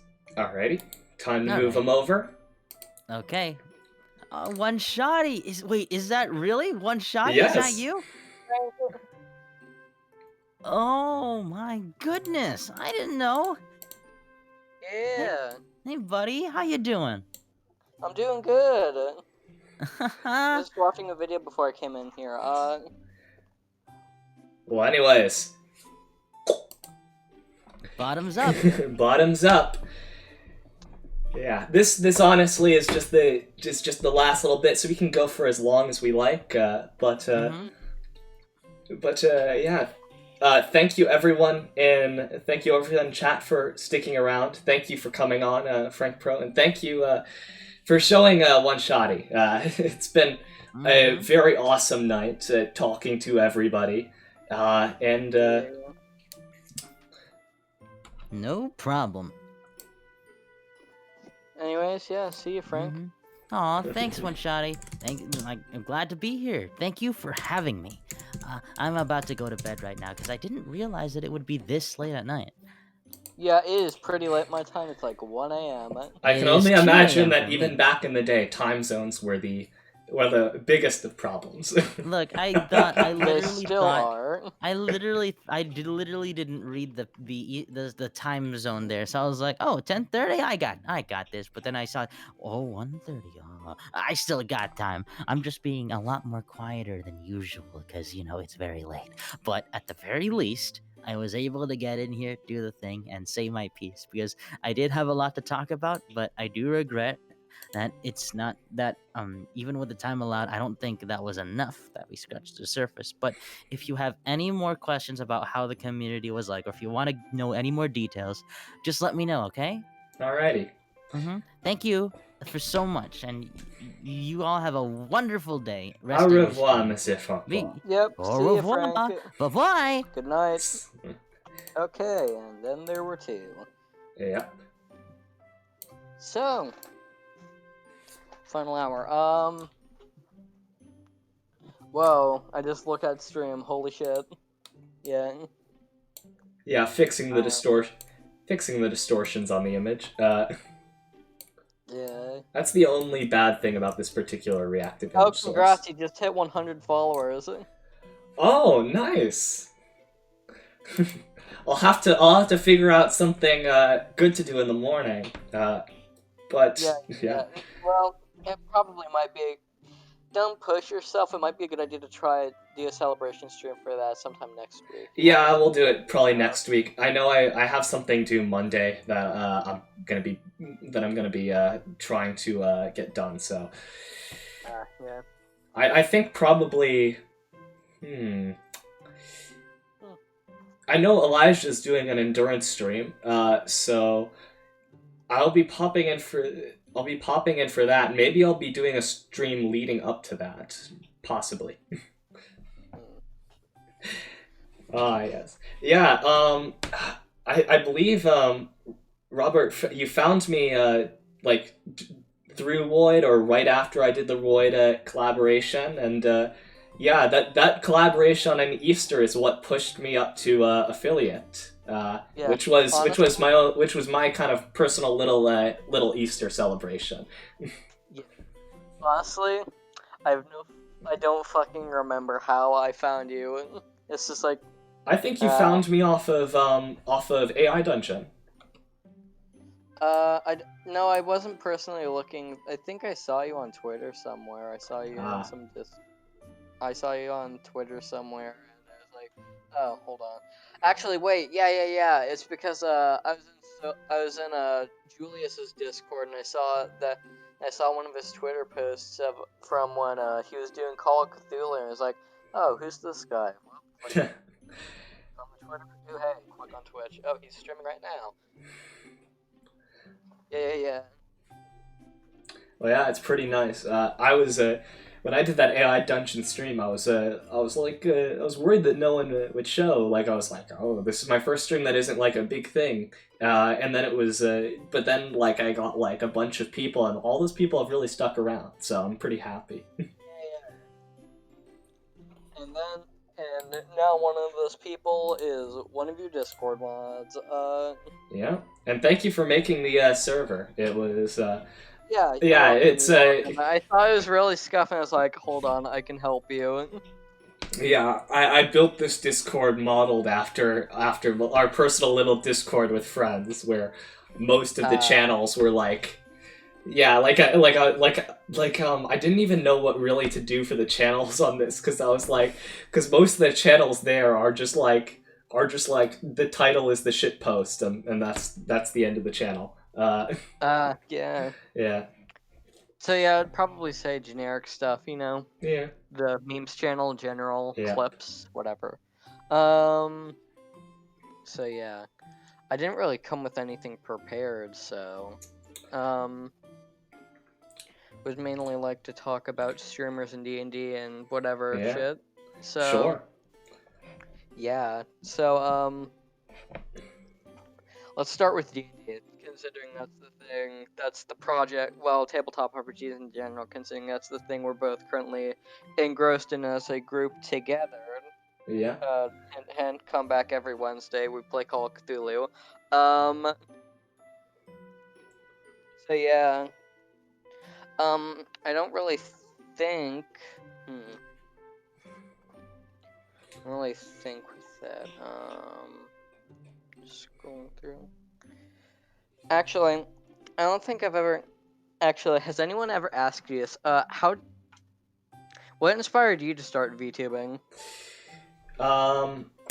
Yeah, I've kind of like mentioned it on and off, but I didn't really know anything about the VTuber community until setting out to create this model in which I saw people, talking about how to become a VTuber, in YouTube videos, like using Vroid and stuff. So I started experimenting with Vroid until I came to something satisfactory, and then I was just like, okay. I had heard that that Artemis and other people had gotten their start posting clips on Twitter before they started streaming. So I was like, okay, I'll do that. I'll follow a bunch of anime accounts to see if that gets me off. But then I discovered the VTuber community. And I was like, oh my god, there's so many people. Why did nobody tell me? Oh shit. Yeah, and. But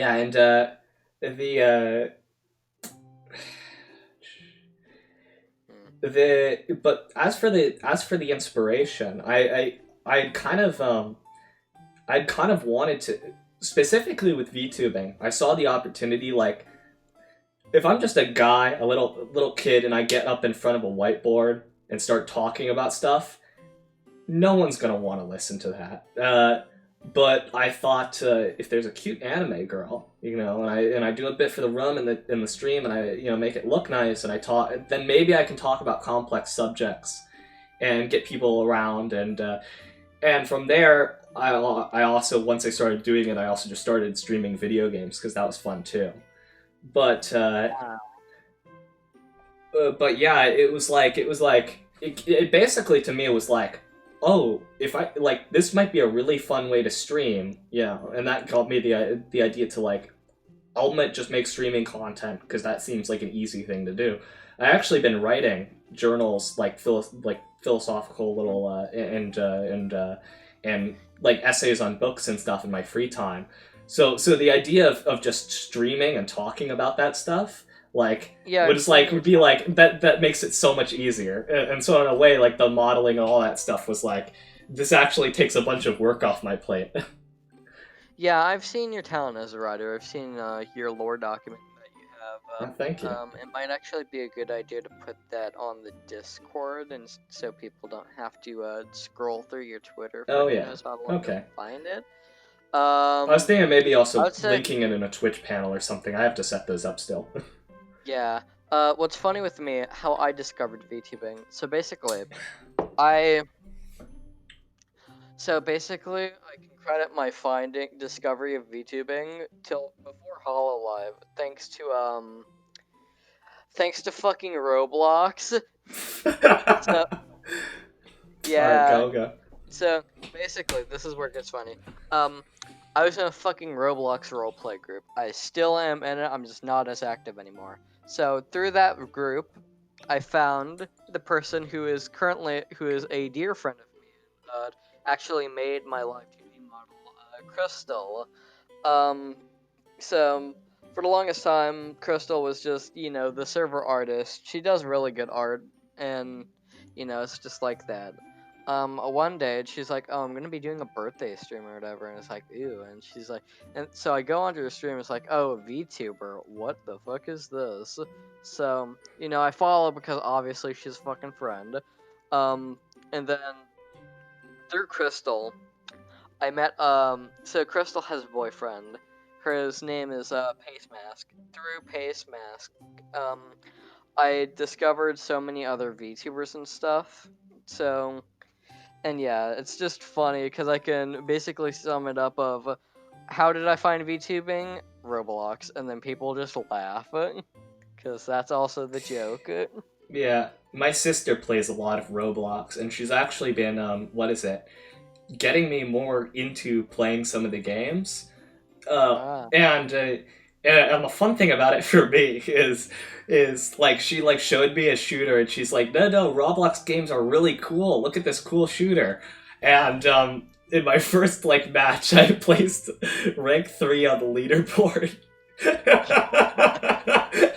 And it's like, and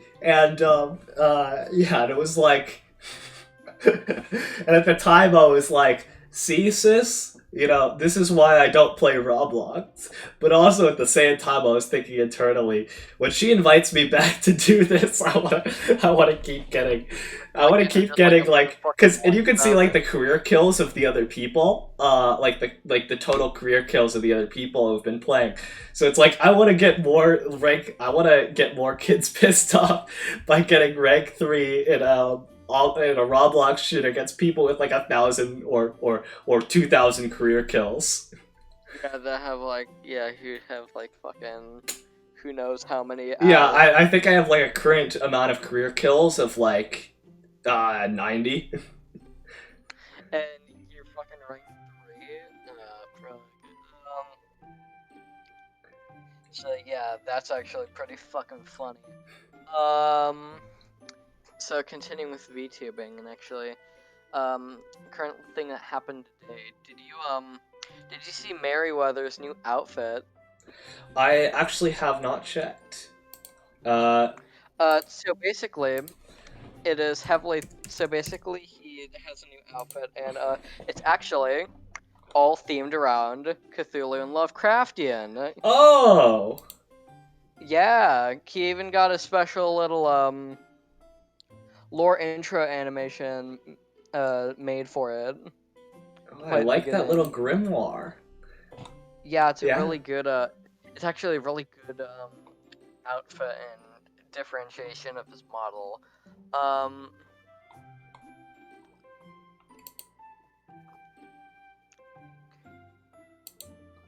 Yeah, I know my audio level is sometimes inconsistent. That's just trash mic. Oh, don't worry about it. Yeah. So I have to. So I suffer from 2 syndromes with streaming. I suffer from shit computer syndrome and shit mic syndrome. So basically, my computer was not made for streaming, but I started PNG tubing anyways, and then I got the model, and it's just like my PC could not handle it. It's like, bruh. Well, in my view, really, because there's a bunch of games that are not intensive on a laptop, and this is someone that had like an old old Mac laptop for most of my gaming experience. Yeah, the memes of like I have no games because I'm on a Mac were real. But then I built my computer, and the mic I have with it, I think this mic is like $20 to $30. It works pretty well. The main thing I can say actually that drastically improves mic quality is firstly having the mic a good distance away from you, and just having it in a stationary position, like put it on a table or something if it's bobbing around. That's the thing though. With my mic, it's built into my headset. Oh, yeah, headset mics suck. Yeah, shit. And another thing with the whole laptop thing. Gaming is not my primary content. It's actually music production, and even with that, it still fucking struggles. Ooh. Yeah, it's an F. I'm waiting until I can just start getting money to get a new fucking computer. It's like, I want to start streaming, but my PC's gonna explode. Like for instance, Friday, I was in a collab. I couldn't fucking stream it because I knew, oh hey, if I try streaming this, my computer's gonna fucking explode. I don't want a blue screen in the middle of the collab. Just call into the one-shotty music stream. Hey, could you look up and download the MIDI file for Hall of the Mountain King Black by Sheet Music Boss? It'll do awesome things to your computer. I've seen that fucking video. Oh my god, that shit's crazy. Make sure you use one of those instrument and visualizer programs. The one that look like Windows Movie Maker. It's intentional. You'll need it. Yeah, the shit's gonna look like a fucking slideshow. I think it's gonna leave. It'll leave fucking effects on my computer. not like after using. Like when you stare at the sun, you get a burning corona. Stare at the sun for like 5 hours, not 5 hours, like 5 minutes, and then you just look down. It's like, oh my fucking god.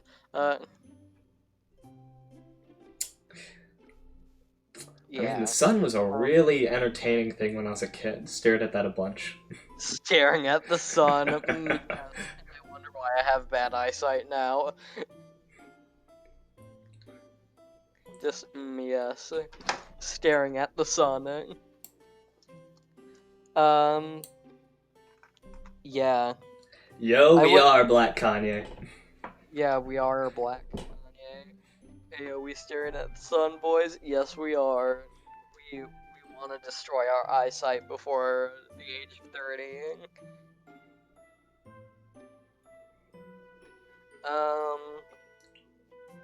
So yeah.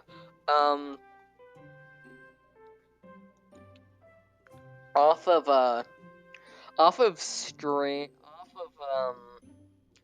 VTubers, but over into and actually I feel like I can semi-mix VTubers and actually D&D with this one. So there's this VTuber. I think I've sent you him.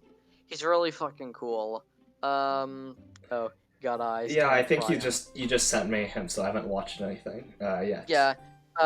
Yeah, he has yet to stream since a couple days ago, but he is really good background noise. He's a DM. He's currently been making fucking shit for his campaign. He just writes shit on stream. Ooh, that sounds cool. His model's also really interesting, because it's like biblically accurate angel. And actually, what he told me, he said this on one of his streams. Model is actually based off one of his old player characters, off of an old character he played in one of his campaigns.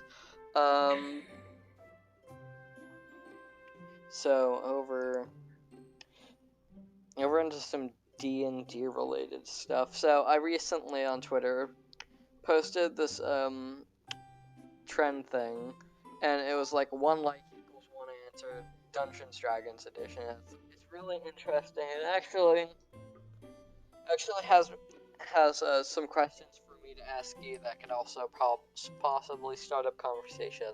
So like for this, when and how did you first discover tabletop RPGs? When did you start playing it? So in middle school, probably the most nerdiest person in our friend group, which was already pretty nerdy. It was a small school though, so nobody cared. But we were the kids who actually like did gaming and stuff. We did have a joke at the time, which is some teachers worried the school was too cliquey because everyone kept hanging out with the same people. And it's like cliquey, but we don't have standards. Yeah, but so probably the nerdiest person in that friend group was like, "Hey, you want to come over to my house? We'll play the video games before video games." And and his dad was a long-time Dungeons & Dragons player who had been like playing since AD&D, but we were gonna boot up 5th edition. And this was very early 5th edition because I was in middle school, so yeah, assuming I started in 7th grade, that's 6 years ago. So early 5th edition, we had the player's handbook, the player's handbook, the monster manual on PDF. There was a real player's handbook. There was the monster manual on PDF, and we used but we had the Lost Minds of Phandelver set, so that's what we were playing. Oh yeah, and that comes with character sheets. So it makes it really easy. But after the first... Yeah, go ahead. So you had the starter kit, or the essential... Yeah. You had the Dungeons & Dragons starter box. Mm-hmm. Yeah, but we also had the player's handbook too, and that was good because... So we didn't really know how to play D&D, and because of that, it was a very every encounter was very stressful, and... Every encounter was very stressful and intense. And like, it wasn't very lethal. It wasn't very lethal up until a certain session. And see, when you're as a new player, you're gonna get so many different experiences like burned into your head. And I totally understand where certain memes in the community come from. But after the first combat, we figured out how to use attack bonuses, and then by the end of that session, we had fought and killed a bugbear, which was the biggest and scariest thing we had encountered so far, because it had a mace that set someone almost into full death, which it was a 2d8 plus something mace, so it was a 2d8 plus something mace, so I'm guessing... I'm guessing that since it almost full killed somebody, it got like a particularly above average roll. But yeah. Little did your characters know there was much more than that little bugbear. Oh that they yeah. were gonna fight. Yeah. So afterwards, I don't remember much, but I remember we spent like 2 to 3 sessions trying to get through Cragmaw Castle. And each time, this was another thing, we didn't know about short rests, and that would have very much helped us. But we spent we were grinding basically outside of the Cragma Castle, and each time we need to go back for supplies and stuff. Because yes, we actually did religiously track inventory and stuff like that. Every time we were running out of supplies, we had to go back to town, and we were also stingy with money, so we'd buy minimum rations or whatever. So we were going back and forth from town, grinding it. In the time, goblins would come and restock. So I think we got up to level 4 that way, and Cragma Castle was hell because we didn't know how to short rest. I do remember one time I almost got the party killed because we were playing because I thought, like in a video game, if you pause and take a rest in a room, but all the enemies are dead, there's not really anything to worry about, right? So you're thinking of it like Minecraft. Yeah. So I'm like, guys, we don't need to go outside of the castle or whatever. Let's just lock the doors here and take a sleep in this dining room that we just cleared out, and we're all injured, you know? Well, the doors got broken down by... Doors.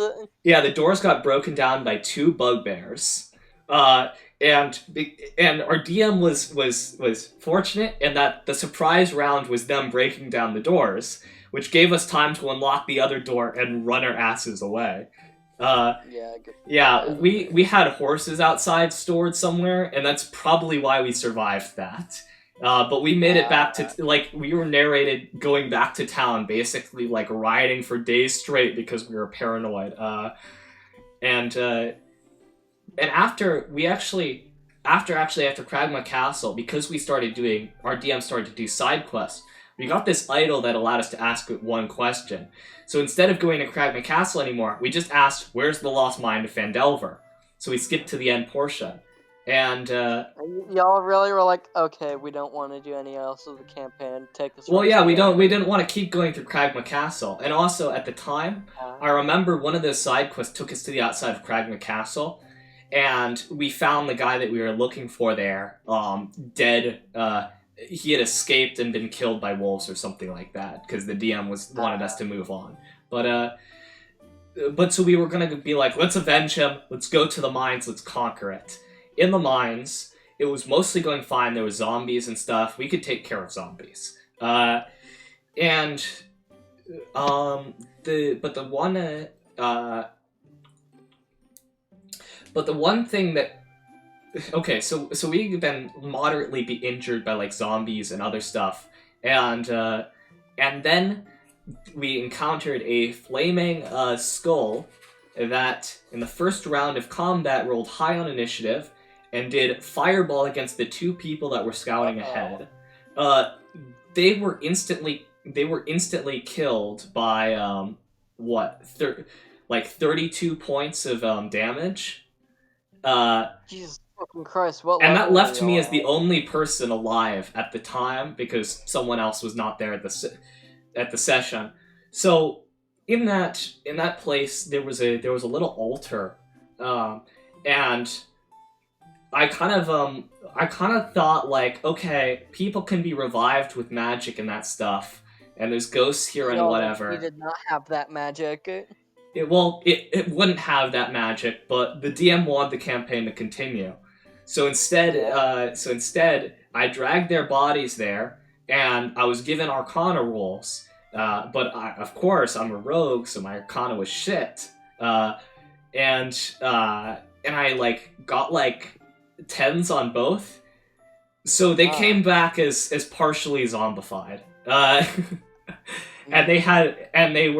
And their wisdom scores would go down every day until they were totally zombies, unless we rode over to another place and got a priest to fix them, because there was no priest, because there was no like cleric capable of casting the spell within the area of the starter set, Greater Restoration, I believe. So, and the campaign ended there, because once we got into that other country, we're trying to look for a cleric. We're not sure where to go, so we split up, and that kind of made it unenjoyable. But like, there was all like, there was all the fun, like, first time you get fireballed, first time you encounter like the bugbear, the troll. Yeah, first time you try a dungeon crawl and do something stupid that gets you killed. First time you split the party and ruin a campaign, just all that stuff. Yeah. I haven't really had to deal with not understanding things D&D so far, because for the most part, I've been playing D&D since around 2018. Most, if not all, of the campaigns I've played have been played online. So I've used D&D Beyond and the Avray bot, and that's a fucking god. D&D Beyond is a fucking godsend. Oh yeah, I can see now with the documentation that's easily available online, it makes the game like you can get in and start playing quote unquote like experiencedly very quickly. And that was just and back in the day, it was all trial and error to know like which spells were actually good to take, and and what items you'd actually need. Yeah, it also like you can easily level up. It also easily lets you level up your character and stuff. It's like, oh, with your class, here's what you can get at this level now. Here you go. So currently I am in So I am in a campaign currently. I'm gonna be in another campaign this October.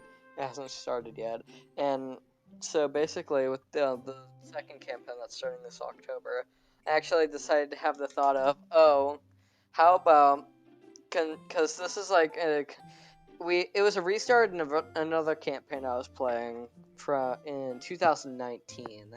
So they decided they restarted because DMs decided to do another campaign that I joined in on. I used Dice Cloud for that one, and I ended up realizing how much I fucking hate Dice Cloud playing that campaign.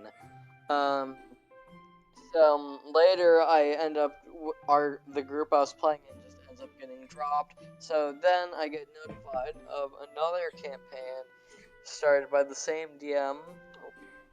Most of the campaigns I've played have been the same DM. They're all really fun to play though. So with the one I'm playing in October, he's actually the son of my very first character within his campaigns. Cause so far, campaign-wise, I've played in the campaigns. I've played a Tiefling Warlock, a Tabaxi Warlock, and a Tiefling Warlock that is also. That's a lot of warlocks. Except guess what? This new Tiefling Warlock I'm playing in the current campaign is also multi-classing as a fighter. Yeah, I kind of just contacted the DM. I was like, hey, can I multi-class something? It's like, okay. And I was like, actually, wait, no, I'm not playing, in the current one, I'm not playing a warlock. I'm actually playing a bard in the current campaign. Oh, very nice. I was thinking, maybe I should multi-class bard with warlock. I got told, no, apparently that's a bad multi-class. So I looked and I was like, okay, I'm just gonna go basic bitch then, and I chose fighter. my other two characters, my other three characters, the third one that has not been played yet, are all warlocks. Ah, I just have a thing for, I just have a thing for playing warlocks. On because class is fucking busted. Yeah, a lot of people have their favorite class, and I actually try to play, I try to play a range of classes, but I end up falling back to Rogue, which is the first one the first class I ever played, because it just kind of felt like a more versatile fighter, especially when we were doing that low-level campaign. It's like, it's not something we really do anymore because we have better ways to do it, like familiars and spells and whatever. But there was a time when I always when I was always stressfully checking a door or having to enter a room that I was not sure where if enemies would be there. The rogue went on ahead. So I enjoyed that play experience. So I've usually gone to Rose. The other class I really enjoy is bards. And actually, bards are. I realized bards are, and my father's also helped me realize this because he was actually also another figure that helped me get into D&D. Bards are a fucking busted class. Bards are busted, but not only they have incredible versatility. I think they have the most fun spell list of any class in the game, because most of their people like Vicious Mockery, but most of their cantrips aren't none of their cantrips otherwise are damage, so a bard is gonna be skillful with cantrips, and skills and stuff. In combat is going to be using weapons and thinking about that, and it also has one of the most fun and varied spell lists in the game, with everything from heat metal to hypnotic pattern to what others did I really love to rely upon. I love to spam sleep as a bard too, and suggestion. But actually, Fleur's design, the coloring is very much based off of my first bard character, which I named her Matrona, and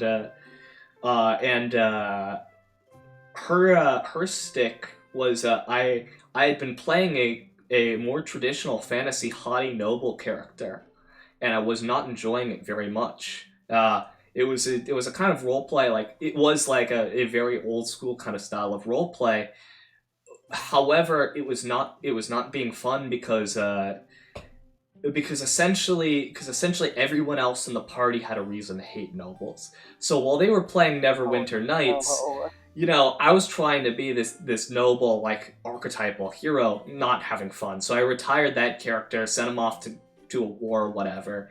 Gotta ended things while the relationships were still good, and then I brought in a very newbie, very naive,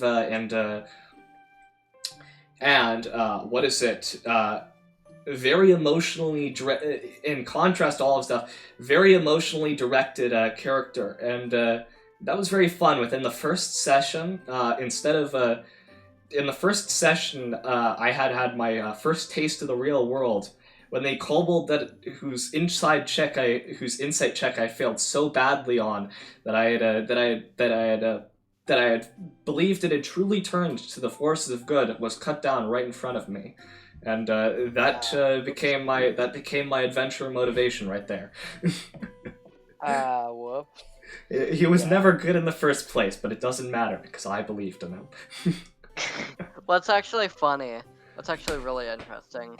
With those, as I keep mentioning, 2 campaigns I've been playing in, they're actually, basically, so essentially, we're all starting out now.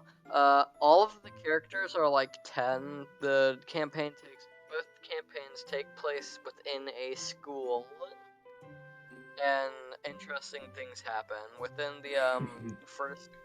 Yeah, it's really interesting.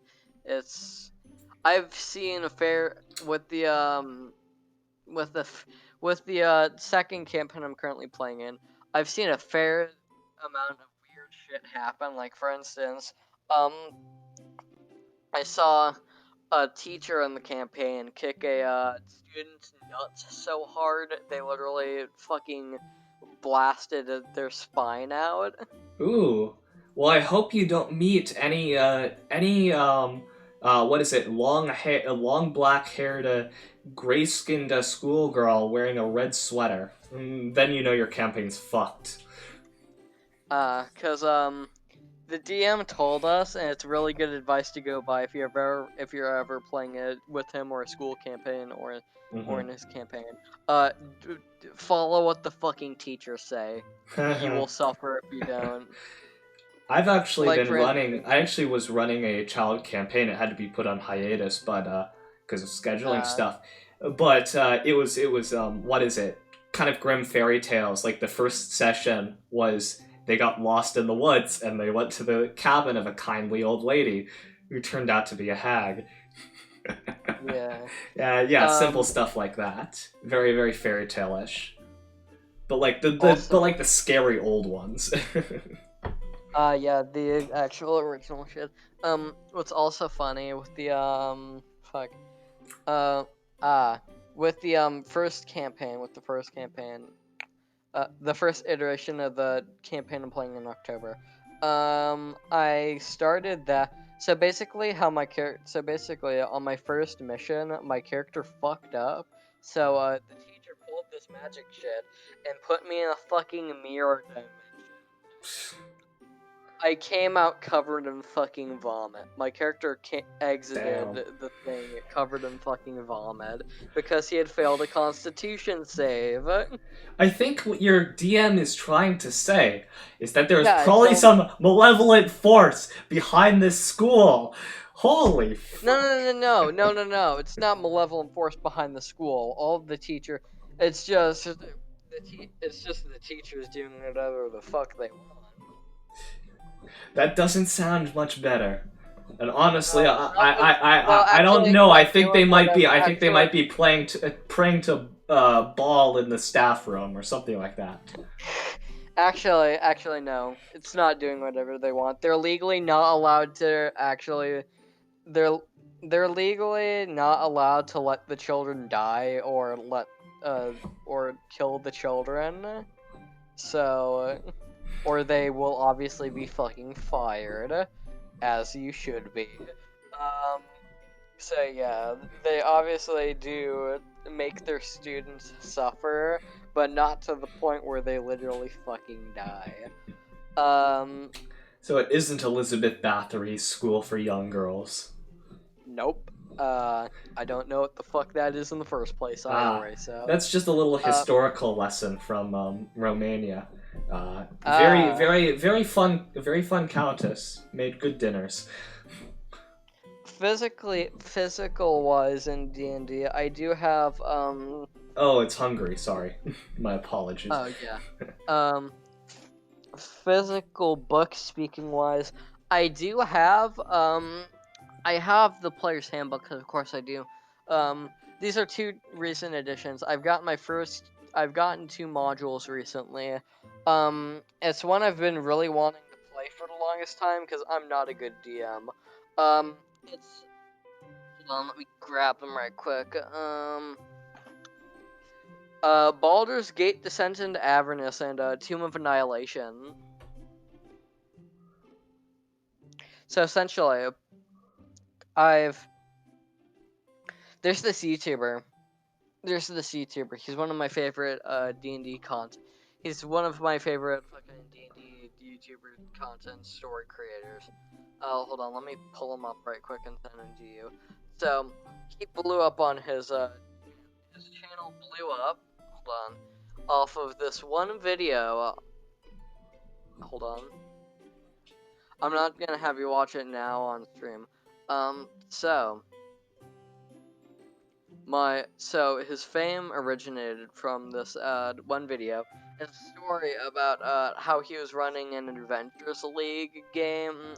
He was running an Adventures League campaign version of Tomb of Annihilation, and it was like, this looks interesting. I want to play this. So, at the time, I was playing on Roll20 before I just decided to go into Discord because my current DM does not play with Roll20. So, what I did,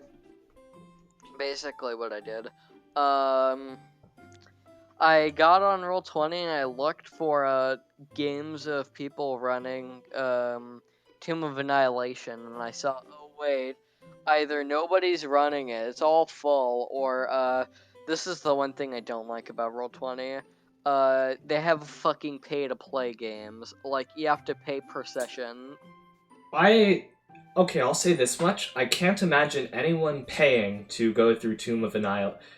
Wait, I was thinking of Tomb of Horror, sorry. Tomb of Annihilation is an awesome module. Not Tomb of Horror. Haha, Tomb of Horrors. We did have a one session try to get through it.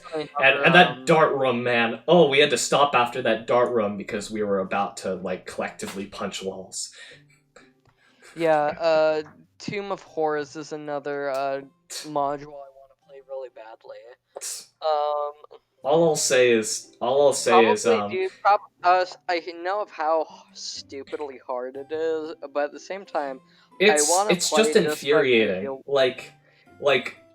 See, there was a different hardness for AD&D, which Tomb of Annihilation can be solved by sending waves of people through it to fall into spike traps.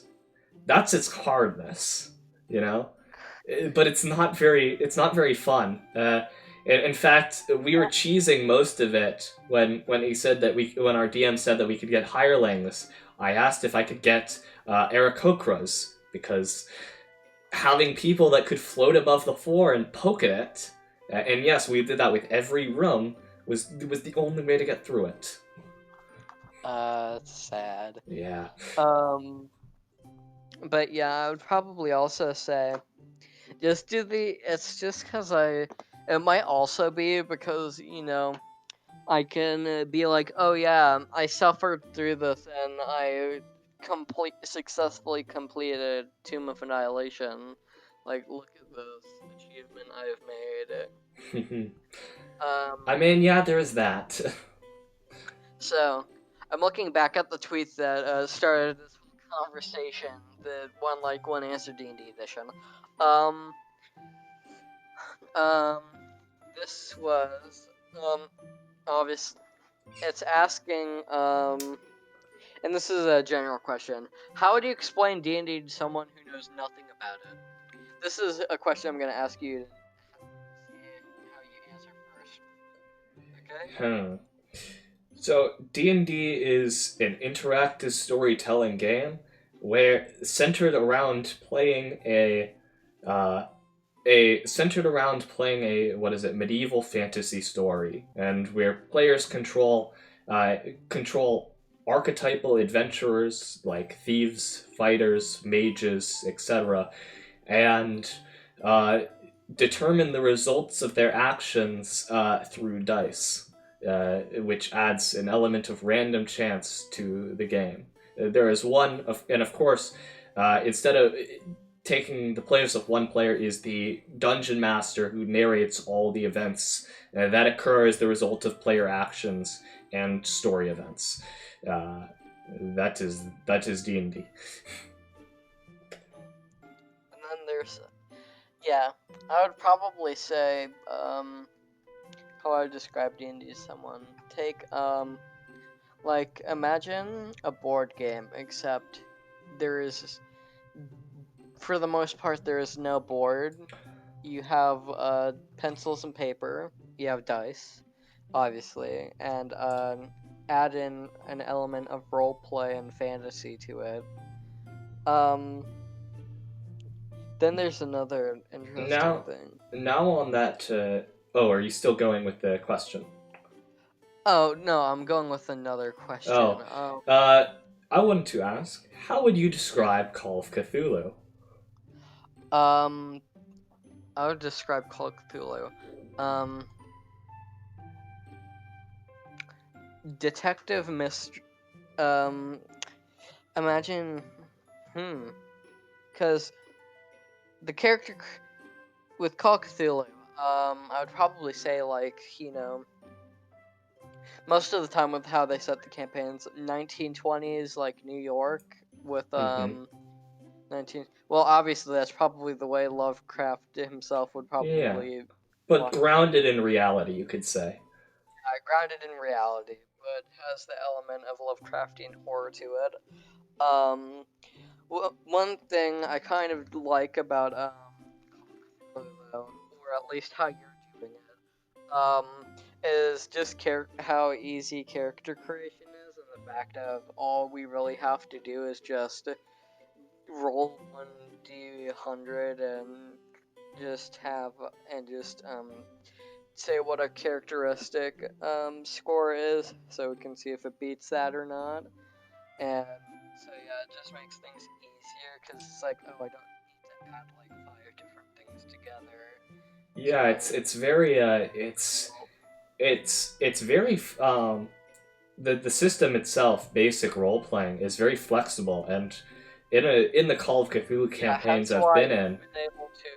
Hence why you were able to use the 1920s character sheets and use it to put it in a setting of cyberpunk France in like 2050. And actually, what is it?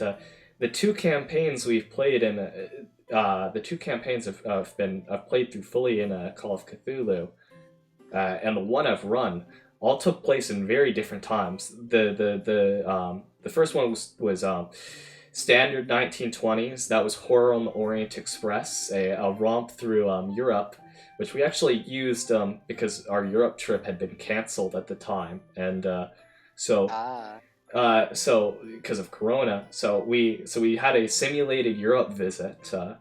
And I put special focus on trying to depict various locales from the countries, which the books very much helped with. They give you museums, libraries. There's even a bit where one of the overarching villains of the campaigns walks the characters through a tour of I believe the town of. I'm blanking on the name. The town of Lyons. It walks you through the town of Lyons, and shows you all the cool historical like monuments and stuff. And then after that we played. Then after that, another DM, the one that currently runs most of my games is he ran us through where.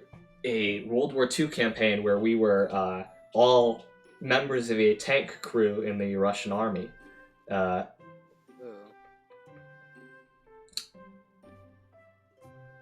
What's the conversion of euros to dollars? I'll have to check that. I'm guessing it's like a $600 trip.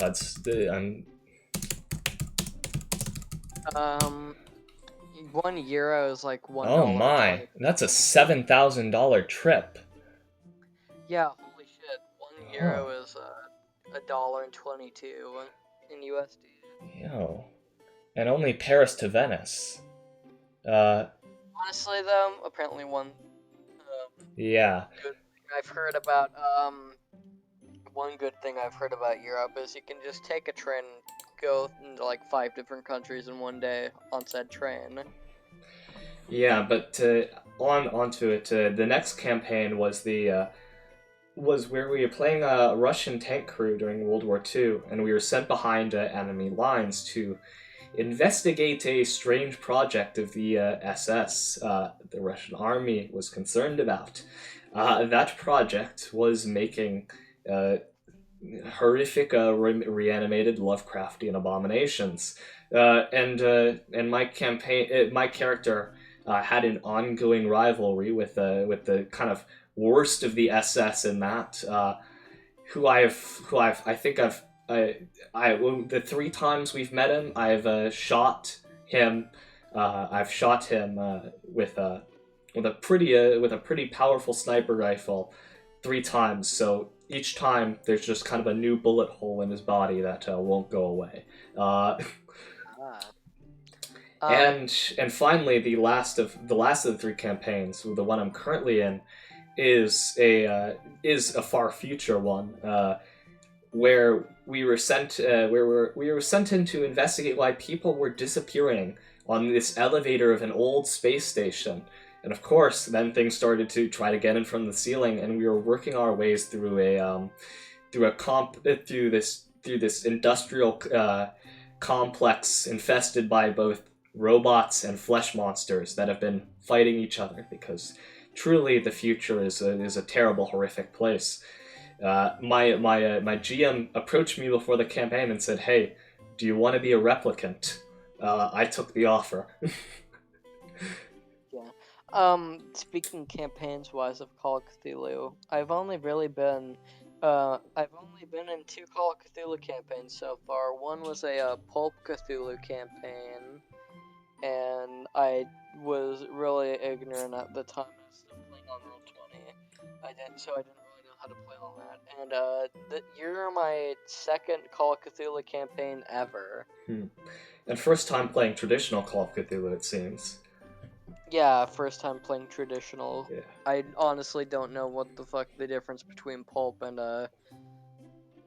Well, in Pulp, you get action movie-esque talents, some of them that even activate when you're insane, and that makes it more survivable. And so it's recommended for more action-heavy things. But see, the 2 campaigns from the other GM that were not Horror on the Orient Express have lots of action. It's just that if you put people in situations where they can survive, like as humans, you don't really need to have Pulp Cthulhu. It's Pulp Cthulhu when you need to send people into the cave full of Shoggoths.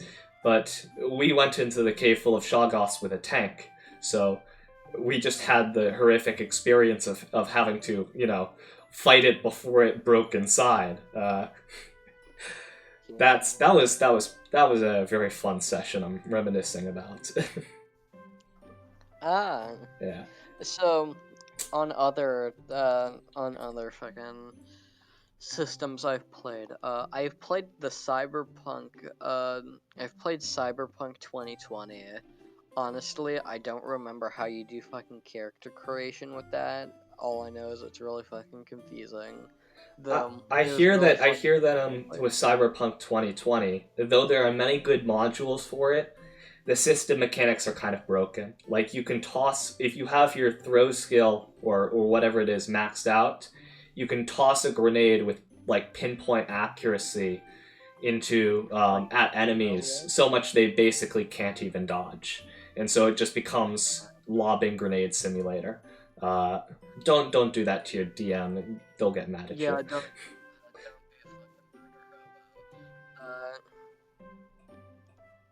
So, back onto the whole questions thing.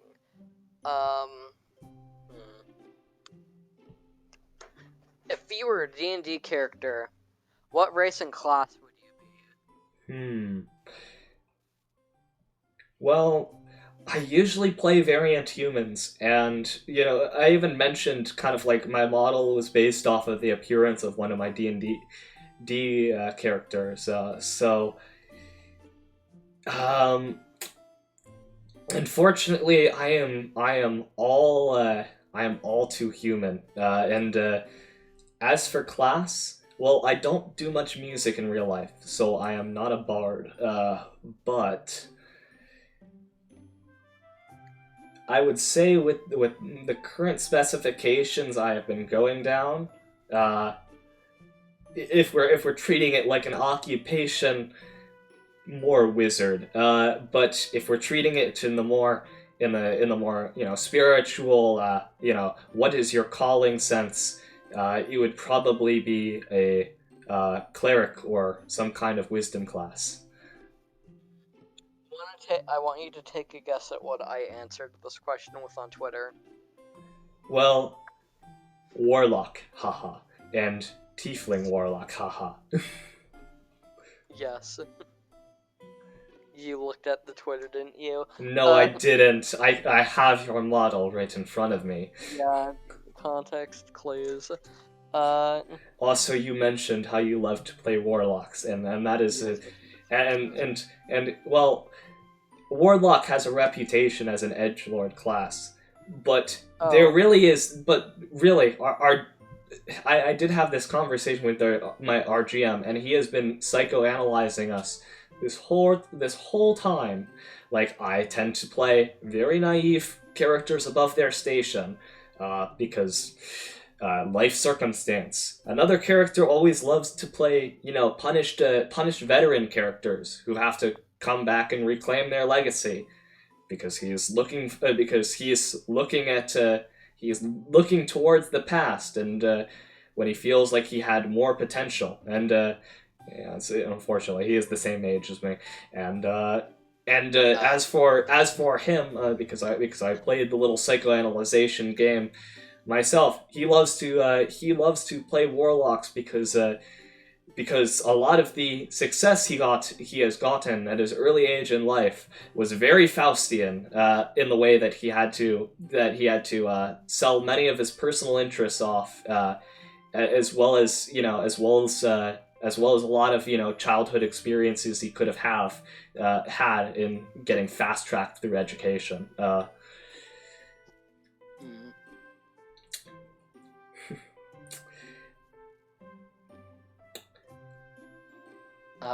I would I've never heard of the whole preconception of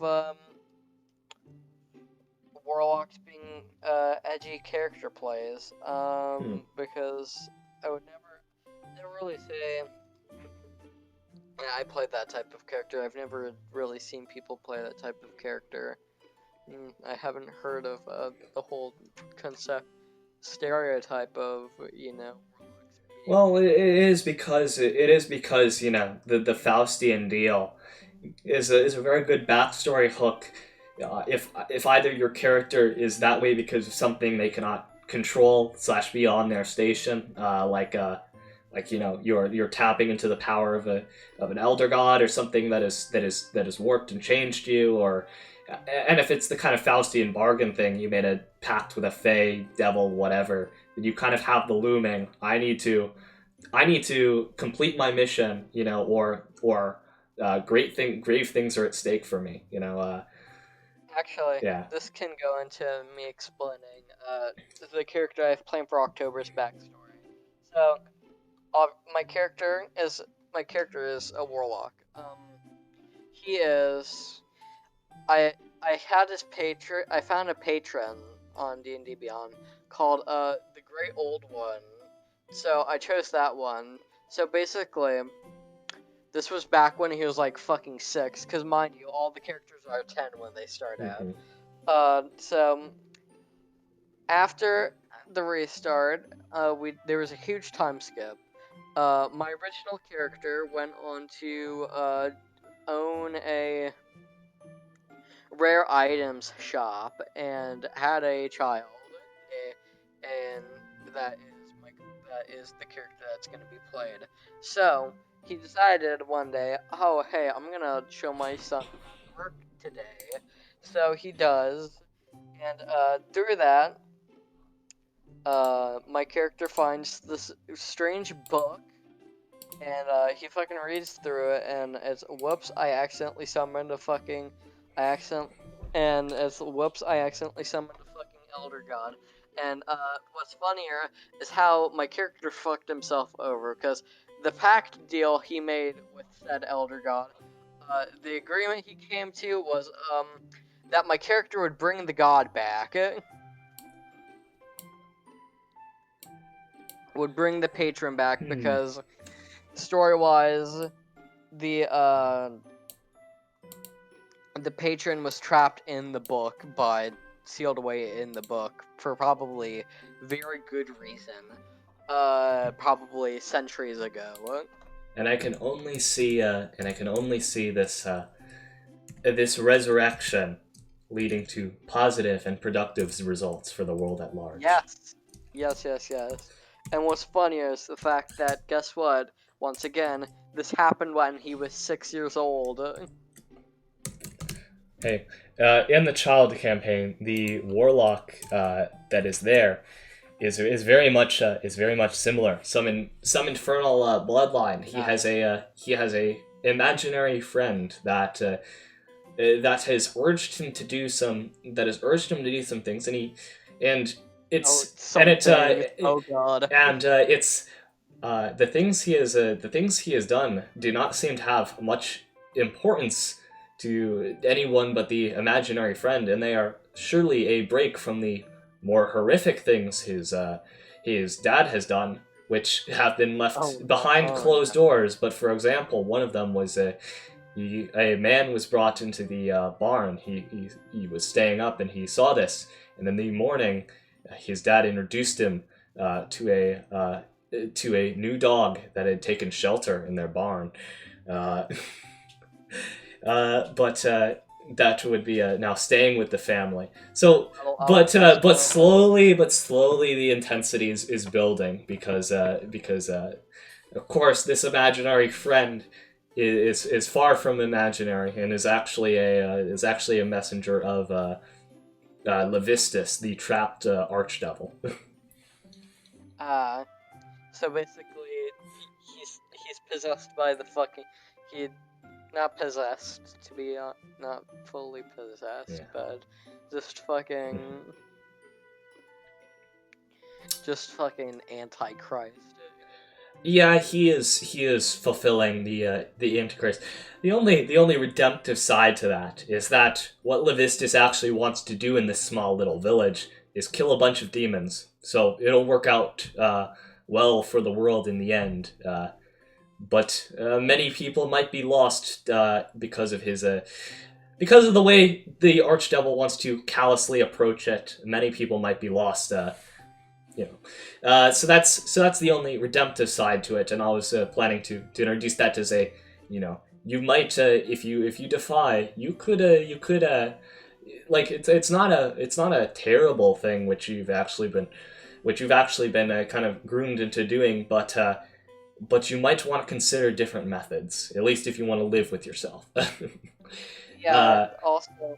Also, it's funny.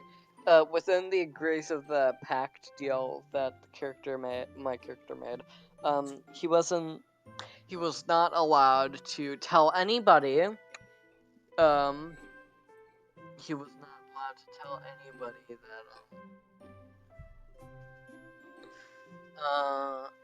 I'm trying to think back fully to it. That he wasn't allowed to tell people exactly the details of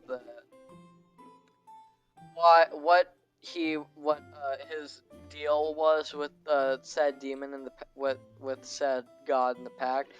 So his dad wakes him up after a bit. The first thing he asks is what did you strike a deal with him with? Obviously, he's not allowed to say, "Oh, hey, I have to bring him back." Amelia, I can return by death. I would see where I think where I'd be a funny GM is I would say that I would say something where it's more ambiguous, like telling people is allowed, but I discourage it, and then when they do, make whoever they tell suffer.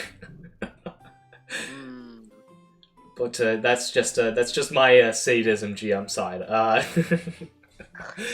Yeah. Well, it's been fun, but it's getting quite late for me. So. Oh yeah, it's like 2 a.m. for me. Oh yeah. So let's wrap this up. It's been very fun talking about tabletop RPGs, and I actually want to do more tabletop content on, like, not games, but I have seen some people do some like writing and GMing tip streams, and I think that would be a fun thing to maybe do. Like, for instance, the guy that I sent you, he's been doing a lot of streams. And actually, before this stream, I was watching someone called Halbernacht, who was doing that in my just as I was prepping for this, I turned on Twitch and they were streaming. So, yeah. But everyone, mes amis, mes adoratrices, Hold on. merci, One last au promo revoir. before, Thank you one all more for promo coming before so we much. go off. Yeah. One more promo before we go off. Feel free to promote yourself. Bonne nuit. Yes. So basically, hello. I'm One Shotty. I'm a tiefling VTuber from another world. I hope I can make people's days better with the Sound of Hip Hop production.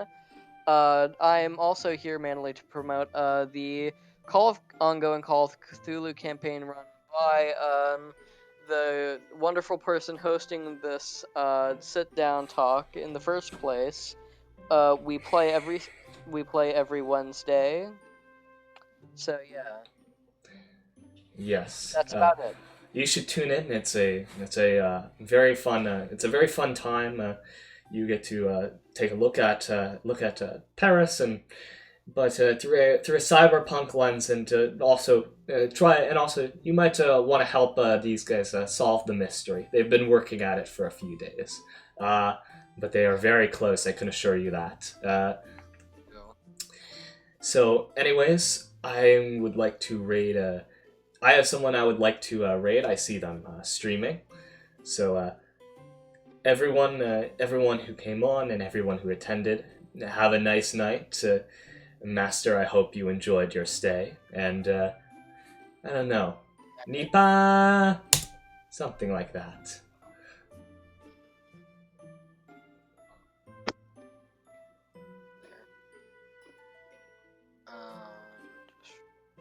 This guy loves Human Echo, so spam him with Nun Raid and Nipa. We're going to raid now. Okay.